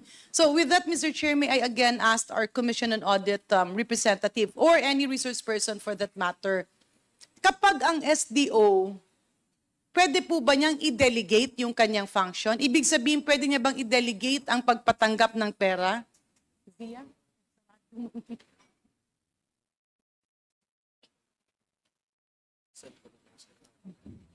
Mr. Chair, as far as I know po, pagka designated po, hindi na po pwedeng i-delegate, especially since sa case po ng Intel and confidential funds, meron po silang pinipirmahang certification na Dapat po yung sila lang ang mag-release. nag-disperse. Hindi pwedeng iparelease sa iba kasi baka mamaya hindi nila kaya. Yes, Mr. Chair. Can the head of office, let's say in this case, the DepEd Secretary or the Vice President, designate more than one SDOs? Ano po ba ang batas? Pwede naman pong mag-delegate ng more than one SDOs as long as the SDOs are bonded po. So in this case, pwede naman na hindi lang si Ma'am Acosta, hindi lang sa Ginoong Fajardo, pwedeng kumuha sana ng maraming SDOs para hindi maging nakakapagtaka yung pag-disperse ng 4,500 acknowledgement receipts. Tama po ba? Tama po. As long as isasubmit po lahat ng requirements like yung proper designation po ng SDO, yung bonding. So po it's niya. possible na para hanapan mo ng solusyon yung ganitong sistema, pwede ka mag-designate ng maraming SDO. Unless you only trust one person. Unless merong mga bagay na ayaw din ng iba yung risk. Unless it's also very difficult for that person to let somebody sign kung hindi niya kakilala. So, Mr. Chair, pasensya na po, medyo foreign po sa akin kasi ang confidential fund. Paano po ba ito? Let's say, these are all from taxpayers' money. Tama po ba? Yes, Mr. Chair. Okay. So galing po sa kaban ng Pilipinas, paano po ito na ilalabas? Kung sa national government agencies po, nasa GAA po nila. Pag sa GOCCs po, dapat nasa operating budget, corporate operating budget po nila. Okay. And for From NGOs that, po, ma'am, okay, nasa GAA siya, nasa budget siya, paano siya na ilalabas? Let's say tapos na yung budget. Let's say you are the let's say you are the head of office. Kapag ikaw po ang head of office, paano po mailalabas ang confidential funds? Kung okay naman po yung documentation from DBM, kina-cash advance po siya ng SDO. So kina-cash advance siya? Yes, Mr. Chair. And in this case, ang nag-cash advance ay yung SDO talaga? Yes, Mr. Chair. Paano nyo pa yun ika-cash advance talagang cash? I presume cash po siya, Cash siya, oo. since... Hindi po ba yun delikado kung iisang tao lang? Accountability po nung SDO yun. No, what So, I mean is, kunyari magka-cash advance ka, ang pagkaintindi ko ng cash advance ay kukuha ka ng pera. We're Yes, talking Mr. of how much? Millions. Mr. Chair, Your Honor. Millions po usually pagka Pwede po nating confidential. maibigay yung tamang amount? Kasi pag sinabi natin millions, pwedeng 5 million, pwedeng 1 million. For example po sa case In po this dito, case, in this case. kay OVP, 125 million po. Or sa DepEd po, 37.5 million. 125 million. Ibig sabihin yung pag-cash advance buo na 125 or baka tingi-tingi? Sa nakita Based niyo sa pong dokumento. documents po nila, Mr. Chair, buo siya since buo po yung check na sinubmit nila. So ibig sabihin, yung opisina magbibigay ng pera sa isang tao na 125 million. At yung tao yon ay mamimigay din sa mga andun sa parang recipients, no? Ng kanilang mga... In this case, sino po ang tao na sinasabi natin? Yung nag-encash ng 125 million? Yung SDO po, since siya po yung nandun. Anong pangalan naka-names po, Mr. Chair? Sa case ng OVP po is Gina Acosta po. So si Ma'am Gina Acosta pumunta sa bangko, dala-dala ang cheque, 125 million, na cash ang ipinalit. Yes, Mr. Chair. Mr. Chair, may I just be appraised? Pasensya na po. Kasi sa pagkaalam ko, pagka nasa bangko ka at nag-withdraw ka or nag-i-encash ka, hindi po ba limited po ang kanilang cash? Maybe we can ask a representative from the Land Bank Yeah. to answer the query. Just to clarify, Mr. Chair, I'm just looking at the possibility. I'm not pointing any accusation. Tagalabang may nilabas bang pera or baka mamaya wala namang nilabas na pera at naiwan yung pera doon? Kasi I'm hearing acknowledgement receipt. So maybe we can ask from, anong bangko po, sir, ma'am? Land Bank po, Mr. Chair. Do you have a representative from Land Bank? Could you please invite the representative of Land Bank to take a seat here? Dito po.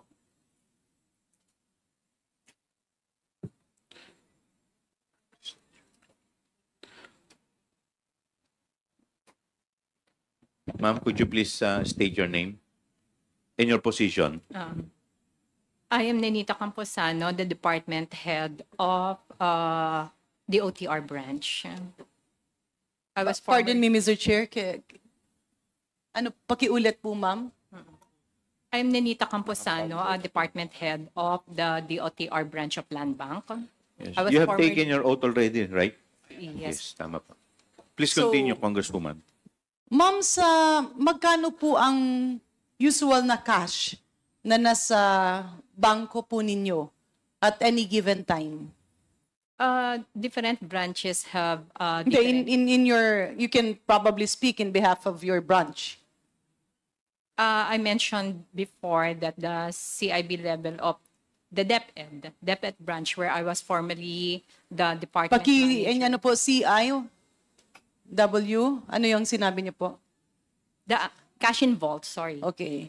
The cash in vault level, the cash level of our vault, as I mentioned in the previous hearing, is 10 million. So ang ibig po sabihin, at any given time, ang ibig sabihin ng cash in vault, yung available na pera sa bangko ay 10 million. No, Your Honor.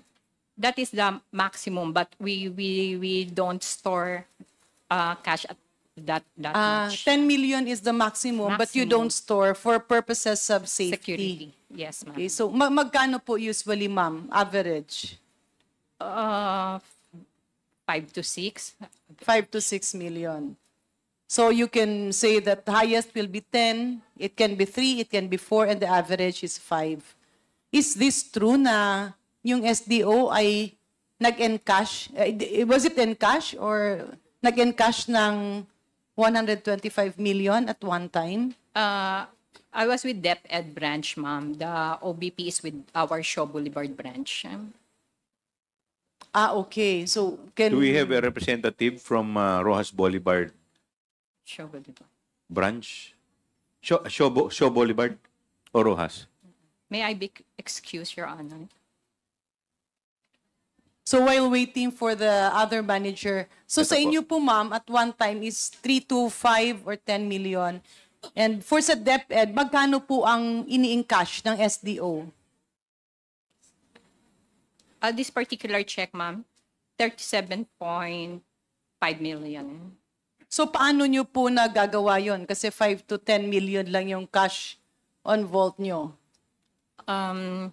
We require our clients to to tell us the amount to be withdrawn 2 days or 1 day before the So 2 encashment. days or 1 day before, pinapa-prepare yung, okay. And in this case, who made the call? It was the cash division of the Department of Education. Cash Division of the Department of Education. Specifically, sino po? Usually it's Ma'am Sonia De Leon. Pardon me? It was Miss Sonia De Leon who calls us for the reservation. So si Sonia, Ma'am Sonia, Mr. Chair, is not here. And is this a regular occurrence, ma'am? Ito ba ay pangkaraniwan na nangyayari? Yung 37.5 o yung malalaking amount na ini-encash, pangkaraniwan naman ito? Yes, ma'am. So pangkaraniwan ito sa inyo. Usually po para po saan? We don't know, ma'am. We are not privy to the to the DepEd's activities. So pangkaraniwan ito na withdraw ng DepEd? No, I'm not saying with the DepEd only, but with all our clients, ma'am. Your clients are government or private clients? Both, ma'am. Both. So in the case of DepEd, pangkaraniwan po ba ang nagka-cash advance ng 37.5? No, ma'am. Ano po, Mr. No, Chair? Your Honor. So pangkaraniwan po siya, Mr. Chair, or hindi? With the DepEd, with the DepEd. Yes no, po. No, no. Okay. And maybe, Mr. Chair, we can ask the land bank manager of the other branch. Ma'am, before we address the land bank manager of other branch, gusto ko lang pong magdagdag ng tanong. Yes. Ilang occasion po kayo na nakapag-withdraw ang DepEd ng 37.5 one time? 3 occasions. 3 occasions. Okay. Thank you po. Thank you, sir. Ikaw na. Ma'am, pwede po ba paki-state ninyo yung pangalan ninyo tsaka yung position ninyo? I'm G&G Abay. Ma'am, pakilapit po yung yung mic. Good morning po to everybody and to all our officers. Jean Abaya po from Land Bank Shaw Boulevard branch. I'm the department manager and assumed the position only as of January 2024. So, Mr. Chair, is the good manager here now was also the manager present? I'm really sorry, hindi ko po alam yung date ng encashment na nasabi ni Attorney Camora. So, ma'am, covered ba nung tenure nyo itong encashment ng 125? The one check is negotiated with Shaw Boulevard 2022. And the other 3 checks was negotiated 2023. Wala pa po kayo nun, ma'am. I'm not the department manager, but I'm also assigned at Shaw Boulevard, being the branch operation officer. So, Mr. Chair, matanong po natin sa ating land bank representative, itong okasyong ito, ilang beses po nagkaroon ng encashment ng 125 million? 4 times po siya. 4 times. Sabay-sabay po yun? Buo yung 125 million or kinukuha as the need arises or base dun sa pangangailangan? 1 time po for each check. 1 time for each check. Sino po ang nagpupunta? Mismong payee po. Sino po ang payee, ma'am, sir? Mr. Gina Chair. Acosta. So kaya pala, Mr. Chair, habang ako ay wala pa dito, naririnig ko na lahat kayo nagagalit na nung wala si Ma'am Acosta dahil nga siya ang makakasagot ng karamihan ng tanong dito. Is that our understanding, Mr. Chair? Tama po ba? Tama po kayo, as SDO. Okay. So ma'am, pagka nag-encash ka ng 125 million, magkano po ang yung average na pera na nasa bangko? The amount is not sufficient for that 125. So we ask the client. Pasensya na po, ma'am. Okay lang pong Tagalogin natin para po medyo mas Sige po, ma'am. maintindihan. Yung pong limit ng aming vault will not be sufficient kung ang pinag-uusapan po natin is yung 125 million. So per ano po namin, we request our client po na magpa-reserve for us to prepare po yung cash requirement of our client before the encashment, the day of encashment. So in this case, meron naman nagpa-reserve. Meron po. Sino po, Mr. Chair? From the agency po. Sino po kaya from the agency? Since that time kasi po, I was not in the position po to na mag-accept nung reservation. I will check po dun sa record namin sa branch. Pare-pareho bang tao ang nagpapa-reserve or hindi naman? Generally po, from the cash division po of the agency. But I cannot disclose yung exact name or person. Bakit po, Mr. Chair? Ma'am, I'm sorry po kasi by that time nga, as I've said earlier po, na I'm not the branch head during that time. And mostly kasi, either po the branch head or yung cashier po namin ang pwedeng mag-receive ng reservation of Pero cash. alam niyo po kung sino ang nagpapa-reserve. Hindi po. Kasi isang branch lang. So pwede niyo pong matanong, Mr. Ma'am, Chair? Nandirito po ba yung branch head during that time? Nandirito po ngayon? Wala po siya, Chair. Wala. Okay. Retired na po siya. Retired na? Okay. So maybe, Mr. Chair, we can invite the former branch chair. Would you like to, ano po bang pangalan niya? Yung former manager po. Yes, nung December 2022 up to September 2023. Violeta Constantino po. Violeta Constantino.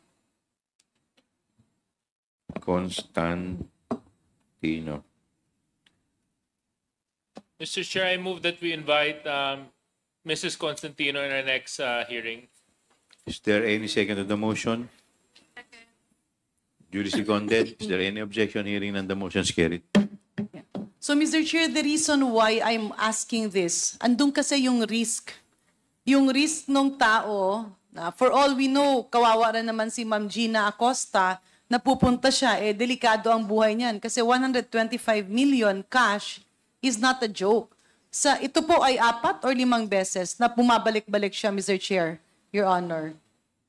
4 times po, since yung check po na na-issued is 4.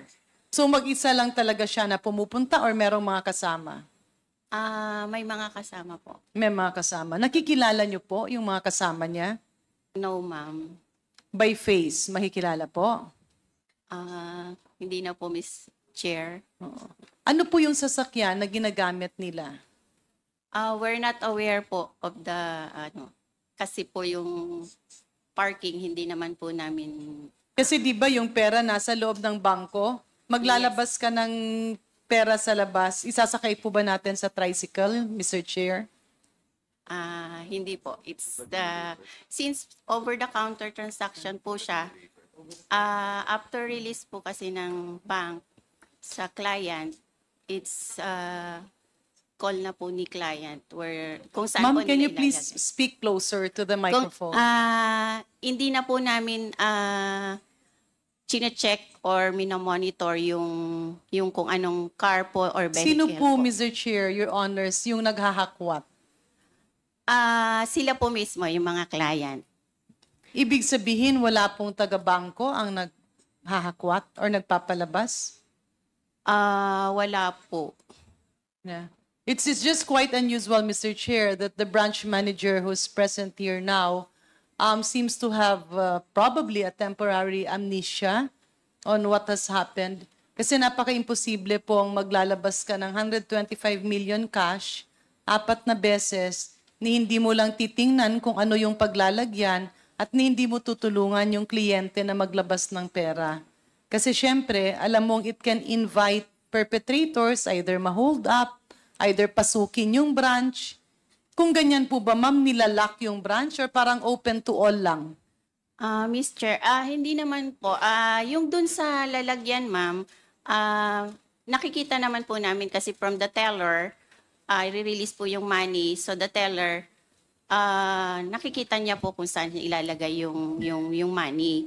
So yung dun sa paglabas po, since malaki po yung amount, so from the release po, parang dapat wala na pong touch ang one of the personnel since po ilalabas na po siya sa bank. So, ang ano po namin... Dumadaan siya ng teller. Bale, doon yung teller, yung parang may mesa po na ganon, ma'am? Bale, igaganon mo po? Actually, nire-request naman po yun ni client na dapat doon sa discrete place. So, since malaki po yung amount, nire-release po namin siya at the back of the teller. Sorry, ma'am, at the... back of the teller po. Yung medyo discreet po yung area para hindi po naka-expose Hindi nyo sa tao. tinitingnan yung risk ng empleyado ng gobyerno na kumukuha siya ng malaking cash. Baka mamaya masaksak yan paglabas ng bangko. Nasa likod nga po, back of the teller po, nasa back room po ng teller. Back ng teller, yung dinadaanan niya, yung pa rin yung main door or merong ibang daanan?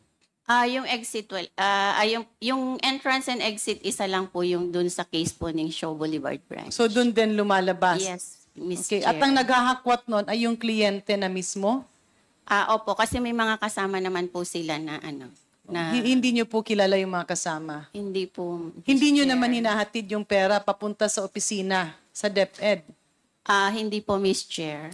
Pero pwede siyang ihatid, Mr. Chair? Hindi po, Miss Chair. Bakit po? Di ba meron kayong armored vehicle? Wala po kasi kaming MOA with regards to the delivery of the cash to the client. Wala po kaming memorandum of agreement with them. So, talagang over the So counter. lahat po, kung ihahatid, dapat may MOA? If we will be using the armored card po, Miss Hindi Chair. na kung for purposes of safety, kasi kawawa naman yung mga empleyado at kawani ng gobyerno, kung malay mo, may pag-interesan sila, hindi nyo hinahatid ng armored vehicle papunta dun sa opisina para naman safe sila. Yun po, kung meron po kaming memorandum of agreement, kasi yung armored card is need po ng... Sino po yung teller na nag-release ng pera? Teller po ng branch. Yes, Mr. Chair. Ms. Chair, since 4 checks po ang issued check for negotiation, iba-ibang teller po yung nag-issue. So iba-ibang teller siya? So in our case, 3 tellers po yung iba-ibang nag-serve. Okay. At usually, is this usual for land bank? In case po ni Shaw Boulevard, that large amount, hindi po siya usual kasi hindi naman po lahat ng client namin nag-encash ng ganong kalaking amount. Unusual po siya sa pananaw nyo? Opo, Ms. Chair. Yeah. Mr. Chair, the reason why I'm asking this is we're putting the risk of our government officials and our government employees. Imagine, magwi-withdraw ka ganyan kalaki, cold cash. Maybe in aid of legislation, there can also be a cap kasi pwede naman na maraming SDOs or pwede naman to ginawang every other week yung pag-disburse. Tsaka ang tanong rin, there are just a lot of questions, Mr. Chair, because if you get 125 million cash and you bring it to an office, a government office, may vote by yung government office. Maybe we can ask the representatives from OVP. Meron po tayong vote doon, ma'am, Mr. Chair? Wala na.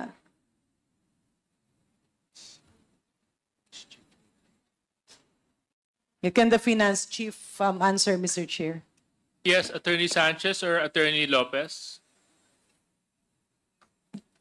Mr. Chair, we have a vault for our cash division, but that is not the same vault being used by the SDO. So I am not aware if there is a separate vault used by the SDO. Si Ma'am Attorney Zulaika, meron po? Your Honor, I am aware of a vault in the, as mentioned by the Director for Finance and Admin, for cash. It's used for, I think, understand payroll and other, and petty cash fund. It's used for payroll. Hindi po ba online na po ang payroll natin, ma'am? Just to, yes, ma'am, Yeah, I'm oo. sorry. May I refer this matter to our Chief Accountant and Director for Admin and Finance? Ma'am, just to add, Mr. Chair, just to add to what I mentioned earlier, the vault for the cash division is being used for primarily for petty cash fund, but there are also some items of payroll. For example, clothing allowance, Your Honor, which are paid in cash to employees. In your experience, is it safe to take 125 million cash from the bank and transfer it to your office? Risky po ba yon sa inyo? Pwede po ba kayong pasukin? May capability ba kayo na i-deter yung mga possible untoward incidents? Kung sakasakaling mangyari, palayo naman sana at buti hindi nangyari. Mr. Chair, in terms of the security arrangements in the office, we regularly coordinate with the Vice Presidential Security and Protection Group for security assessment, and we take their recommendations. For example, if they advise us to add additional blue guards, we take their recommendations and apply it. But we defer So in to this their case, risk Mr. assessment. Chair, yung 4 na beses na kumukuha kayo ng cash na 125 million sa Land Bank at nililipat sa opisina ng Vice President, ano po ang naging security measures na ginawa nyo? Mr. Chair, I apologize, but I do not have personal knowledge on the specific security measures undertaken. Can you speak closely to the microphone, please? Sorry, Mr. Chair. Mr. Chair, I do not have personal knowledge on the specific security measures undertaken after the check was released. Alam nyo po kaya, maybe the Chief of Staff or the Finance, would you know sino po ang driver nung sasakyan na kumukuha ng pera? Your Honor, I am not really privy to financial matters in the office. My role really as Chief of Staff is based purely operations. So I think the better person to answer really for admin and financial concerns would be Director Lynn Sanchez. Director Lynn Sanchez. So, Director, pag dumarating po yung pera, saan po dinidiretso? Mr. Chair, after the cash division releases the check to the special disbursing officer, we already have no participation on the encashment or handling So, of the ibig cash. sabihin, Mr. Chair, pagkakuha ng pera sa Land Bank ng 125 million, 4 na beses, hindi siya bumabalik sa office ni Vice President.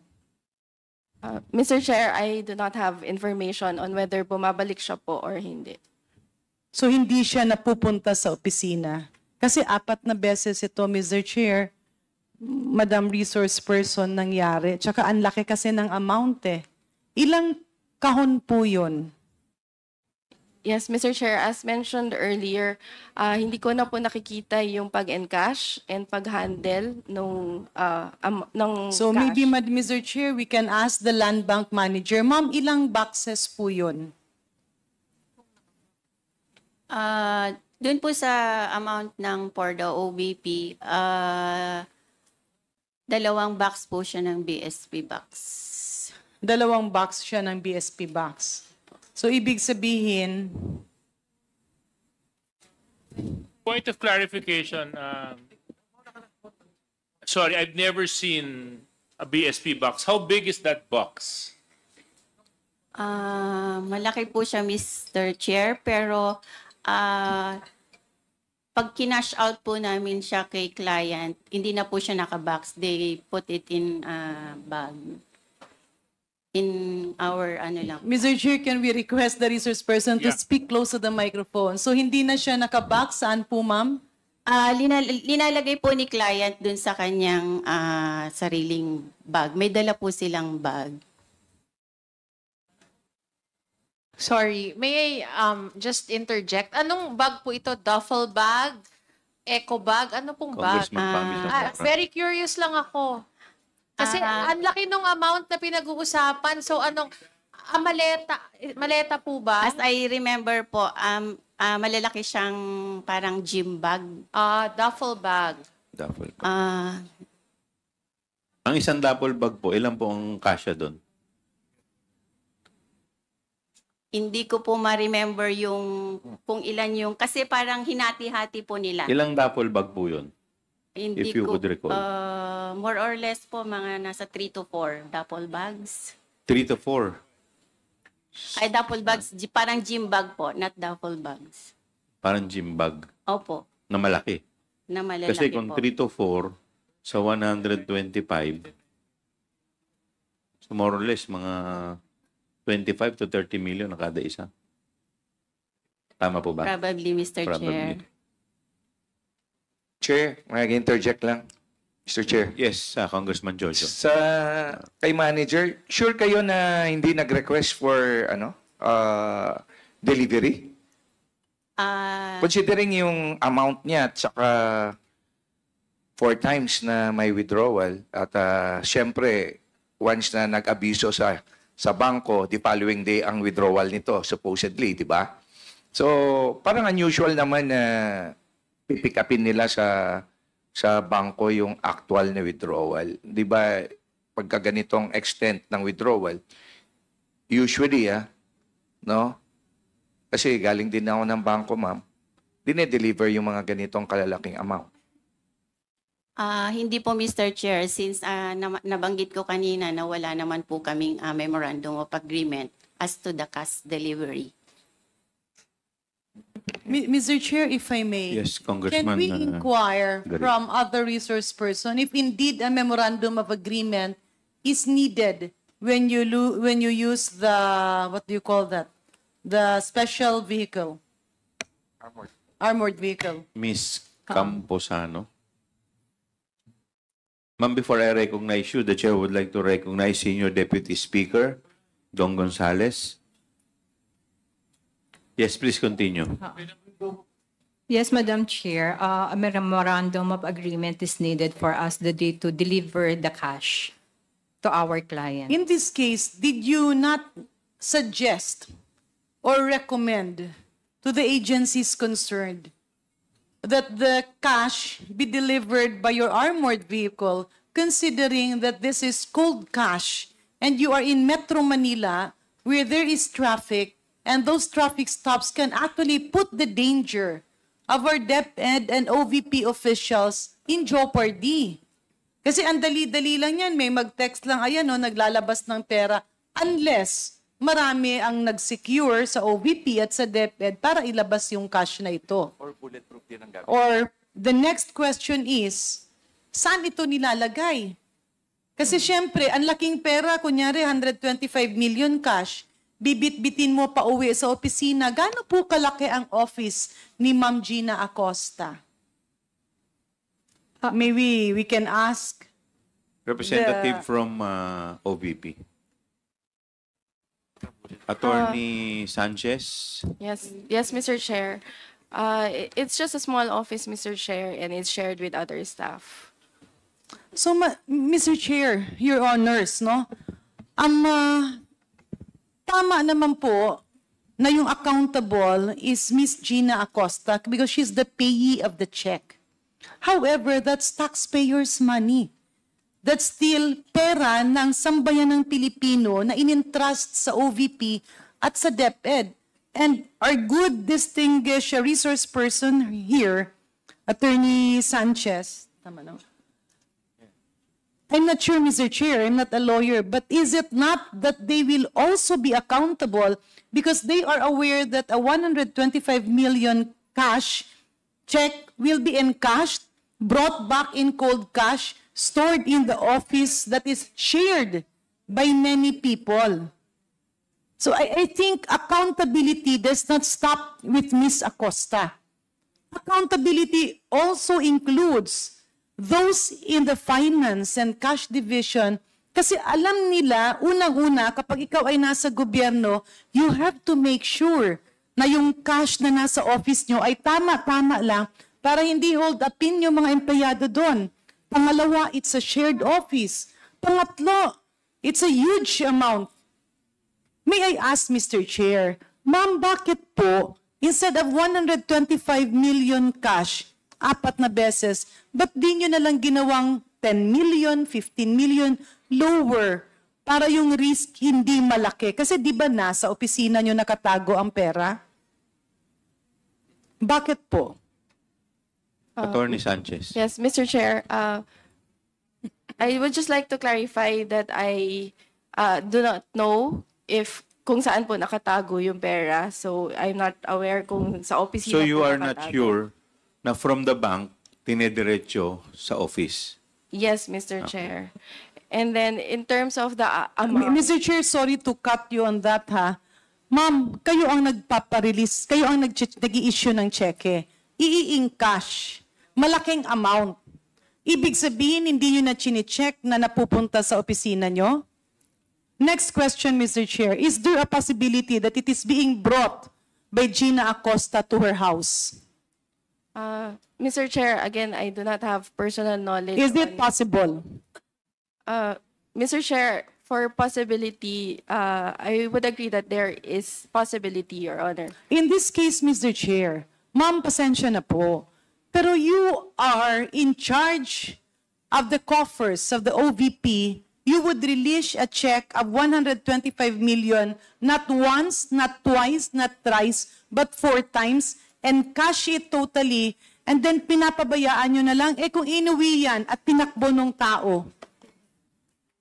Mr. Chair, under the joint circular, it is the responsibility of the Special Disbursing Officer to safekeep the fund.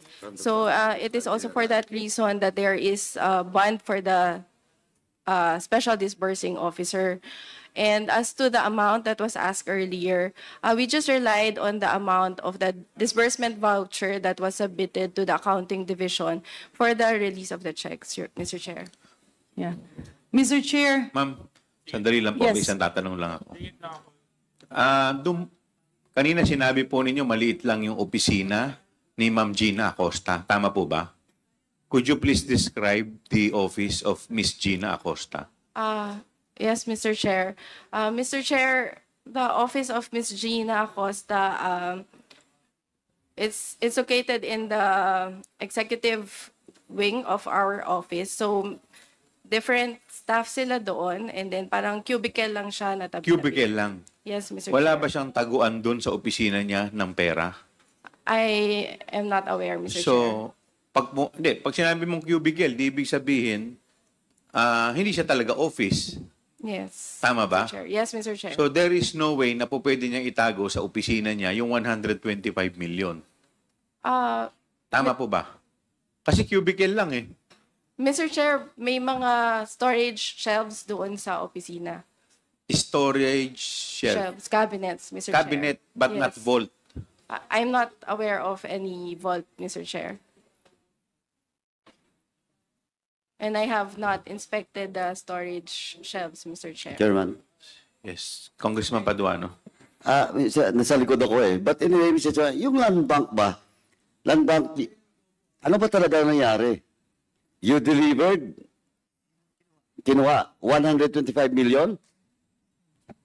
Mr. Chair, kinuha po siya sa bank. Yung 125 million? Yes, Mr. Sino yung cashier teller at the time? 3 tellers po yung involved, different checks po. Different checks. Ilang checks yun? 4 checks, sir. Mr. Chairman, can we invite in the next hearing the tellers involved in this transaction? Para magkalinawan po tayo dito kasi I doubt, Mr. Chairman. Ma'am, Land Bank, do you have a MOA with the Office of the Vice President? No, Mr. Chair. Sigurado po kayo? Opo. Wala kayong MOA? MOA for the cash delivery, no, Mr. Chair. How about cash deposits? We have a MOA payroll lang po. Sorry? Payroll. Payroll, not cash advances on other projects and transaction. Yes. O kindly submit then yung MOA nyo with the OVP para matingnan namin. What was the last date nung MOA nyo? 2022. O pag-submit po para matingnan natin. Then, Mr. Chairman, we invite all the tellers involved. Could you please submit the names, the list of the names of the tellers Yes, Mr. to the COMSEC? Okay. Mr. Chair, last lang po. Yes, Congressman Ma'am, Paduano. the transaction happens when? Yung isa po, first check 2022 and the rest na 3 checks 2023. Ito po, 2022? Yes, Mr. How Chair. much is the 2022 transaction? 125 million. Then, yung 2023? 3 checks po, 125 each transaction. 125 each transaction. So, yung 2022 nyo, 125 each transaction. Tama? 125. Okay. Now, ma'am, ganito, 125, ma'am, ha? Ilang, ano yan? Ilang luggage yan? Mr. Sabihin Chair, ano po, duffel bag daw po. Duffel bag? Opo. Gym bag. Gym Apat bag. na gym Gym bag. bag. Gym bag. Gym bag? Yung So my get, that's around 30 million per bag? more or less, Mr. Chair. Ano yun, more or less? Oh, yeah. Now, that was 2022, 2023, di ba? Yes, Mr. Okay. Ito lang po, ma'am. From the teller, sino nang bitbit palabas? Of course, sa sasakyan ni, ni Acosta, di ba? Sinong bumitbit? Client po, Mr. Chair. Sorry? Client po. Yeah. Client. May nag-assist po kay Miss Gina. Na client, not your, No. not your personnel. Hindi Sigurado po, ka? Mr. Chair. Yes, Mr. Chair. Now, ganito na, Mr. Chair. Can we issue a subpoena at those stake with regards to CCTV during the time? Mama, tandaan nyo, may record kayo dyan involving that transaction, Mr. Chairman, para makita natin kung nandun talaga si Acosta, wala. Because this happens, ma'am, in some of transaction being made by government agencies. And it was also investigated in my committee. Pakisubmit po yung transaction na yun, 2022 at saka 2023, Mr. Chairman. So move, Mr. Chairman. Second. Is Mr. there Chair. any objection? Hearing none, the motion is carried. Mr. Chairman, Yes, Congress, DS, JJ Suarez. curious lang ako dito sa pagbubuhat nung Duffel duffel bag. bag. Oo. Comsec, meron kasi akong hiram na duffel bag dito. Pakita mo nga kung ito yung ganito kalaki yung duffel bag.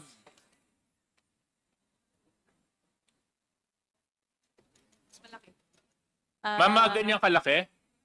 Opo. Meron pa yatang mas malaki. Hindi. So, Pero ganyan mas- kalaki o mas malaki dyan? Mas malaki po ng konti. Yung bag po nang galing sa OVP o galing sa Land Bank? Dala po ni client, OBP. So dala po nila yung bag. So handa na po sila para kunin yung pera. Yes, Mr. Chair. So ilang milyon kada bag ang nailalagay? Sila po kasi yung nag-insert na po dun sa bag, naglagay sa bag. From the teller, nung nirelease po ng teller, sila na po ang nag-divide dun sa bags. Without the supervision of Land Bank or under the supervision of Land Bank? Witness pa rin po ng nag-release na teller. So thank you that we invited the teller. Now question, I can imagine kung 4 na bag yon, 125 divided by 4, more or less would be around 30, 35. You know, my math isn't so good. Kaso lang I would imagine mabigat po yun. Yes, Mr. Chair. So ilang tao ang kinikailangan, mga 31 million, no? 31 million, tama. So ilang tao ang napansin ninyo na bumubuhat nung isang bag? As far po na remember ko, Pakilapit po yung mic. sa pagkakaalala ko po, 2. So 2 kada bag. Mr. Chair, very quick interjection. Quick interjection. Congressman Garin. Ilang kilo po ang 35 million, Mr. Chair? Hindi ko po ma-estimate, Mr. Chair. I'm sorry, Congressman Garin, I'm not in a position to answer that, no? But actually, that was my point. Kasi kung mabigat po yun, I would imagine. So kung 2 tao kada bag, 4 na bag, yun po ay binabalikan ng 2 tao o more than 2 people accompany Ms. Acosta to withdraw the cash? More than 2 people po. More than 2. So are you saying 4? How many individuals? More or less po sa pagka-remember ko. Kasi nung tinitingnan ko po, Ms. Sanchez, how long have you been working with Ms. Gina Acosta? Since I joined the OVP. Attorney Sanchez. Yeah. Yes. Since I joined the OVP, Mr. Chair. How would you describe her build?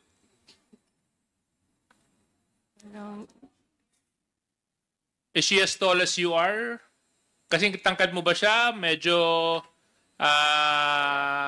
payat? Ano po ang pangangatawan ng Miss Gina Acosta? Hindi ko pa po kasi nakikita ito eh. Similar to my build, Mr. Chair, pero baka mas payat po, Mr. Chair. Mas payat. At kung hindi po ako nagkakamali, more or less, ilang taon na po si Miss Gina Acosta?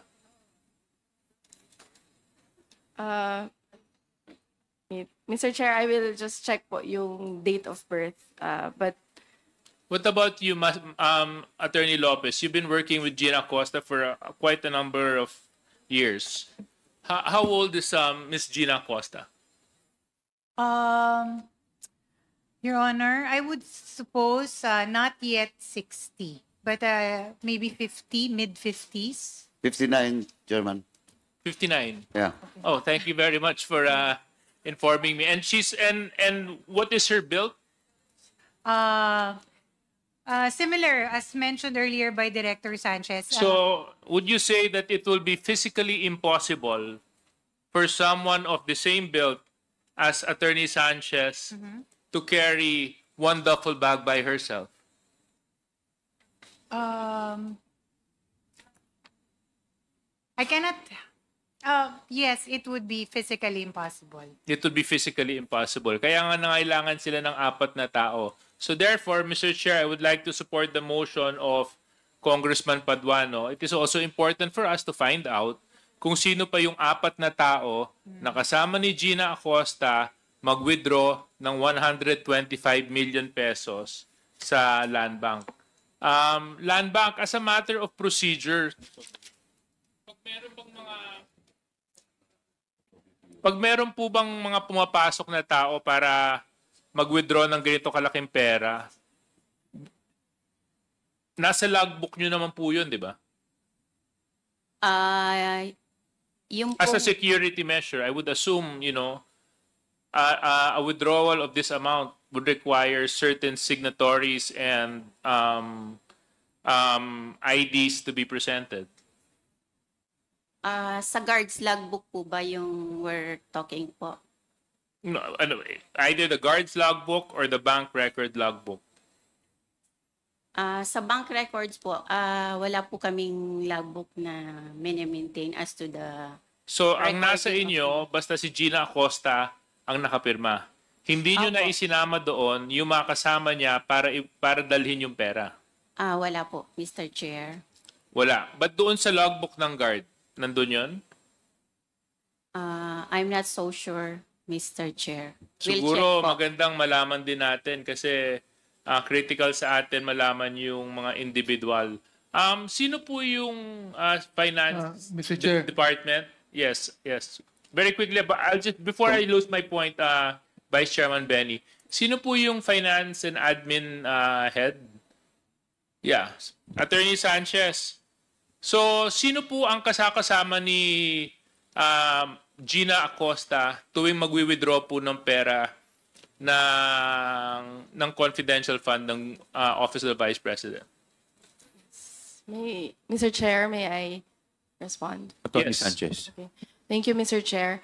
Mr. Chair, as mentioned earlier, from the end of finance, once we release the check to the payee, We do not have participation. No. That's not my question, ma'am. My question is, di ba, you're handling admin as well. So, human resource, employees. So, 125 million is a big amount.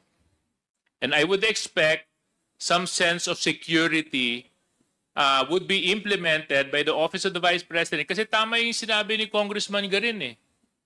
Baka mamaya magka-interest doon na nalaman na isang tao na kasing laki mo lang ang may buhat-buhat 125 million. Talagang pwedeng pagtangkaan na nakawan yon. So dapat may kasamang tao, may magsisecure. So who were those persons who accompanied Gina Acosta withdraw that money? Mr. Chair, as to the security arrangements for the withdrawal of the money, I was not part of the arrangements, Mr. Chair, so it was not relayed to me, Mr. Chair. But Mr. Chair, I think that would be an answer I cannot accept, Mr. Chair, kasi kayo po ang tagapamahala nun eh. Kayo ang pumirma ng cheque.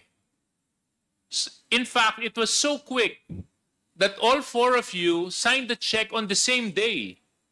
There was haste in the office to withdraw that cash. So I would expect that in the same manner, you would also secure that fund. Kasi dito nga, December 20 ba yun? Sabay-sabay yung pinirmahan yung disbursement voucher eh. Actually, nagulat nga ako, sobrang bilis ninyo eh. 3 signatory, isang araw, nagawa ninyo eh. So ipinakita nyo na minamadali nyong makuha yung pera. So ang tanong ko, sa pagmamadali ninyo, siguro naman, tiniyak nyo rin, dahil nga nagmadali kayo, mahalaga sa inyo to, sisiguraduhin naman natin na secure yung pera. Ang tanong ko, oras na ibinigay nyo yung cheque sa Land Bank, sino ang kasama ni Gina Acosta i-withdraw yung pera? Mr. Chair, respectfully, I really have no personal knowledge as to the companions of the special disbursement. Because, Mr. Chair, this did not happen only once. It happened in December. It happened in January. It happened again, I think, sometime in April. I can be wrong. And maybe again in September. Tama ba ako? Ms. Sanchez? Parang ganun yung dates, di ba? The last one was in July, Mr. Chair. Yeah, okay. So, it happened 4 times. So, Mr. Chair, Ma'am Villa Del Rey, kayo, malalaman nyo ba kung sinong kasama ni Gina Acosta nung withdraw yung pera? Ma'am Villa Del Rey, you are recognized. Good afternoon, Mr. Chair. I'm sorry, Your Honor, I don't have knowledge po kung sino yung companion ni Ms. Gina Acosta. Kasi alam mo, Mr. Chair, ang nakakapagtaka dito sa Office of the Vice President, mabilis silang pumirma ng disbursement voucher para mag-issue ng cheque, tumawag pa sila in advance sa Land Bank para siguraduhin na may pera ang bangko para withdraw yung pera. Kaso lang, wala naman silang nilalagay na action para pangalagaan yung pera. Ni nga paglalagyan ng 125 million, wala na silang pakialam kung saan nila ilalagay. Kasi ang sinabi ni Ms. Sanchez kanina, yung vault ay para lang sa petty cash. Sabi niya may cabinet dun, but I doubt you'll put 125 million pesos in a cabinet. Not unless that cabinet is secured and large enough to hold that amount. So what I don't understand, Mr. Chair, is how come they are so reckless and carefree with such a huge amount. And this is just 125 million. We're not even talking about the 37 million that was withdrawn from the DepEd. So for me, Mr. Chair, this is unacceptable. Mr. Chair, Congressman I just would Abante. like to ask a question to the Land Bank, no, in relation to the question of Congressman J.J. Suarez. Mr. Chair, very Mr. quick, Baya? one interjection lang, may pagpatuloy lang, very quick interjection. Can be just one answer. Kanina kasi nagtanong tayo dun Yes, sa lalagyan. Congressman Garin. Yeah. Mr. Chair, hindi ko lang po natapos yung tanong ko. Kay Ma'am Camposano, Ma'am, yung sa 37.5 million, ano po ito? Ano pong linagyan? 2 bags, ma'am. 2 big bags. Anong klaseng bag po? Parang ganun din po, para mga gym bags din. So, gym bags. So, 37.5, ang laman ng bawat isa is more or a little less than 20 million each. I am not sure. Sino po ang nag-pack, Mr. Chair? Sinong naglagay dun sa bag? The payee. The payee. Sino po ang nagbigay ng pera? The teller. Sino po ang nagbit-bit palabas? The payee. Siya lang po mag-isa. Mayroon po siyang kasama. Ilan po ang kasama? Isa po. Yeah. And last question, Mr. Chair. Bumalik tayo dun sa tanong natin dun sa kabilang land bank. In your case po, sa DepEd, kanino pong sasakyan ang sumusundo dun sa payee? Naka-red plate po ba or private na sasakyan? Wala pong sasakyan. Lumalabas po sila sa may backdoor po namin. So walang sasakyan? Nag-jeep lang sila pabalik ng DepEd? No, ma'am. Ang location po ng branch namin is within the compound of the DepEd. So lumalabas sila sa fire exit leading to the DepEd compound. Okay. No further question, Mr. Chair. Mr. Chair, baka ko makalimutan, baka nakalimutan ko na eh. Gusto ko lang tanungin si Ms. Abaya dito. Meron ba kayong CCTV? Meron po, Mr. Chair. Merong CCTV nandun mismo sa pag-withdraw ng pera. Yes po. CCTV yan, correct? So makikita nyo ngayon yung mga tao sa CCTV na nag-withdraw, correct? Yes, Mr. I'd like to Chair. make a motion, Mr. Chair, that they submit to us a CCTV. In which, during the withdrawal. Na-move na yan kanina pa, Mr. Chairman. This representation moved for the land bank to submit that CCTV. Para wala na tayong question dito. Kasi mukhang hindi alam ni Tony Sanchez eh. Palagay ko, Mr. Chair, medyo, ewan ko ha, parang alam nyo eh, Attorney Sanchez. Hindi pwedeng di nyo alam eh. So ngayon, malalaman natin through the CCTV. Okay, with the indulgence of Congressman Rog, the Senior Deputy Speaker. The Chair would like to recognize the Senior Deputy Speaker, Don Gonzales. Thank you, Mr. Chairman. This is interrelated with my question last hearing kay Gina Acosta at saka yung sa nagpag-end ka sa Show Boulevard. In my recollection last hearing, I asked already that the 37.5 million in cash on first and second, third quarter, in-encash po yun dun sa Land Bank DepEd compound. Tama ho ba? And my question there is, sino ang tumanggap dun sa pera pag de-receive niya yung pera? Di ba cheque po yan, ano? Pag pina-encash mo yung cheque, ang tatanggap, sigurado kung paharda yan, siya po ang pipirma. That's my number one question. Number two question is, yung 125 million, in my recollection, pina-encash yan nung July 11 or 13. July 13, 2023, sa Show Boulevard, yung 125 million. And then the last check of 37.5, alos sabay po to, yung last check ng 37.5 million and the 125 million, sabay po yan in-encash halos sa Show Boulevard at saka doon sa DepEd branch ng Land Bank. Pangatlo po, ang address ni Mr. Paharda is walking distance only from DepEd Land Bank compound up to the residence of Mr. Paharda. My question is, sino po ang tumanggap, receive, doon sa 125 million sa Show Boulevard and the 37.5 sa DepEd compound ng Land Bank? Yun po, Mr. Chairman. That's my two questions. Tanong ko po yan last hearing, pero wala po yung cashier na sinasabi nyo. Salamat po. Miss Nenita Camposano, I recognize. With the DepEd branch, it's the payee himself who received the cash. Who's that, ma'am? Edward Paharda. Edward Paharda. Okay. Yung sa 125 million, ma'am? For the 125 million po, Miss Gina Acosta. Pwede ho kaming humingi ng kopya, yung receiving copy sa bangko na ang nag-receive katunayan si Gina Acosta at si Mr. Paharda. Yes, Mr. Chair. That's all, Mr. Chairman.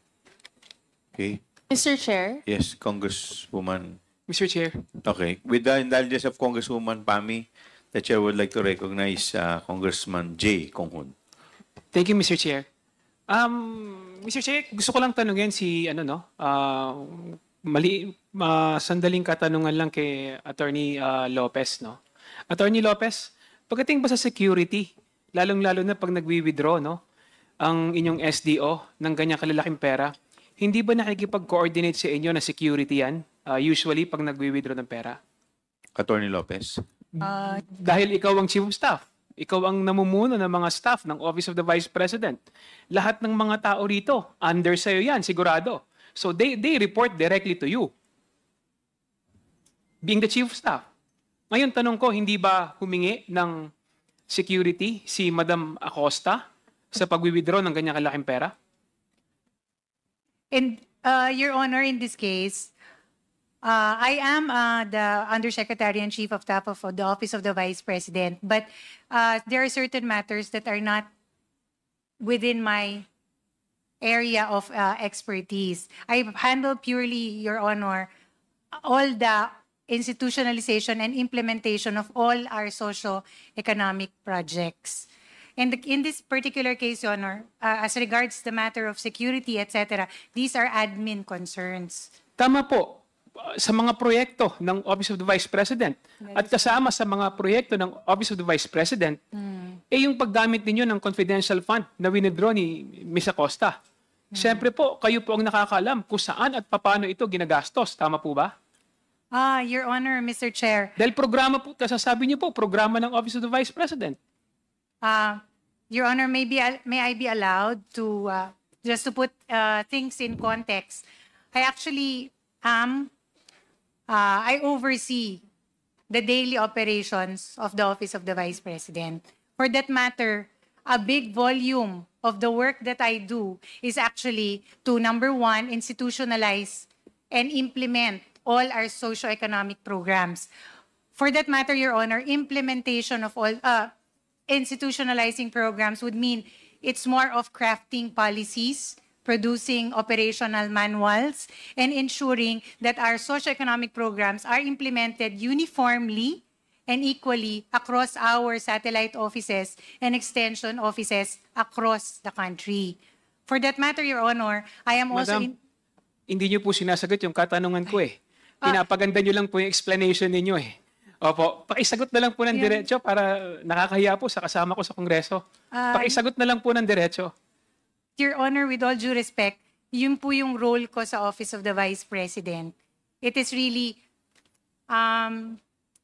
another would be to handle all forms of communication, whether internal or external communications. Kaya nga po, wala po ba kayo natanggap na request coming from kay Gina Acosta para sa security ng paglalabas ng pera sa Land Bank? Dahil malaking pera po yun na para sa mga proyekto po ninyo. Katulad nga po ng sinasabi mo. In my case, Your Honor, for this instance, there is no request for security, but I would assume because security falls under admin concerns, it would really be best addressed to the Director for Admin, Your Honor. Pero dahil maliit po yung opisina ninyo, alam po ninyo na nag-withdraw po ng ganong kalaking pera si Ms. Acosta nung araw na yon?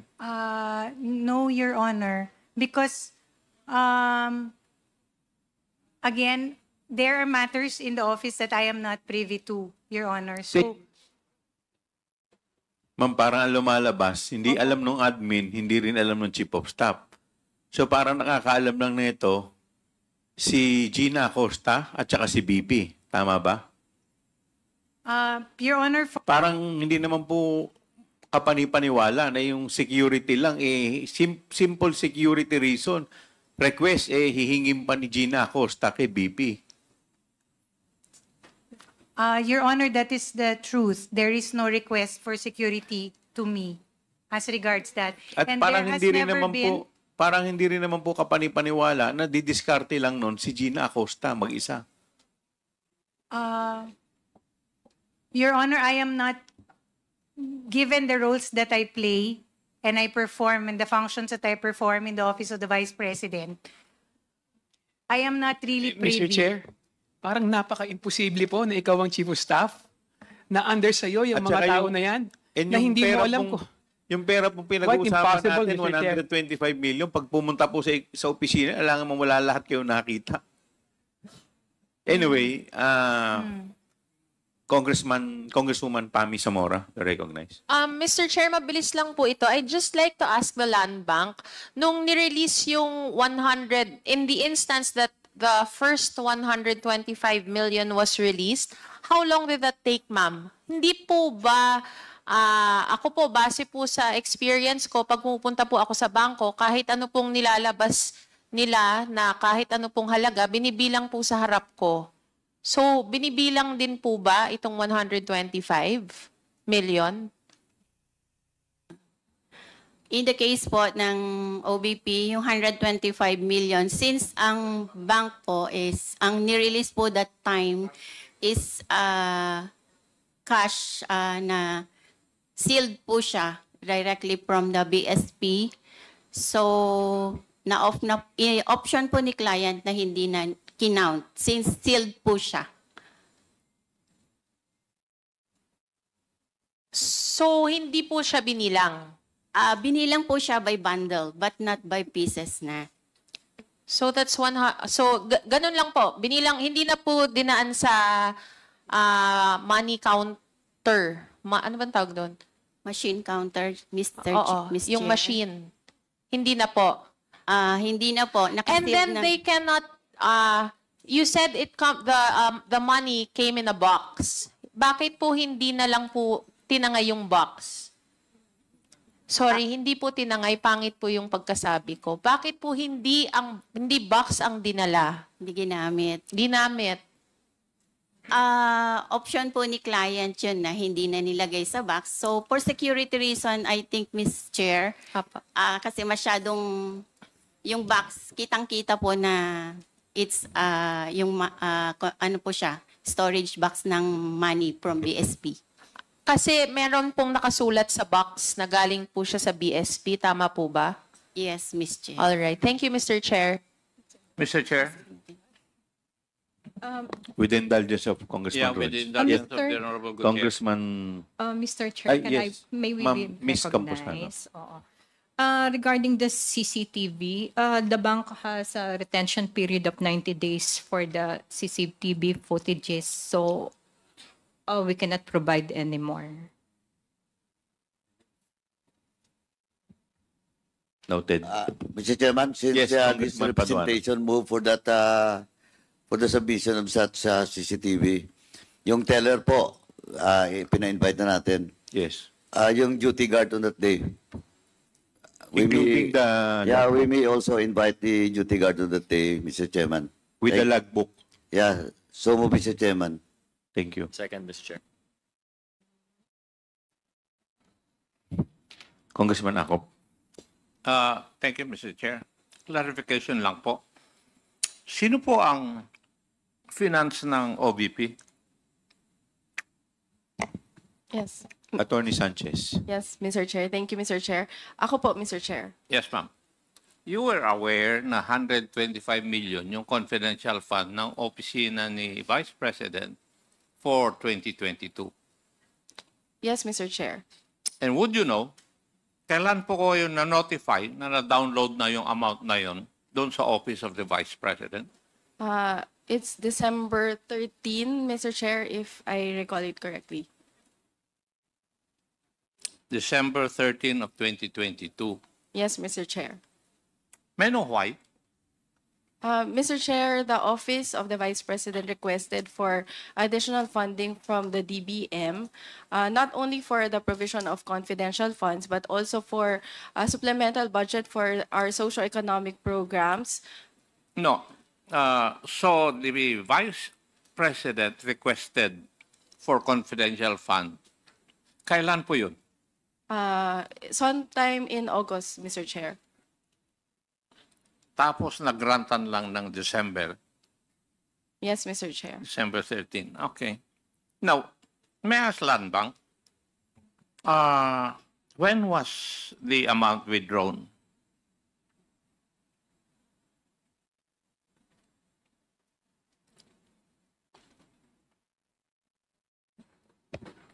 For the OBP, I think for the 2022, December 20, I think we'll check the document. December 20, 2022. 2022 for the first. One time na withdrawal. Yes, Mr. Chair. One time. Ang nag-withdraw, yung pong SDO, Special Dispersing Officer. Yes, Mr. Chair. Madam, would you know si Attorney Sanchez? Would that be correct? Yes, Mr. Chair. Yes, ma'am. Bakit ginastos nyo kagad ito nung period na yon, when in fact you would have obligated it and you would have used it in 2023? Mr. Chair, I do not have knowledge on the actual utilization, but in terms of the cash advance, Mr. Chair, there is no prohibition as to whether we can give the cash advance in 2022, Your Honor. Kayo po ang mas marunong siguro sa SDO, ba't hindi nyo na lang sinabihan when the notice of cash allocation na receive nyo ng December 13, bakit hindi nyo na lang inobligate so that it will not be returned to the National Treasury? Kung na-obligate ninyo, you can use it in 2023. Di po ba, kung titignan nyo yung budget, merong unused appropriations. Number one is unobligated appropriations. At saka number two is yung hindi na-issue sa inyo. Bakit inapuran ninyo? Mr. Chair, for the obligation of cash of the confidential expenses, it is triggered by the issuance of the cash advance, Mr. Chair, and the documents for the request for the release of the cash advance was received by the accounting division and the budget division on December 20, Mr. Chair. Kaya nga, na-receive niya ngayon, December 13, tapos pinaspasan nyo ng pag-liquidate. Di po ba? And therefore, nagkamali-mali na yung inyong opisina na pag-liquidate. Mr. Chair, as to the issuance of the cash advance, as of the time that the cash advance was issued, we did not have information on the period that it will be used because it can be used even after December 31, Mr. Chair. Kaya ngayon nga yung katanungan ngayon December 13, nakuha nyo yung na meron ng cash for the confidential fund. The first thing that you would have done is that hindi natin magagamit itong 125 billion within 11 days. Tama? Mr. Chair, there is no requirement under the joint circular to use it within the 11-day period because it's for one quarter. Ginamit nyo nga sa liquidation ninyo. You use it for 11 days. That's why your office committed mistakes in the liquidation. Kasi inapuran nyo When in fact, pwede naman yung i-obligate yun at saka nyo na lang i-liquidate. Di po ba? Again, Mr. Chair, I would like to state for the record that I do not have knowledge on the actual utilization and disbursement from the confidential fund cash advance. I'm amazed kasi kayo in charge ng finance sa office ng OBP, you do not know this. It's surprising on my part kasi I've worked with the controllership. Kaya nga ako nagtataka Bakit pinilit ninyo na i-liquidate o gamitin yung pondo, 125 million in 11 days? Something must be wrong somewhere. Di po ba? Sabihin nyo sa akin, normal ba yun? Na 125 million gamitin mo in 11 days? as a finance officer? Mr. Chair, for the 125 million, I do not have personal knowledge, but Hindi. Ang tanong ko po, sagutin ninyo. Sa tingin po ninyo, being with finance, normal ba na gamitin yung 125 million in 11 days? Mr. Chair, that would Yes or no? depend, Mr. Chair, on the nature of the transactions, Mr. Chair. Are you So- trying to tell me that you could come up with transactions within 11 days, 5 of which are holidays? Mr. Chair, Pakisagot lang po. Mr. Chair, in the government, there are transactions which exceed that amount, and the payment is Like what, for can be, example? purchases, Mr. Chair, but there may be purchases, Mr. Chair, that exceed that amount, or payment for other transactions, Mr. Chair, like In the office of the OVP, anong transaction na ganun? in the OVP, Your Honor, wala po kaming ganun transaction. Kaya huwag mo akong pagsabihan ng ganun, Iha. Kasi, you're coming up with stories or events na wala kang ebidensya. You're a lawyer, right? Yes, And Mr. you Chair. say something, hihingan kita ng ebidensya. Wala kang may pakita sa akin eh. Yes, Mr. Chair. That's why early on I stated for the record, Hindi, Mr. Chair. pero for a finance officer, you do not know na it is unusual for you to use 125 million in 11 days, 5 of which are holidays. Ako, naging controller ako, alam ko na imposible. Kaya ang ginagawa ng amin ay ino-obligate namin para magamit namin sa next year. At may liquidate namin ng tama. Hindi yung ginawa po ninyo. Diba? Attorney, if you're really well-versed sa finance, dapat alam mo yun. Mr. Chair, again, for the confidential expenses and the handling of the confidential fund, cash advance for confidential fund, hindi po ako involved sa process, Mr. Chair. Okay. Thank you. For the confidential fund of DepEd, Land Bank, ito ba yung 3/4 of 37.5 million each? One time din ba na winidraw ito? 3 withdrawals, 37.5. So, ano yun? Every quarter? I will check our records, sir. I cannot remember anymore. So, pwedeng sinasabi ninyo, in 1 month, na-withdraw lahat to. We will check our records, sir. Thank you. Thank you, Mr. Chair. Hindi rin masagot eh. Mr. Chair. Thank you very much, Congressman Acop. Yes, Congressman Flores. Mr. Chair, I would just like to make a follow-up on my suggestion kanina regarding Attorney Sanchez. Do we have that data already as to where?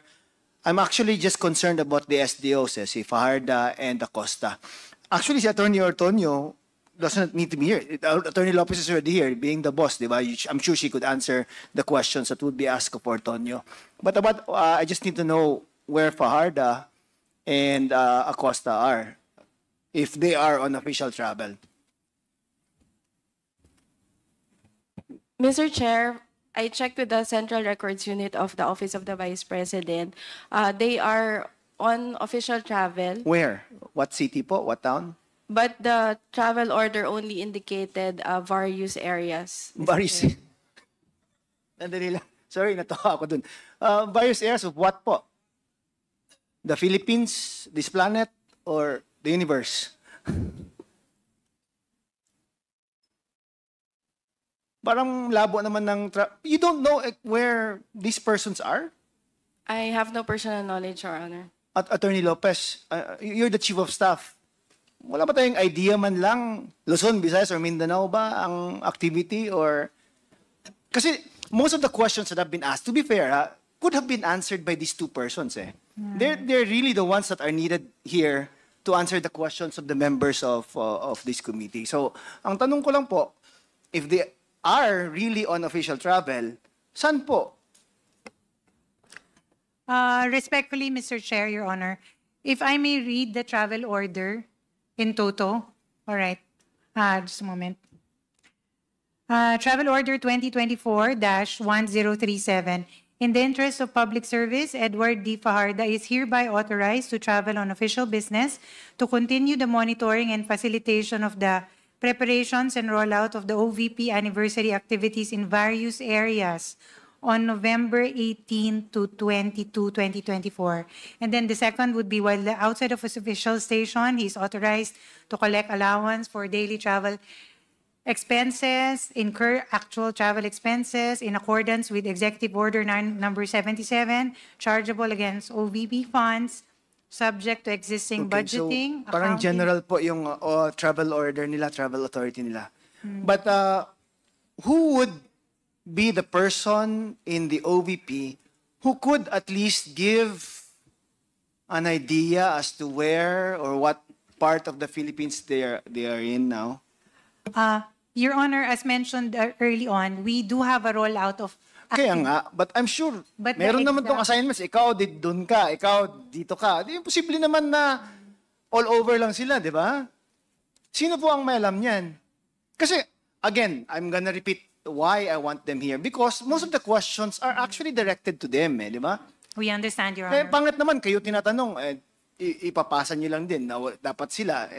It could have been, properly done kung nandito din sila. And we've been treating you fairly naman, di ba? None of you have been cited in contempt. You're all here.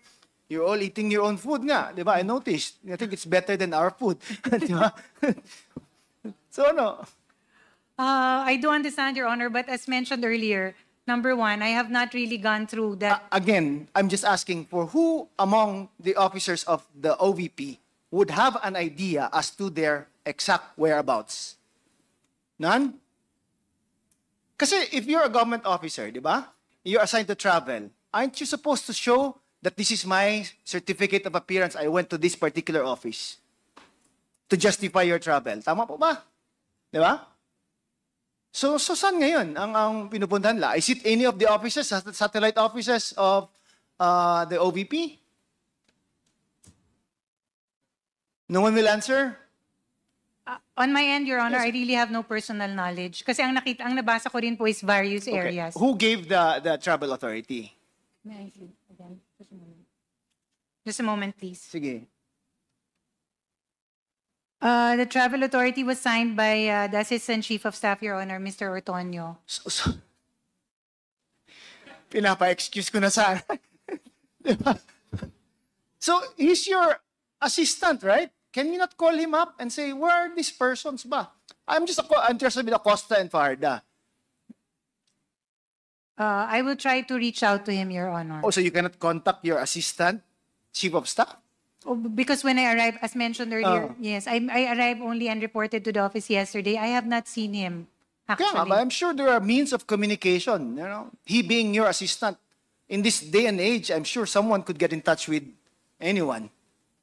Would you not agree, Attorney Lopez? I will try to reach out. I'll give you a few minutes, ha? Thank you. No worries, Your Honor. Yeah, just a quick manifestation, Mr. Chair. Ms. Zulay, Attorney Lopez, how long have you been in government?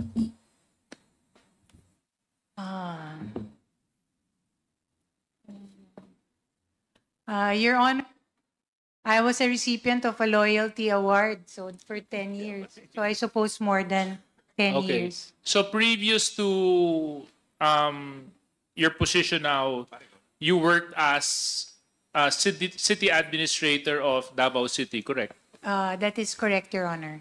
So as city administrator, I'm sure travel authorities would come and go your desk. For certain officials only, Your Honor. Yes. So but they would come your desk. Ikaw ang pumipirma, ikaw ang signatory, ikaw ang may authority. That is. And you would know that open-ended travel orders are generally prohibited. You cannot issue a travel order that doesn't specify to where you're going, up to when will you be there, and the other details and purpose of your travel. Is that correct? Your Honor, Mr. Chair, the preparation of, when I was a city administrator, the preparation of documents as regard travel authorities is actually handled by the Human Resource Division. Yes, I'm not asking Attorney Lopez who prepares them. Yes. My as an attorney and as a city administrator, you know that it is prohibited, generally prohibited, to issue travel orders that are open-ended, meaning no specific place, purpose, and time. Your Honor, I would think that in this case, it can be justified because there is a schedule of activities happening on these dates. So at the very least, I would think that it limits So if you think it's justified, the areas. yes, yeah. In this particular case, Your Honor. Yes, so if you think it's justified in this particular case, let's take this particular case as an example. So what particular places are you speaking of? That is the matter, Your Honor, that was discussed earlier. I would have to ask and check So therefore, which areas. you cannot use this example as a particular case because you yourself have no specific information as to what these various places are. Am I correct, Attorney Lopez? Your Honor, Mr. Chair, there is a list of activities happening across our satellite offices. That can be indication of which areas they will be traveling to. So meaning, is this a regular practice in the Office of the Vice President where you issue travel orders recklessly with no specific day, with no specific place, with no specific purpose? Basta ang sinusulat nyo lang yon, varios. Paano ngayon to, Attorney Lopez? Paano ngayon to, si Mrs. Villa del Rey? Nandiyan ba siya? She probably went on restroom break, Your Honor. Okay, tatanong ko na lang si Attorney Sanchez. Kung ganito yung practice sa OVP, paano nyo charge ng per dime? Tapos paano kayo nag-i-issue ng travel voucher? Paano kayo nag-i-issue ng pambayad ng ticket, pambili ng gasolina, pambayad sa kain, sa eroplano? Kung ito, sinasabi nyo, various places. Various places can mean here, there, everywhere. From the North Pole to the South Pole. So, I mean, you can't expect the committee to believe that one reason to why your officials are not present is because they're attending to activities in various places. That's totally unacceptable. Is this a practice in your office, Attorney Sanchez? Mr. Chair, usually when